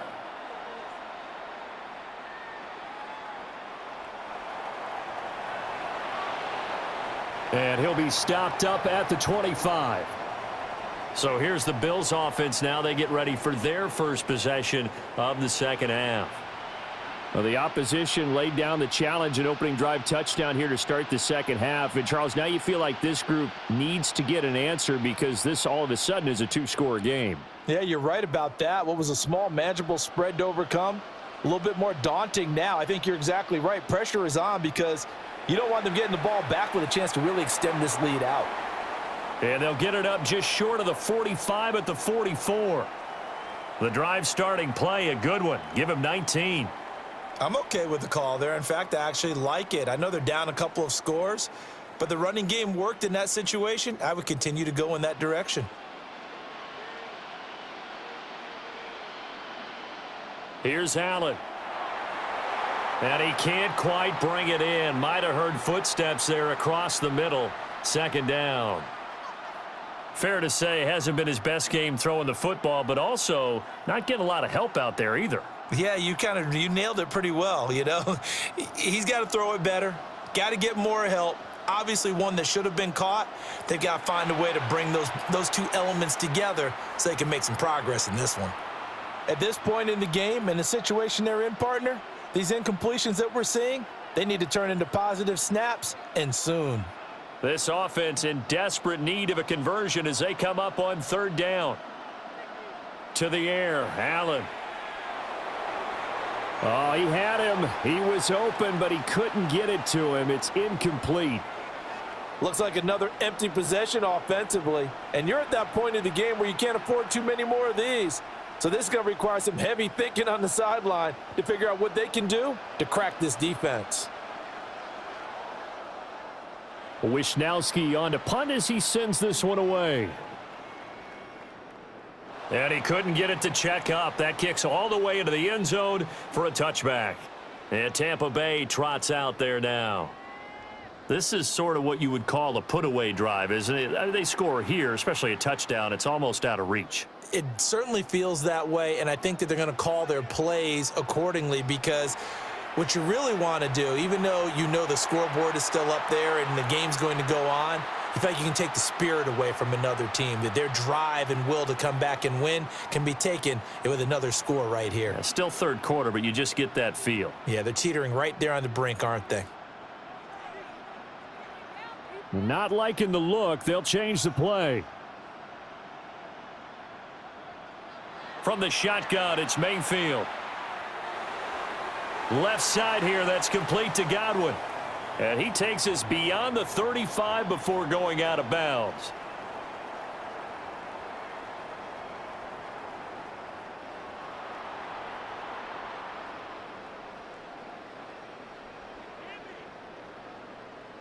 Line of scrimmage, the 37 on 1st and 10.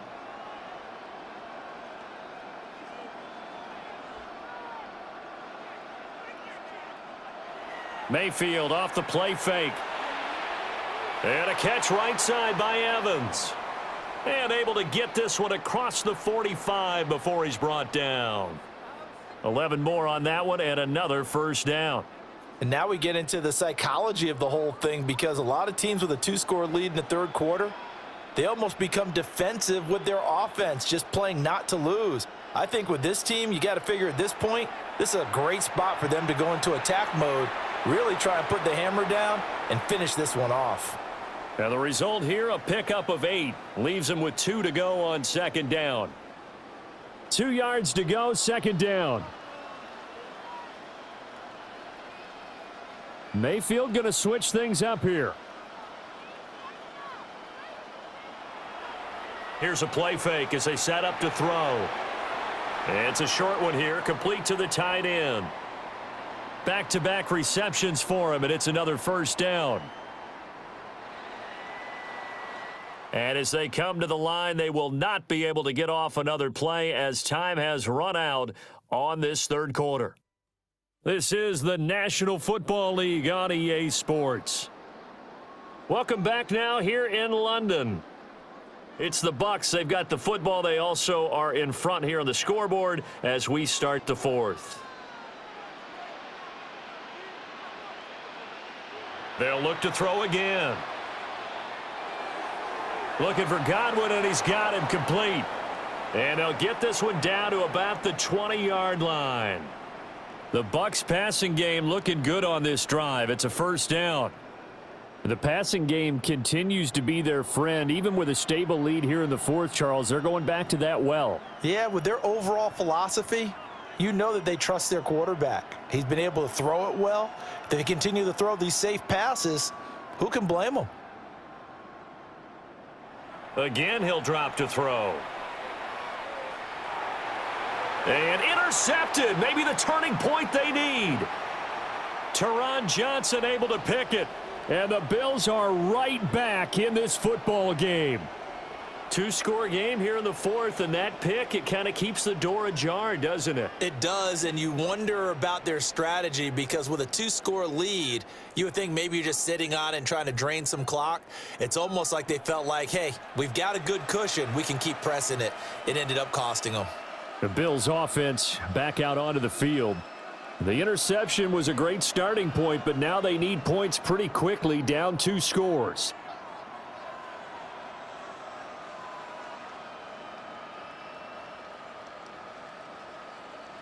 So after the INT, it's Allen. It's hauled in by Brandon Cooks. And way up past the 35 before he's taken down. Now the Bucks going to use the first of their timeouts. That'll leave them with 2 remaining. We'll be back after this. All right, this is the time of the game where they're down a couple of scores, and they've really got to get some yards in chunks, and they know the defense doesn't want to give those up, but they've got to find a way to take them anyway. Now the question is, can they string a few of those together?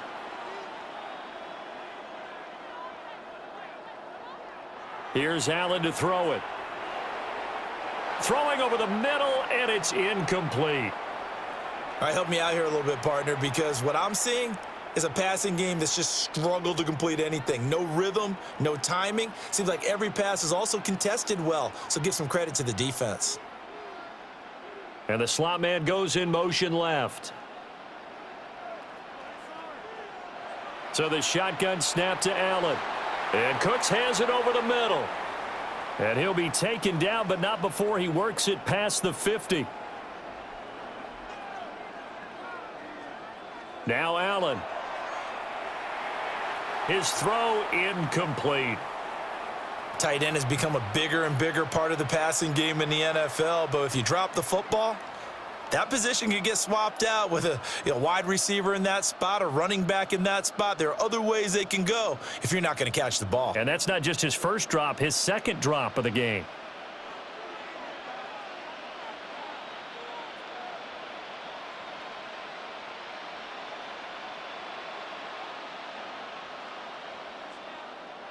Working out of the shotgun. Here's Allen.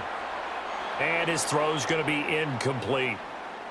Timing was just a bit off, and that can happen occasionally, even with these fine professionals in the NFL. But on those out routes, that requires precision, doesn't it? It absolutely does. Everyone has to be in sync from the time the quarterback hits his back foot and delivers the ball to the receiver turning to find it. He's going to loft one deep left side here. And that will be incomplete. Well, they weren't scared to let it fly, but it falls to the ground and brings up 4th down. All right, they're going to try and keep hope alive here on 4th down. They're going for it. One final try here for Allen. And it's incomplete. They cannot convert, and they turn it over. The Bills' drive stalls out on 4th down. And the Buccaneers' defense holds, and they get the football back. The Tampa offense ready to get their drive started. A real chance for them to salt this game away after that turnover on downs, holding a 2-score lead in the fourth quarter.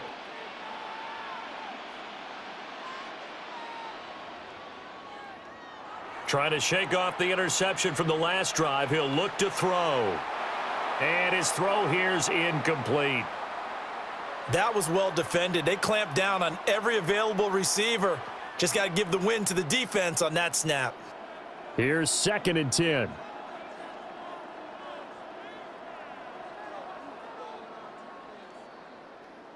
Baker changing the play at the line. Mayfield. He finds his target. It's Evans. And now defensively they're going to burn their first timeout. Remember, they get an extra time built in coming up here shortly at the 2-minute warning. The offense on 3rd down tonight, just 1 for 3 thus far. Here it's 3rd and 2. Working out of the gun, Mayfield. Pass taken in by his big tight end. And all the way inside the 15 before they drop him. And this defense here going to burn their 2nd timeout. But you can also factor in another timeout that they'll get when the clock stops at the 2-minute warning. And again, it's Mayfield.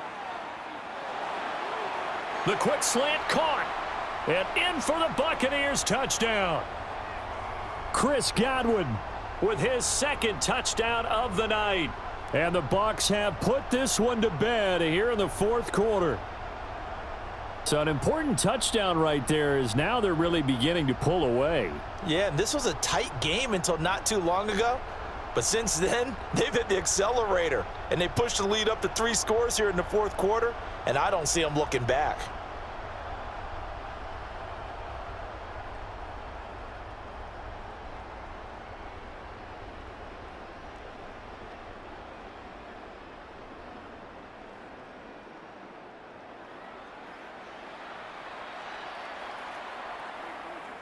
McLaughlin now to add the PAT.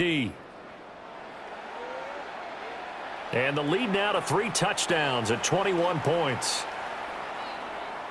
So that drive, 4 plays. And it's Chris Godwin who finishes things off with a touchdown reception.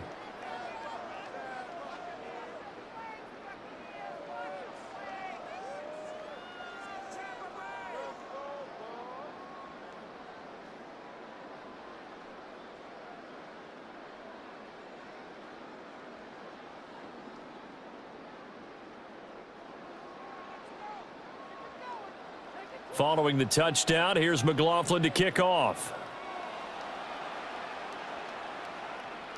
And they will not get a chance to return this one as it's through the end zone for a touchback. Back now on offense, the Buffalo Bills.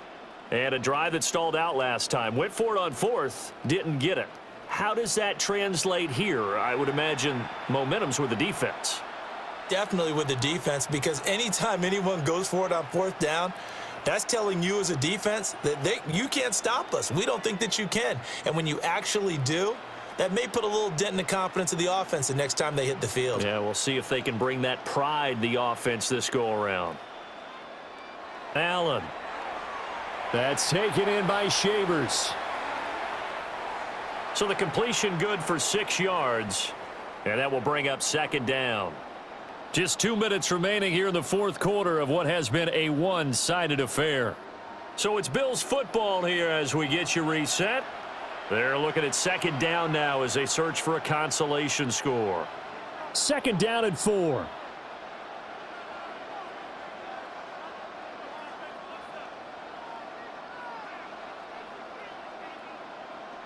To throw, it's Allen.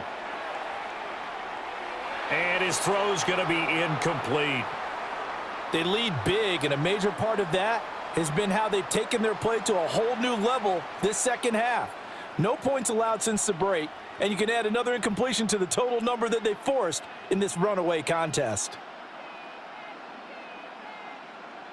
Now they face a 3rd down and 4 after that incompletion on 2nd down.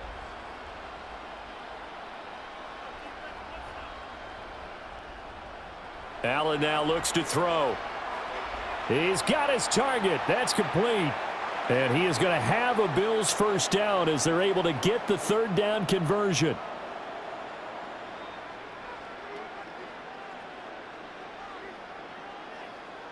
Allen going to throw. There again is Cooks, complete. And they'll wind up getting this one all the way down inside the 20.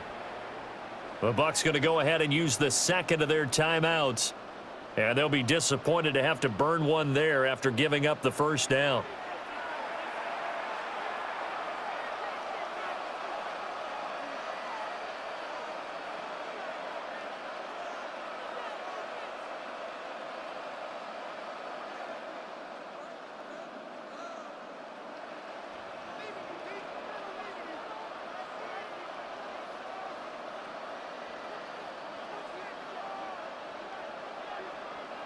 Here's Allen. Finding Knox there, complete. And he'll be out of bounds about a half to a full yard shy of the 5. 11 more yards that go around, a first down as well. Clock management definitely critical here if they want to get back in this game. Absolutely agreed. They have to up the tempo in this case, down a couple of scores. Want to make sure they have a chance to win this ball game.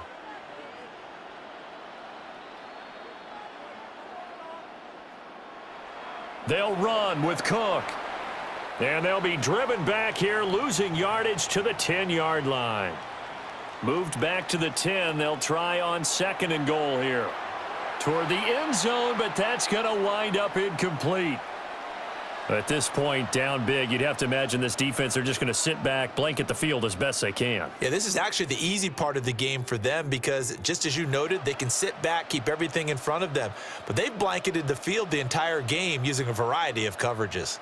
Now this likely a must-have, third and goal. Now Allen. And he is into the end zone for a Buffalo touchdown. Brandon Cooks, a 9-yard touchdown grab. And the Bills are finally into the end zone here in this fourth quarter. And that touchdown puts us in a position to have a discussion, doesn't it?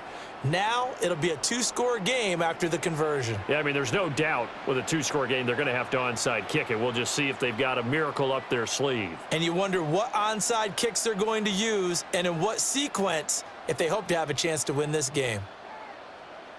It's Tyler Bass on for the extra point attempt.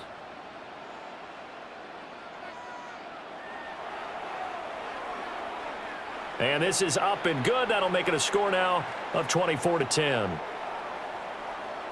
So that drive in total 8 plays. And it ends in a Buffalo touchdown.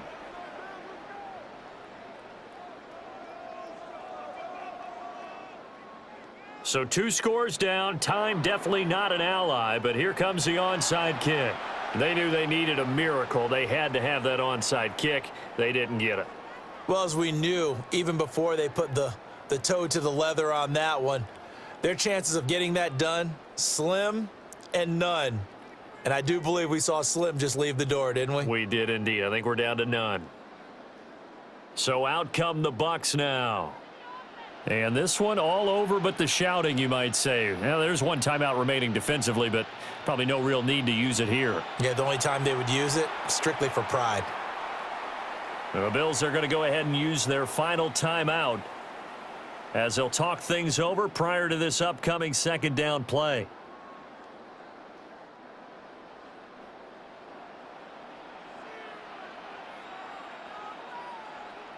Victory formation now for the Buccaneers. Down to a knee they go.